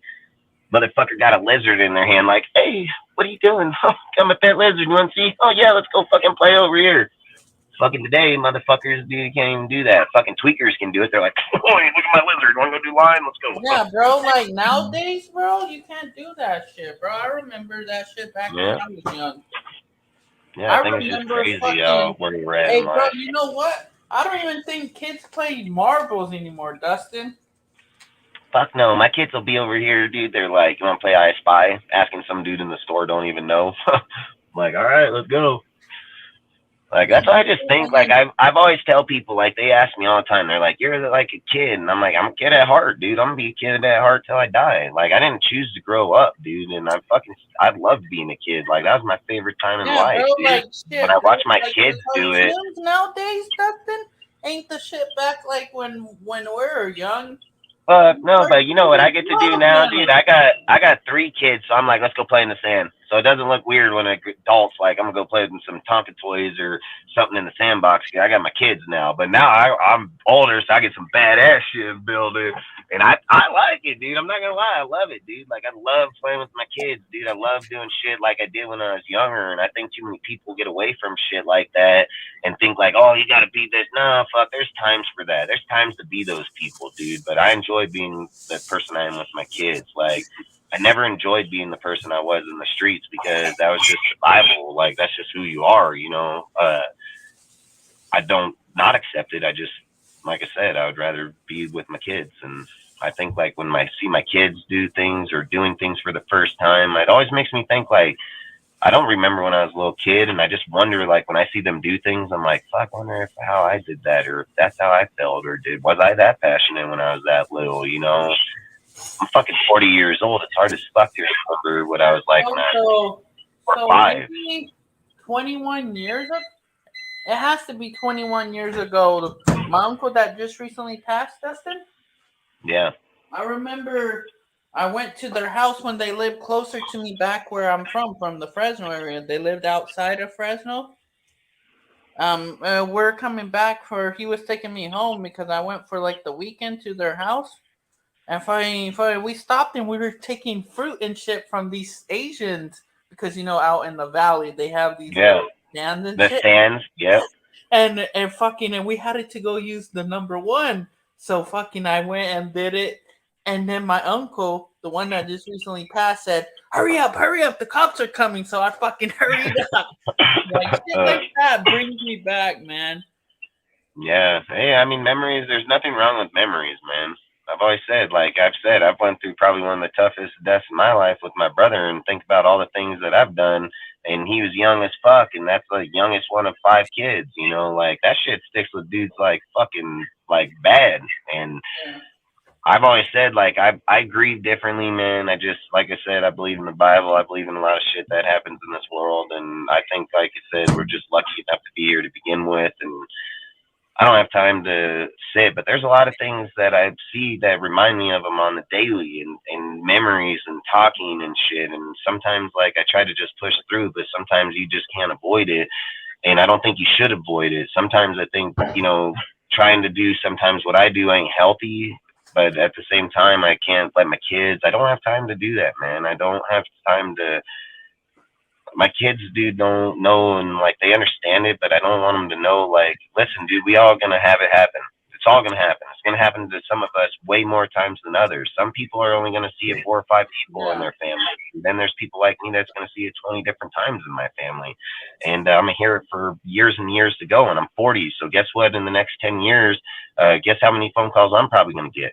And imagine how many people I'm going to start hearing all the fucking time. And I just look at, I care about my family. I care about everybody I'm ever around. I appreciate all the time that I ever get with them, and I cherish all the time with them. And unless somebody was just straight fucking kidnapped at a young age and straight brutally murdered, we all fucking die, dude. And some of us die, unfortunately, in car accidents. Some of us die growing old and fucking doing that. That's a part of life, dude. I'm not grieving over anybody that's dying unless they were just straight fucking murdered, dude, or my kid. That's facts, dude. Yeah, and I know my mom. I know her for everything. She's been there my whole life. I have all these memories and everything. Is it sad? Fuck yeah, it is. I haven't experienced it. I don't know the feeling you go through, but I already know it's coming, and I know it's going to come, and I'm accept it. And I know it's going to happen to my grandmother and my sisters and my brothers and my fucking uncles and nieces and fucking aunts and everything. And I don't look at, I say I cherish what we do. That's why I like going to Raider games or having a fucking function where people get along and so on because of those memories, man. And I feel like people grieve on people too long because of either not getting to spend the time, but guess what? You had all the fucking time. Why are you worried now? You know what I mean? And that's all I'm saying is if that's how you feel, then fucking do it while they're there. Don't wait till they're over and then fucking that doesn't even make bro, sense. Losing a parent is horrible, bro. Losing your parent is hard. Dude, believe me, I'm telling you, and I got a call at 3 o'clock in the morning from my best friend, dude, and I knew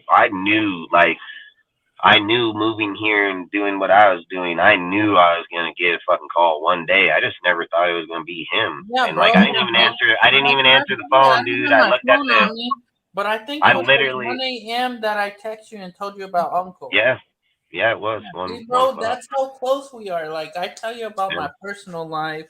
I don't tell that to everybody. Yeah, I mean, I'm not gonna lie, dude. When I woke up at 3:30, it was 3:30, 3:33 in the morning, and the second I looked at my phone and seen it was my best friend, I fucking knew right then. I knew. I was like, nah, he ain't calling me in no fucking 3:30 to talk. I fucking knew, and I didn't answer the phone because I was like, I don't want to answer that shit, man. And then he fucking called back again, and I was like, I'm not answering that motherfucker. There's just no fucking way. And then when he called back the third time, I fucking knew it, man. And I was just like, nah. So I fucking answered the call and.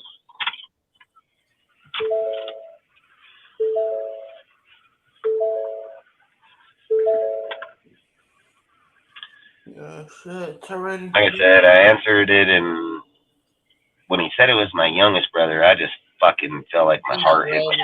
Because I was just like, man, why?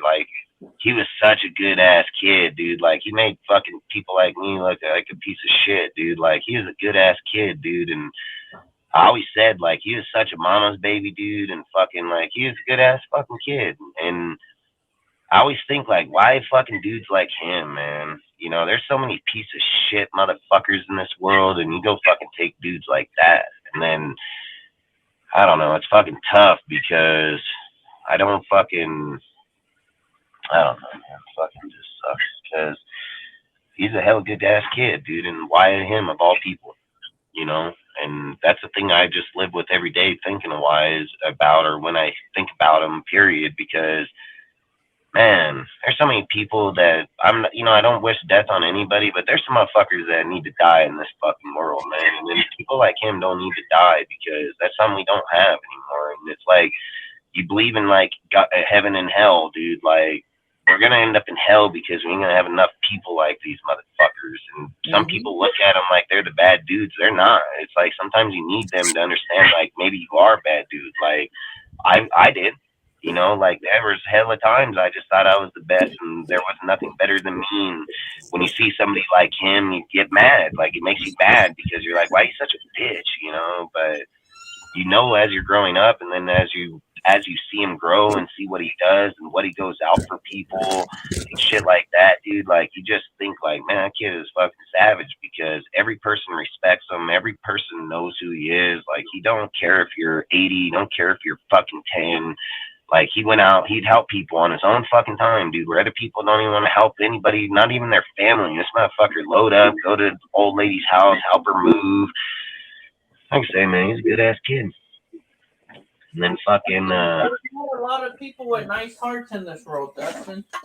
Dude, I'm gonna tell you one thing, dude. I didn't even know that many people cared about him as much as they did when we showed up to the deal down in California, and like over 5,000 people showed up. I was fucking mind blown because I was like, there's no fucking way this dude know this many fucking people that actually would take their time off their job to fucking come here.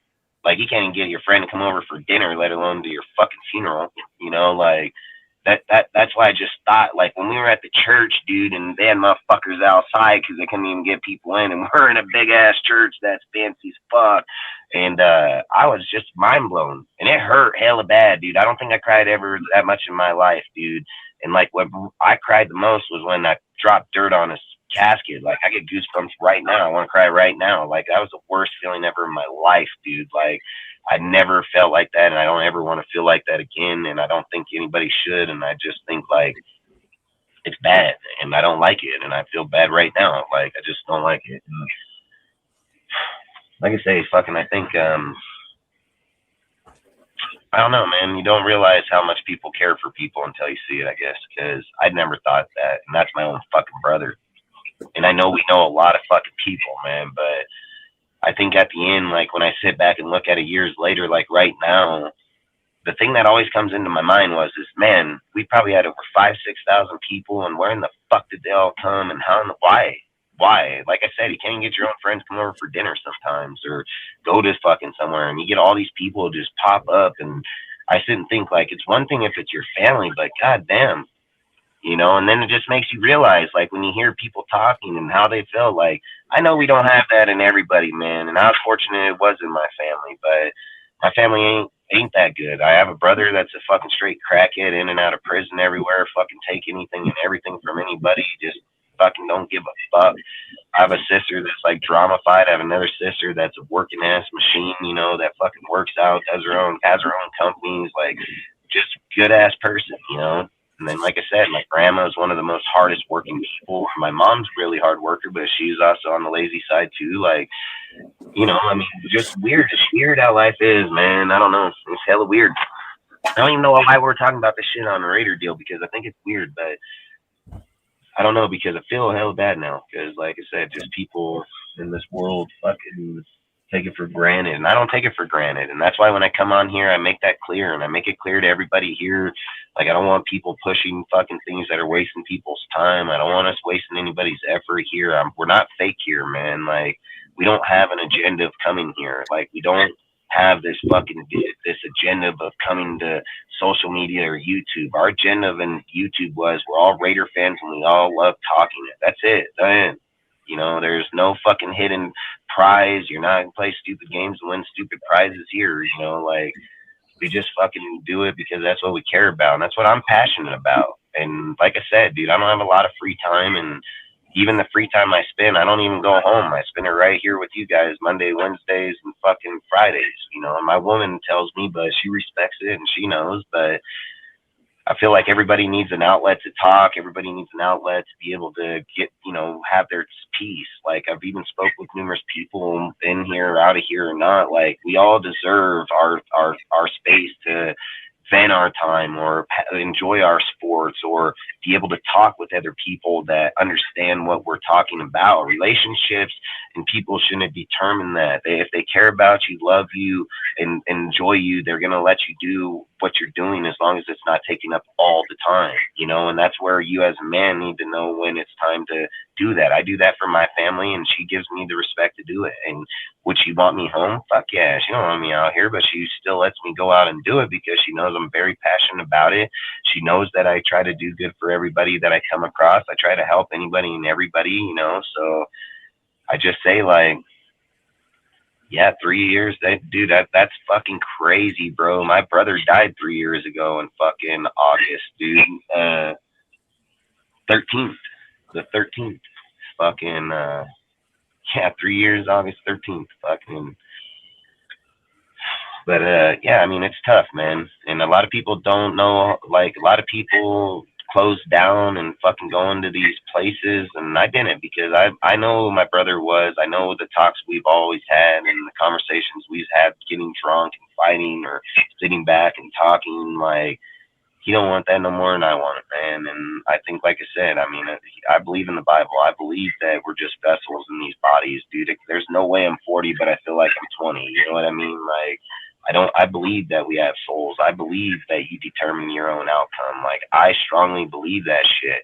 Do I say stuff like, yeah, I don't go to church and think about it like that because I don't think God looks at us like that either. He don't want us to worship him in those aspects either, dude. Like, he wants us to know morally what's right and what's wrong. He's going to judge us when that day comes. And I know that I'm going to stand in front of him and say, yeah, that's crazy, bro. Like, lunatic, that's fucking crazy. I just get goosebumps even thinking about how close and how weird that is. Like, I'm not even gonna lie. And yeah, that's crazy. And like I said, man, he's gonna judge us on who we are. I've always said I've never taken anything from anybody. I've never felt a reason to lie. I've fought. I've been in a lot of fights, dude, and I feel like I've justified most of those fights. And sometimes I've fought those fights because other people. But I've never fucking killed anybody. I beat the holy fuck out of people, but I've never fucking just beat them while they're down. I don't believe on kicking. If I got a guy knock his ass out and he hits the ground, that's it. I won't let nobody kick him while he's down. I've never jumped anybody in my life. I've been jumped fucking 15 times over, you know, like I've never fucking jumped anybody in my life, dude. I'll throw down on 3-4 dudes. I don't give a fuck. And I did that for most of my life growing up. And that's just where I came from. And I accepted and I didn't fucking run away from it. And I think that's why I am who I am. But at the same exact time, I don't think it's right. And I don't think a lot of people should have to go through that. And just because I experienced it, I don't think other people should have to experience it. And just because I don't like certain things doesn't mean I need to project that to other people, you know? Like, how would it feel if I just walked around my house fucking moping about what happened in my childhood and projected that to my kids? What do you think's going to happen to them? Like, it's not right, dude. Like, if you know you have a platform to better people, then use that platform to better them, dude. Doesn't matter where it's at. I have millions of dollars, dude, and I fucking treat everybody the same. It doesn't matter to me. Money doesn't mean shit. It's a materialistic thing you're not taking with you when you're dead. So who gives a fuck how much of it you have? Can you have a little easier time here? Yeah, and I can have easier time helping people, and I do help people. And it's just like I say, I put a lot of effort into what we do in our channel or our Discords or our Instagram. I do a lot, dude, and I bring a lot of these guys in, and I still even help them out sometimes just because I feel like it's only owed, dude, because that's what I believe in. And I don't feel like anybody should owe anybody to do anything. I just appreciate it. And I like giving back and I like helping in any way I can. And if somebody needs talking or needs help and I can help, I'll help, dude. I'm always there for anybody and everybody. I've always said my doors ain't closed, dude. I don't feel like I'm better than anybody, dude, because I had nothing just like a lot of people here to begin with. And why I relate so much is because I felt like when I was in Oakland and go to the games, a lot of us were that way. A lot of us were living in the streets, dude, that gathered up money to go to games because that's where a lot of us can hang out and have fun. Like, that's exactly why. And you felt like you were welcome, and you felt like when you got there, you were like in the biggest gang ever because anybody talks shit, you're just going to beat their ass. Like, you just feel like there's nothing going to hurt you or nobody can touch you, you know? Like, it's a good feeling to have when, and then not only that, as I got older and seen like how I viewed it as a kid, I viewed it as a punk ass kid, and then how I viewed it when I got older and how people actually use it as a respectful and use it for family gatherings. And then I'm sitting here at 40, I got a 5-year-old, a 3-year-old, a 9-month-old, and my woman, and I'm just sitting here thinking like, damn, you know how many memories I'm at with them in there too?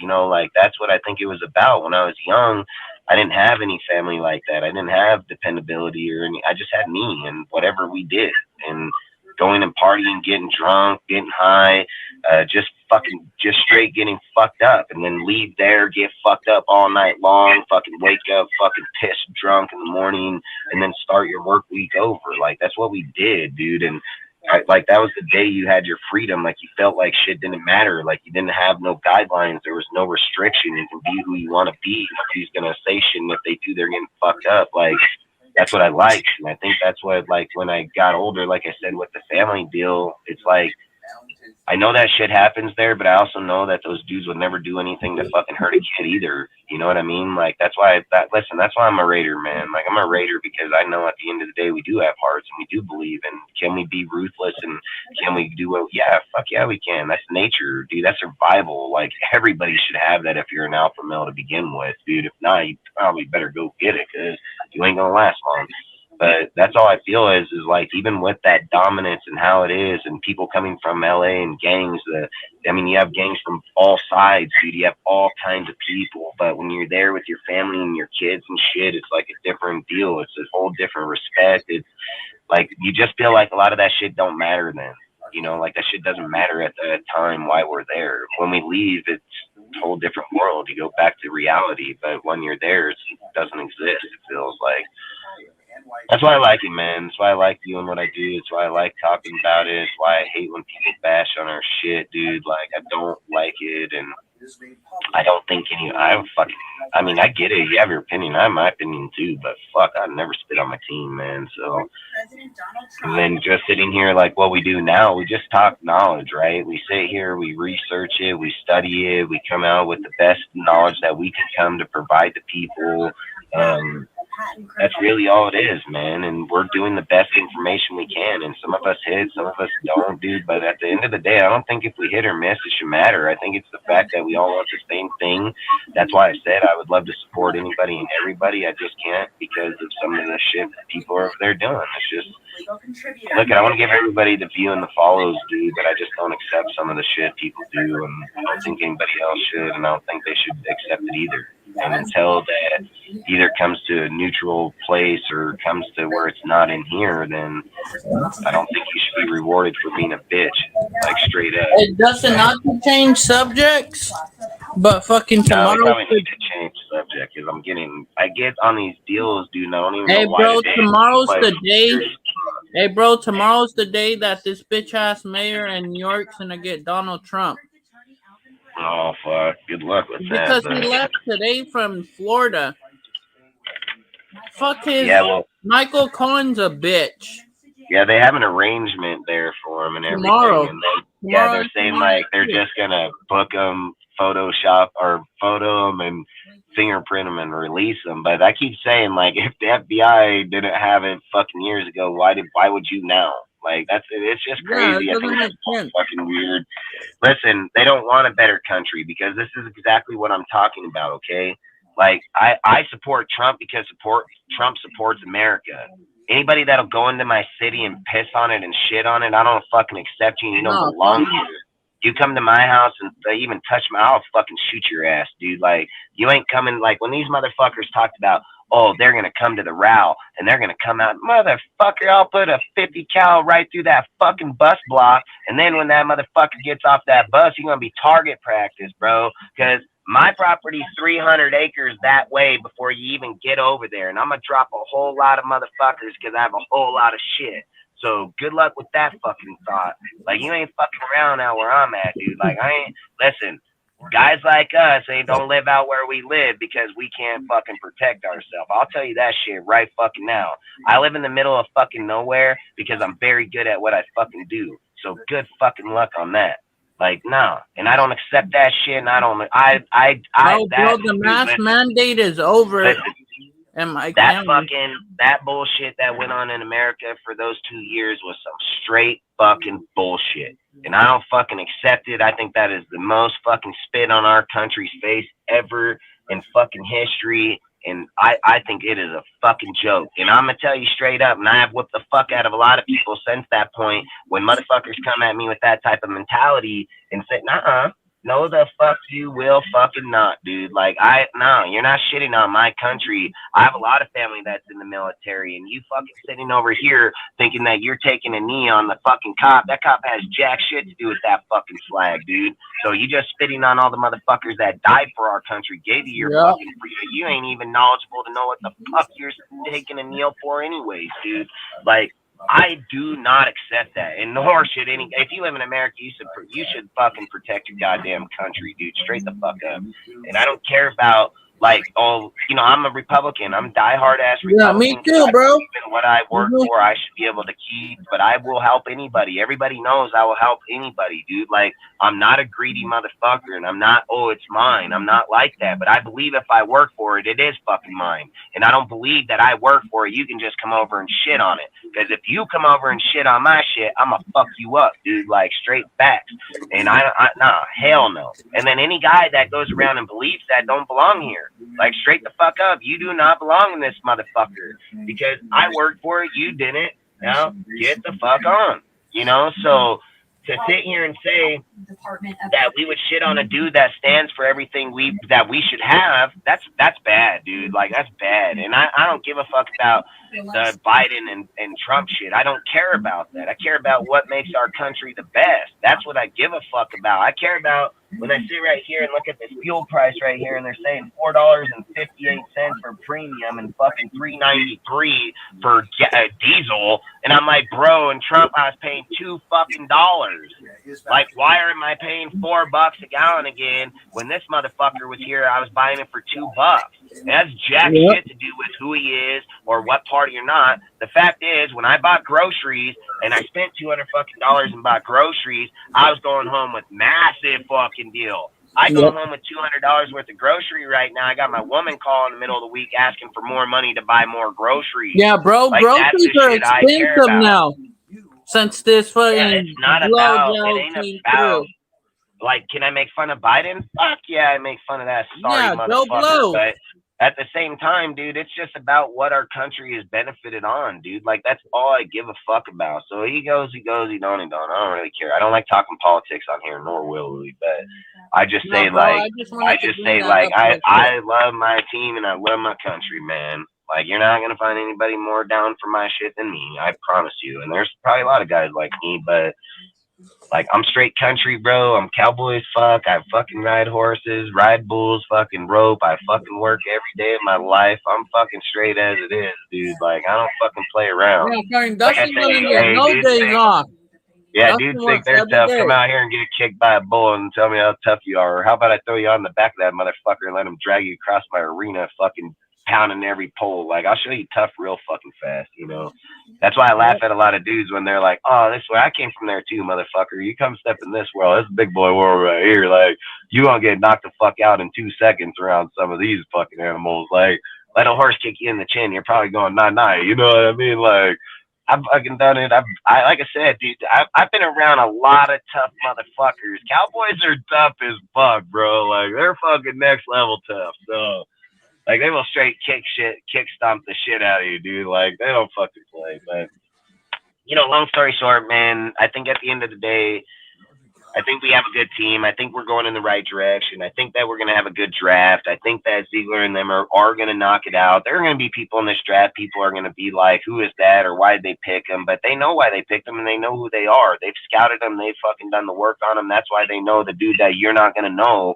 and you're going to say, I don't give. You don't know him because you didn't research him. You didn't study him. He did. He fucking knows that player inside and out.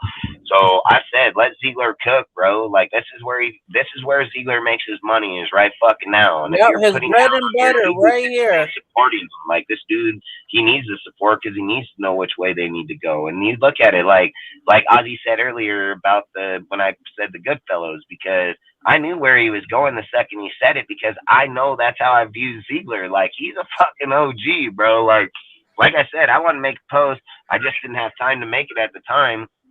But I was like, let Ziegler cook, bro. Like, this is the time Ziegler's going to cook. This is where he makes his money.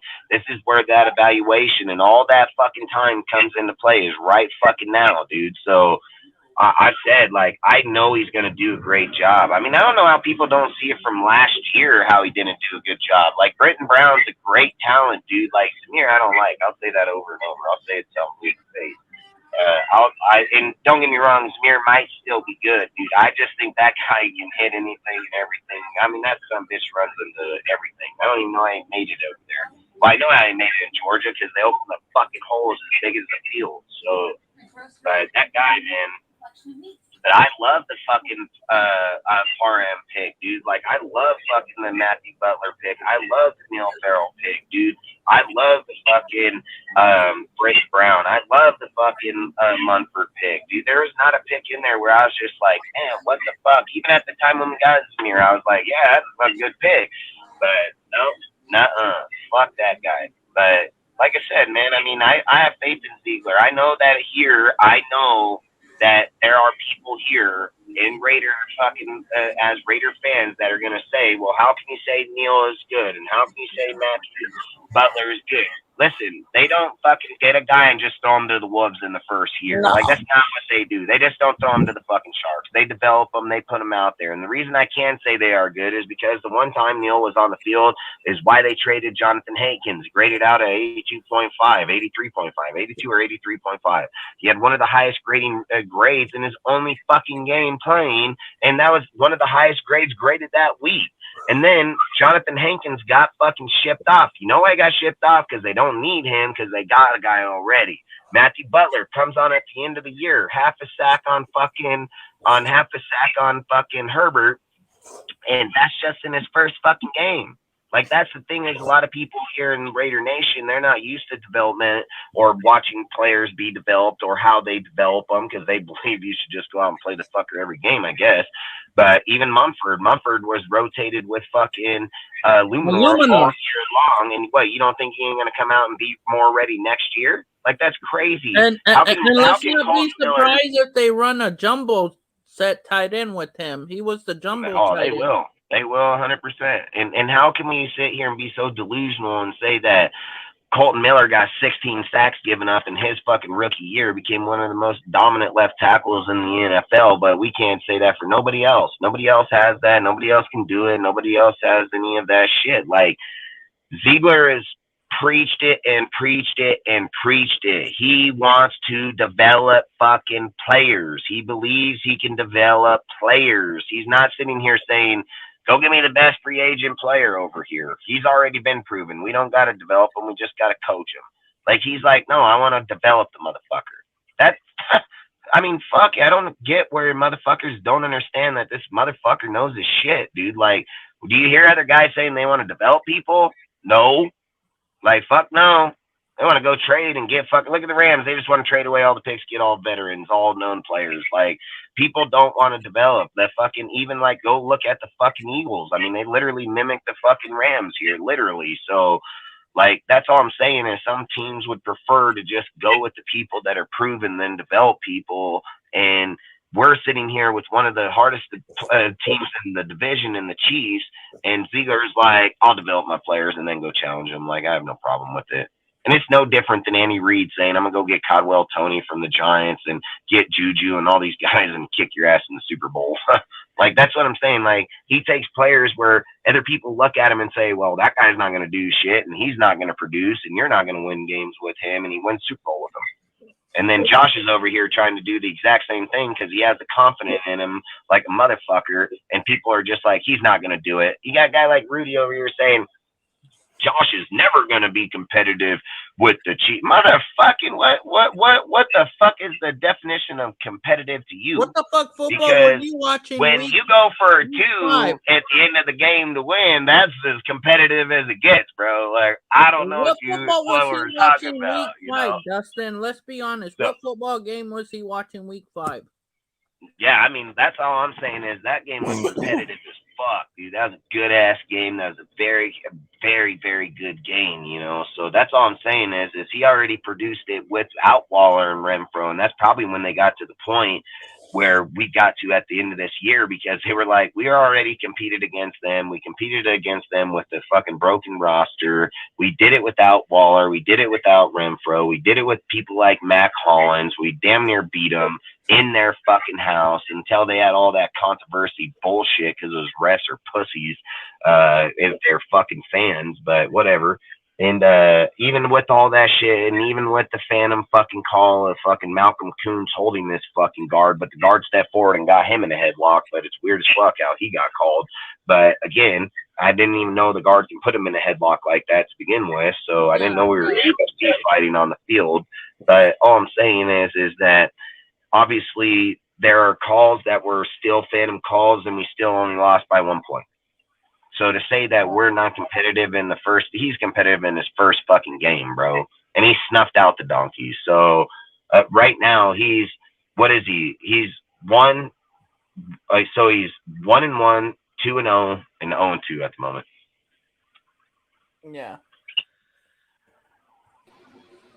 Salute, fellas.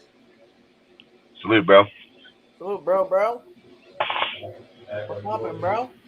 How's it going? What's your topics? How it goes?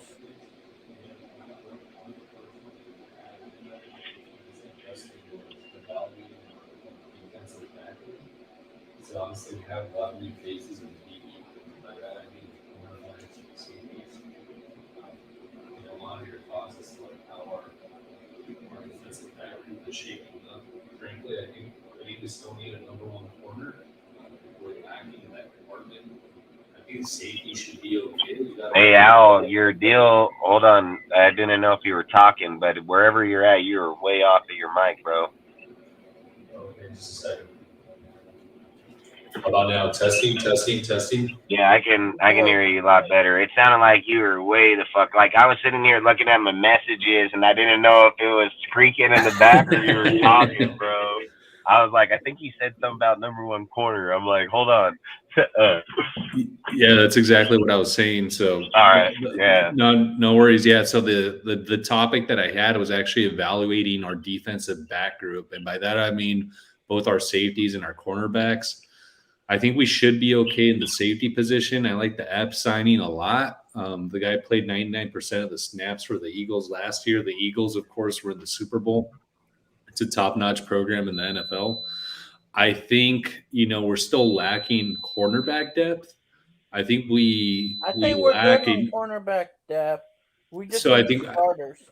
So I think we're lacking. Yeah, to your point, Cortez. I think we're lacking a number 1 corner.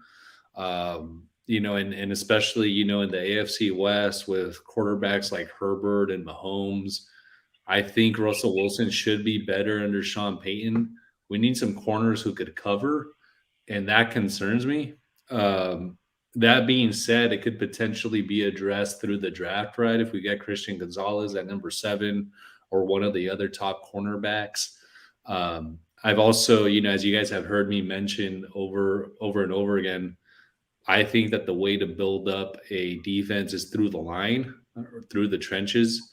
I saw an interview with Dave Ziegler not too long ago. I think it was about 3-4 weeks ago.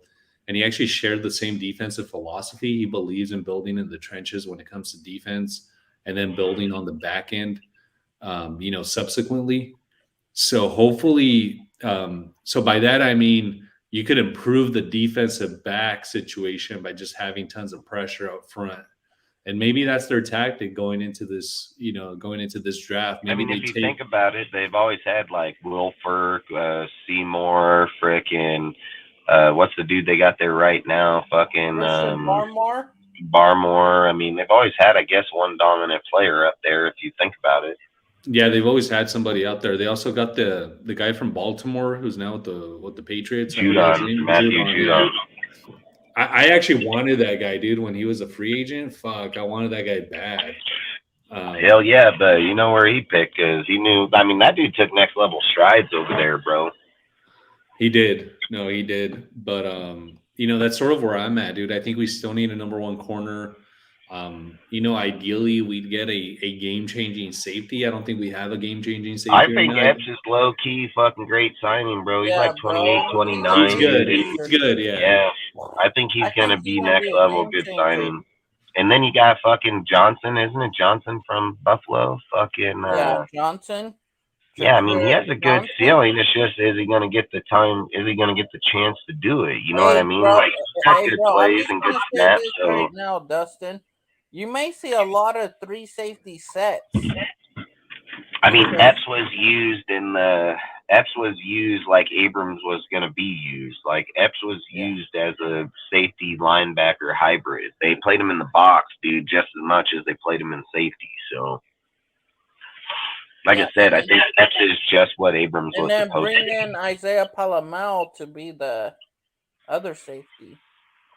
I mean, I think he'll get way more playing time this year for sure. I think he's going to have to show up in camp, dude. That's what's going to solidify a lot of these guys. Like, don't forget, we still have Crosby on the fucking roster, too, on the practice squad, dude. Like, it's going to be time for dudes to show up or show out, So, I don't think that these guys are going to try to hold on to dudes on the practice squad for, like, 6 years for no reason. You know what I mean? I think they're like, you don't show up year 2 or 3, you're out of here. Yep. Don't forget, what's his name might come back. Osemele. Fucking no. Bam. Yep. Bam might show back up in the fucking off season or in camp again. Yeah. So the 17th of March is the first day. Hell yeah! I think we're gonna hop off here in 6 minutes, so that way I can get home before midnight. Do you want to talk on your other topic real quick? Do you want to talk on your other one real quick, Al, or what? Yeah, I'm down, dude. All right. Here's your other one. Draft. Yeah, this is just generally about the draft strategy. So as I was like stepping back and, we're so close to the draft now, obviously Ziegler and the rest of the scouting department, I'm sure they have game plan after game plan, right, for the draft. I'm sure they have game plan A through game plan Z. I think they have like 10 draft boards up, to be honest. Yeah, 10 different ones. They got to have tons of draft boards, no doubt.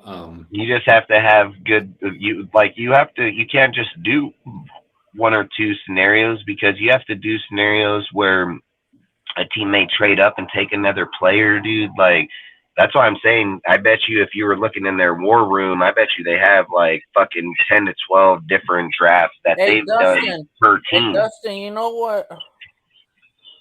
So that Wednesday or that Friday, let's do Wednesday. Well, my bad. I cut off Al, dude. Let him finish talking. I can cut him off. My bad. Yeah, no worries, dude. Yeah, no. So I was thinking about, just generally what the draft strategy might be.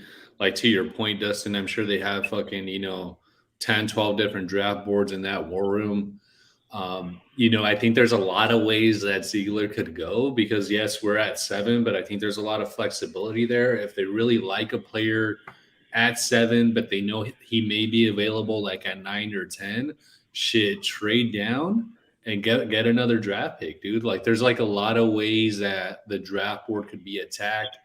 Personally, in terms of like the strategy that I would adopt is, first 3 rounds, I'd almost go like pure defense, dude, to try to really address that defense, plug those fucking holes on the defensive line, linebacker, and the defensive back room.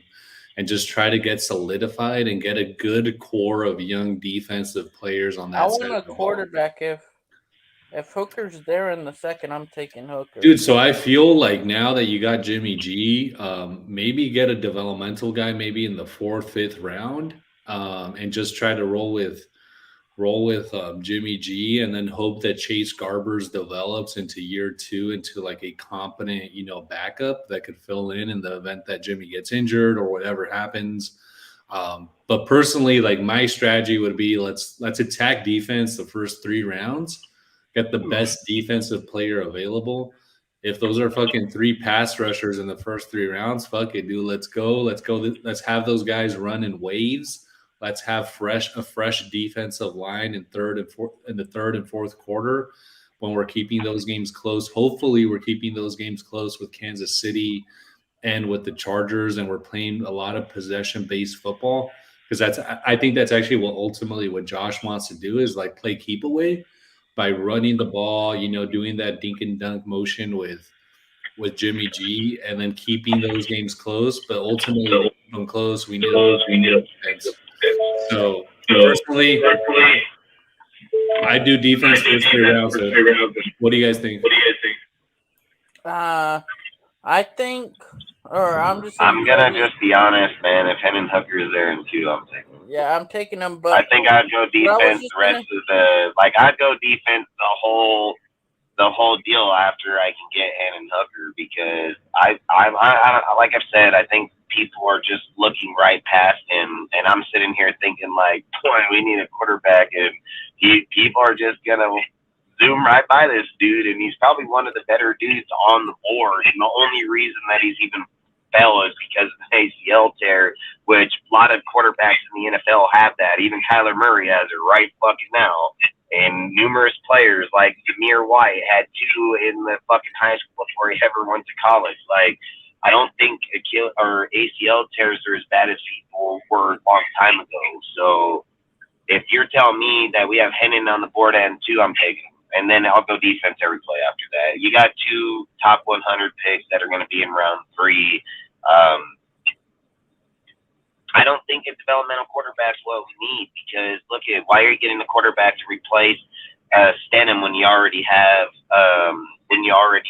fucking Chase Garbers. And I think at the end of the day, Jimmy isn't the long-term solution here, and everybody knows that. Even he knows that. So I think when you're looking at where we're at right now, yes, I agree. They already talked on it. They said if they would take the same player at the same position and worry about it in camp. Like, they've already spoke about that. I would say yes. I agree with what you're saying. I'm just saying if Hendon is there and we can get him, I'd take him, because I believe Hendon's not the same as Hendon's in the same category as Bryce and Stroud, bro. He has the number 1 QBR in college at 89.3, dude. He's higher projected than any of them. He just got injured, so I don't know. I don't think you can just pass on that when Jimmy's not our answer for the future. And I think the main focus in the draft, regardless, has got to be a quarterback no matter what, dude. The quarterback is no slouch position, and everybody talks about how injury-prone Jimmy is. And it doesn't matter if I believe that we're going to go through a program that's going to help him stay healthy or not. If he gets injured, we're done. That's facts. And then we're hoping on Chase. I think I have a lot of faith in Chase. I'm not gonna lie to you. I think Chase got a lot. He has a very high ceiling. Cal State. He's good. I like him. And I even said, I made a post on my Instagram that he should challenge for the starting quarterback job if him and Stenham were at the 2 quarterbacks. So, I just think if you're trying to win and go to the Super Bowl this year, and you want the best availability, I think it's Hendon Hooker 100%, because I think he can learn the system easily. I think he's already familiar probably with the type of system. He's only plagued because of the Achilles, but he's produced at a very, very high level, dude. So I've said he has the number 1 QBR. CJ has the number 2. Bryce has the number 6. AR has the number 30. And Will Levis has the number 59 QBR. So we're talking about taking Will Levis as the 7th, and he has the worst QBR of any motherfucker out there. And we got the number 1 QBR guy here, and we're not even thinking about entertaining him in the 2nd round. So I don't know, man. Like I said, I'm 100% on the defense in the draft. I just say I think Hennon has got to be looked at way harder and going into that 2nd round. So, dude, so like I was looking up one more Hendon thing Hooker. that I wanna Wait, bring just a real quick comment on Hendon Hooker. So I'm actually not listing this as a knock at all, because I think this is actually an asset. His age, that he's actually 25. Which he'll is be 25 when they start. No, he's 25 already. No, he's 25 already. Yeah, he just turned 25 in January. Yeah. So I mean, I don't he is think like on the older 25 side. matters. I mean, Carr was here for 9 years. I don't think I think people look at it all wrong, because Carr was here for 9 years and we shipped him at 31 years old. Like if Hennon comes in at 24 and produces at a high level at 29 and wins fucking 3 playoff games in there, he's accomplished way more than Carr did, period. And again, most quarterbacks are going till 37, 35 if they're a good quarterback to begin with. So I'll take 10 years of him and find someone else along the line. But I don't think if you go in with the reality of next year, like, it's good talking points to say, like, oh, we want fucking Caleb Williams. But the fact is you probably have no chance in fucking hell at him unless you're the number 1 overall team. Because let's be real, if there's another QB needed team there, you think they're trading him? No. So you ain't getting that fucking pick anyway. So I don't think you can go in with any type of realism unless you are the first number 1 draft pick that you're getting Caleb Williams and Drake Mays or any of them. Like, we're in the best position now. Like, right now is the best position. And as much as I hate to say this, like, we're not going to lose more games with Jimmy in the way that they're building the team right now. It's just not going to happen. I don't think so. So I think next year we're going to be like 10, 15 in there, and hopefully 20 or 30. You know what I mean? So by then, what you'd give up to have to get to 1, and then implying that that's a defensive team, you know what I mean? So I'm shooting Hooker for sure. I don't care if he's 25 years old. He's 25 and has the best QBR in all of college football. Like, he's not Stetson Bennett. He's not Stetson Bennett writing the Georgia. He's not writing Georgia off of their shit. Hooker is producing his. Like, Stenham is writing in a fucking system that makes him look better than what he really is. Hooker ain't. So if I'm be real, at 25, I'm taking Hooker all fucking day long. If he has skill that's developmental, I'm going Hooker all day long. Hey, Dustin, the day before the draft, we got a show, so I think we should do a war room with everybody on the panel, and we time it, and we get so many minutes per picks, like from like 4 until 7 is no time, because it shouldn't take us that long. What is it for? Say that again. You know, the day before the draft, we should do our last we should have a war room and do our last mock draft and see what we get right. Yeah, we can for sure. Yeah. And that's all I say is like, I don't think Hennon falls under the category as a few of these other guys. I mean, I don't think his age is going to knock him.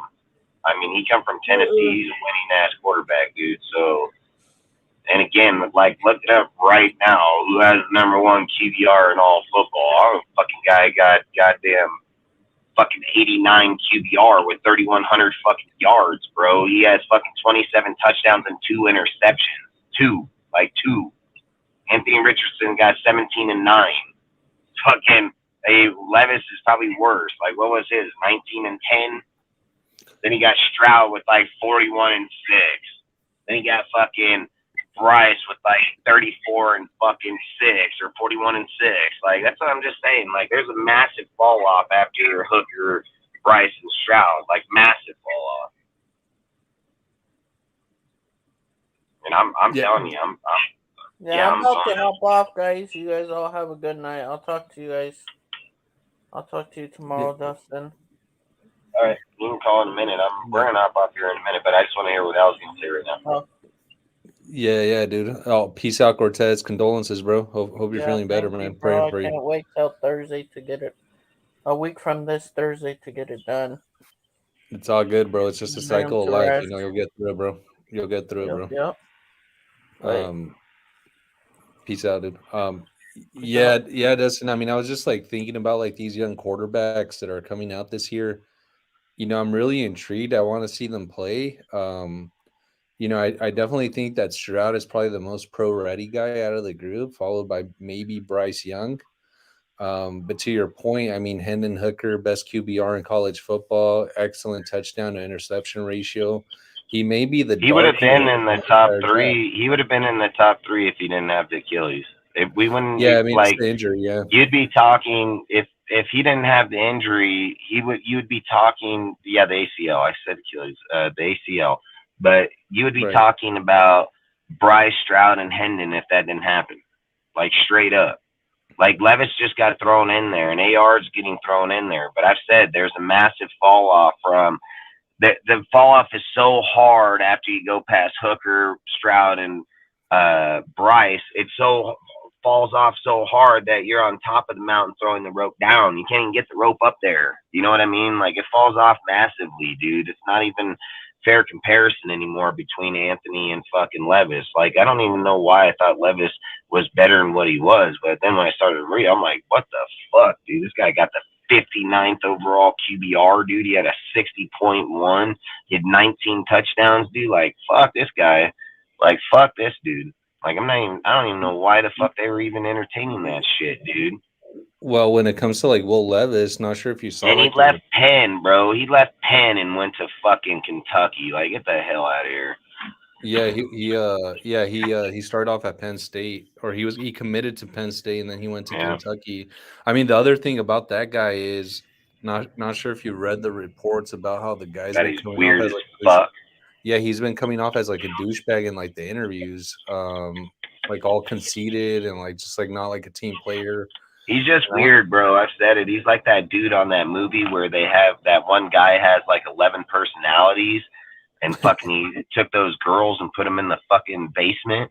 And then he fucking has like that weird little white dude where he's like one of his characters is a woman and one's a feminine dude and one's like a real hard ass. And like I don't know if you ever seen that movie. Which one is it, dude? I don't know. I don't know. It's called like Beast or something, like something weird. I don't fucking remember what the fuck that movie was called, but it was a weird ass fucking movie with that little weird ass white dude. That fucking, he's just weird. And I say like this, that's what Levis reminds me of, is that little psychotic motherfucker. Like straight up, dude. Like this guy is weird as fuck, dude. Look at his workout videos. He is weird. Like I don't want that dude. I wouldn't even be a fan of him like at all. If he was a Raider quarterback, fuck that. Like, fuck that. I don't want that guy at all. Not at all. He gives me straight fucking weirdo vibes, dude. Like, straight up. Yeah, I mean, I think ultimately, like Ziegler and McDaniels, are looking for guys that fit their system, that are going to be like no bullshit guys, that are just going to be guys who are committed to the team, who care about the team, who fit, systematically what they're trying to do on either offense or defense. And so, I mean, I think they may go for a guy who's sort of like under the radar at the quarterback position. That's not necessarily a flashy dude. Like I think of like Mac Jones, actually, like when they drafted him out of Alabama. They didn't have a choice with him, though. Where they were picking at, they didn't have a choice. All the quarterbacks were off the board by the time it got to him. They didn't have a choice, right? But I think that's a classic like Patriots pick, though. Nonetheless, I think even if they did have a choice, they would have. I just think that they knew he was the most accurate quarterback out there, and Josh just had to get the rest out of him. And there's a connection between Belichick and Saban, and I'm sure Saban told him, "Hey, this guy, he's a good kid, he's very smart, etc." And put in a good word for him. I've actually always said, dude, like Belichick has probably like the best scout in all of college football because he has Saban. Yeah, that's facts. That's facts. It's his best friend, dude. Like, I mean, I think that's a huge leg up whenever Belichick is evaluating talent. He just picks up the phone and talks to his best friend on the phone. And, Saban, he's known as a defensive guy. That's actually how he made his bones as a defensive coordinator. He came up with pattern matching, a combination of zone and man coverage. as a tactic in the NFL, and then he brought it to college football. But he's also a damn good scout. Like he's a really, really good scout. I think he, if he dedicated himself to the scouting in the scouting field, he probably would have been as good as he is as a college head coach. But I digress, dude. I think hopefully Ziegler knocks this draft out of the ballpark. Something that I wanted to say earlier is, and I think we say this every year, or we think this every year as diehard Raider fans, because we get really amped up every year whenever we have the draft, because sadly that's the thing that we look forward to every year. Like we don't look forward to January football and much less February football. But I'll go ahead and say this, dude. I seriously think that this is the most important draft and possibly like Raiders history, definitely like in the last like 15, 20 years. Like you have 20 or 12 picks,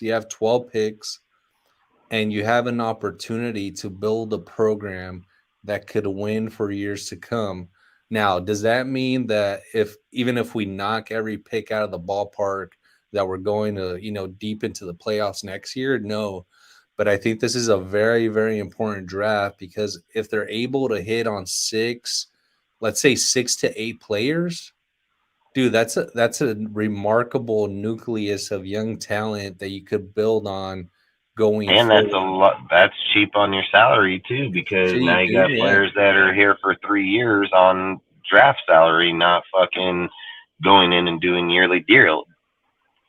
So I think, like you say, it is probably, I think it's one of the most crucial drafts in a long time, because of the fact that you just dumped your quarterback, dude. You're trying to rebuild a franchise that other people think that Gruden had on track. So I think it's most definitely crucial as fuck, especially picking at the 7th pick, having Gruden and them fail at the 4th pick and so on. Like, yeah, I think it's massively. Yeah, dude, it's massive, and you have to hit. I don't think you're gonna hit on 8, but I think if he hits on 4 to 6 players out of that draft, I mean, I think that's a steal all day. Because the reality is the top 100 players, he's going to be starters, so he's probably going to hit on 4.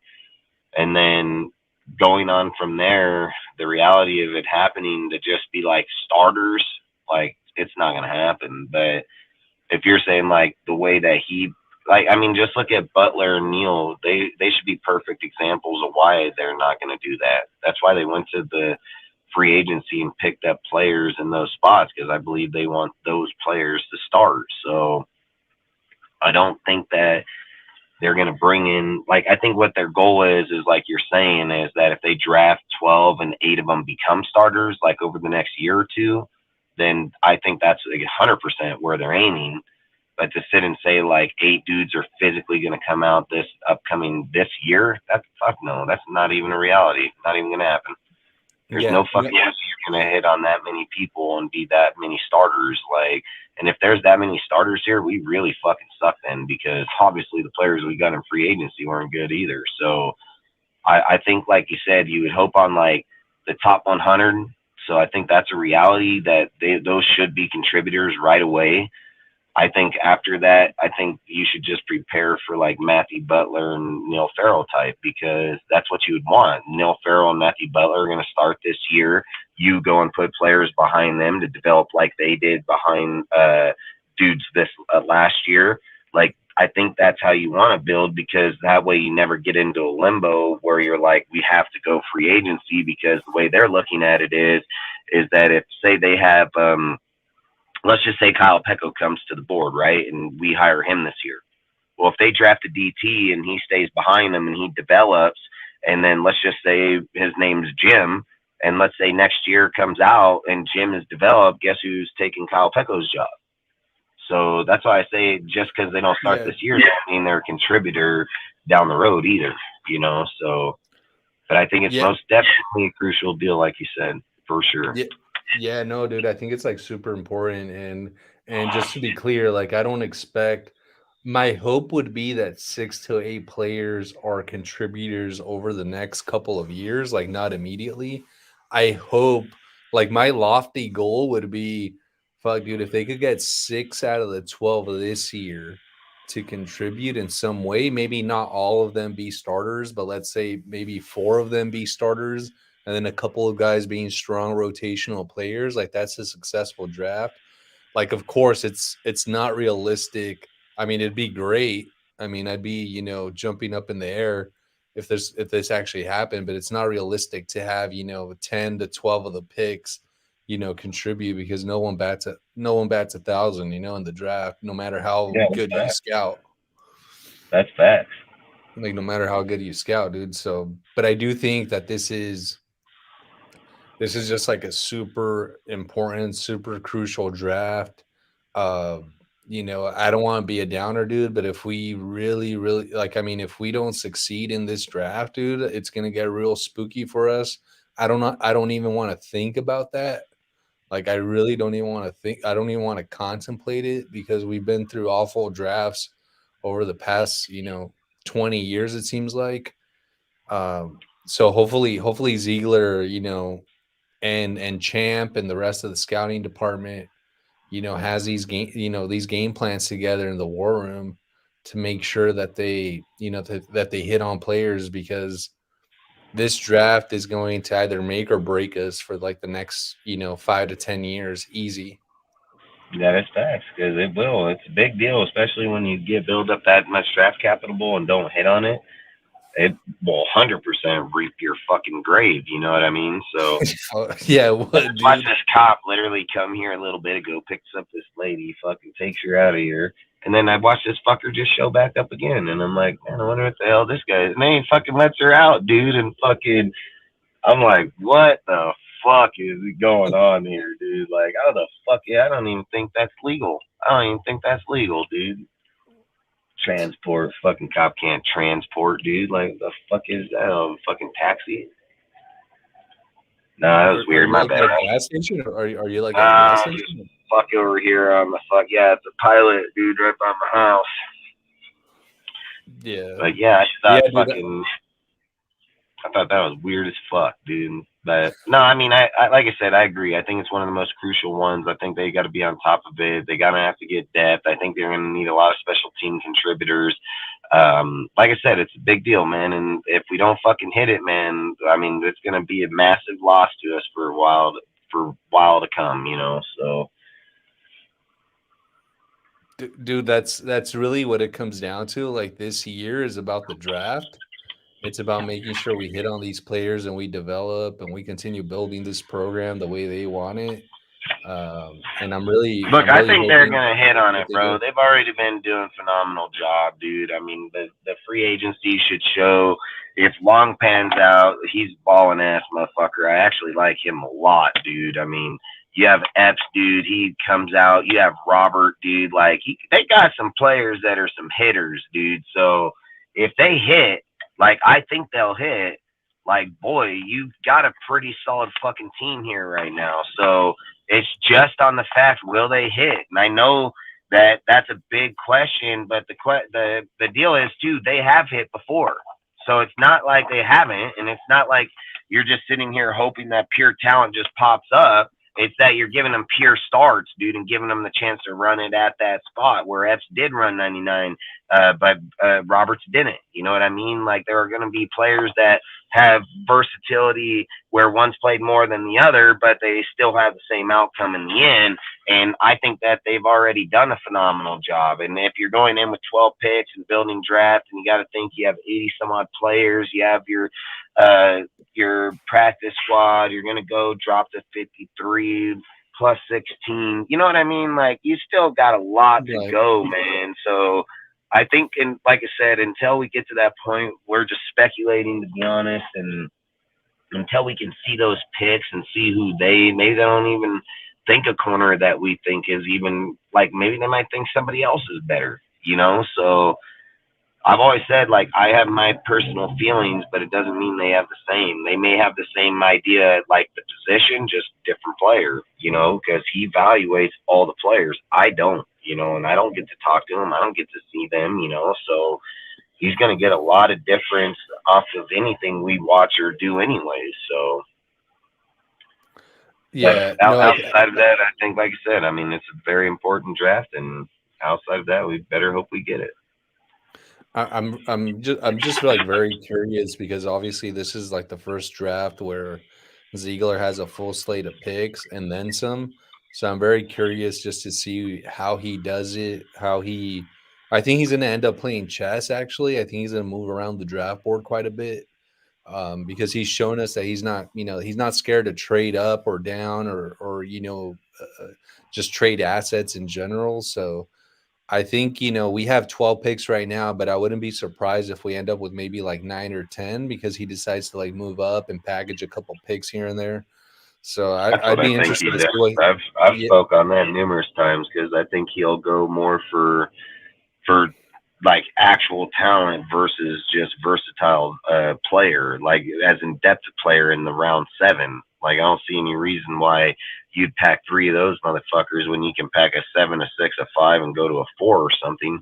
You know what I mean? So where you have a more proven player. So I think, like I said in the mock, I mean, when you're in round 7, I mean, fuck, pick whoever the fuck you want. I really don't care at that point. Like you're not gonna be like, oh man, like this guy got a fucking superstar in 7. Like I'm not gonna say it can't be done, but I'm gonna say the odds of it being done is very slim. So for me, flip a coin. I can care less who you get in round 7. So if he trades up at 7, 6 and goes to 5, or fucking 5, 6, 7 to go to 4, like I have no issue with that. I mean, I have zero issue with it. I'd rather have 8 good players than 12 fucking players, not knowing if we have 6 or 8 of them that can play anyways. Nah, I agree, dude. I think it would make sense just to like package picks, especially those later round picks. Try to move up, and just try. It would make more sense to have more solidified players than just players, like straight up. No, I completely agree, dude. I completely agree. I think that's the approach that he should take, and I think that's probably the approach he's gonna take. To be honest with you. Yeah, I won't lie. I've said it. I don't see him ending up with 12 in the end. I think more about, like you said, 8 or 9, because I think there's going to be players, like I'm saying, like Hendon or somebody that they may be valuing where they may trade back into another round. And I'm not saying it may be 1, but it can be rounds 4 to 3, 3 to 2, anything of that factor. So I would just not be when you have that many picks, dude. A lot of times you want to put that many picks on your roster or salary cap, anyways. Like sometimes, like you said, going from 12 to 8 is better. You're getting more proven players at those positions. You're not hoping, and if you have the cap to do it, then why wouldn't you do it? So. But either way, I mean, fuck, we can speak over that for the next few weeks. I think I'm gonna hop off. I got to get going. We'll be here till fucking 1 in the morning. But yeah, dude, like I say, I appreciate everybody that shows up here. Appreciate you coming in. Like I said, man, you don't ever have to call and tell me you don't make it, man. So that's that. Show back up when you can. You know where the link is. I've always said that. And outside of that, I appreciate everybody that shows up on the panel. I appreciate everybody that comes and supports us in the chat. We've been doing better and better every single live. So like I say, man, we appreciate all you guys and appreciate you guys coming in here and spending multiple hours, dude, listening to bullshit, to football, to life fucking shit. Like I said, I appreciate everything, man. So thank you very much for showing up. Do you guys have anything you want to say real quick before we bounce? Salute to everyone, man. Thanks for having me on. See you guys Wednesday. Really appreciate it. Go Raiders. Hell yeah, man. I say the same damn thing. Fucking appreciate you. Love you, Raider Nation. We'll see you here on Wednesday at 7 p.m. Hopefully we'll have most of our people back on the panel and then go from there. And then outside of that, stay safe. Don't drink and drive, man, and have a great night. And then we'll catch you on Wednesday, man. So outside of that, peace out, Raider Nation. Stay safe.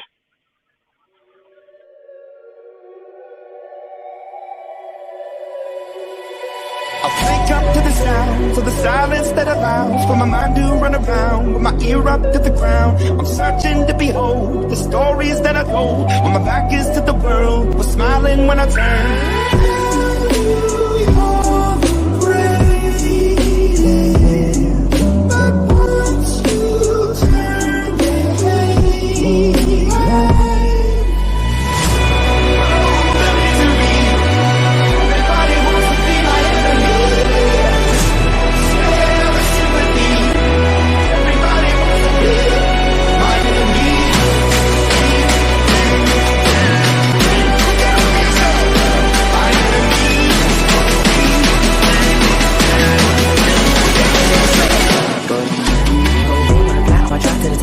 shape, thinking out the box, I'm an astronaut. I blasted off a planet, rock that caused catastrophe, and it matters more because I had it. Now I had a thought about wreaking havoc on an opposition, kinda shocking. They want a static with position, I'm automatic, quarterback, I ain't talking shit.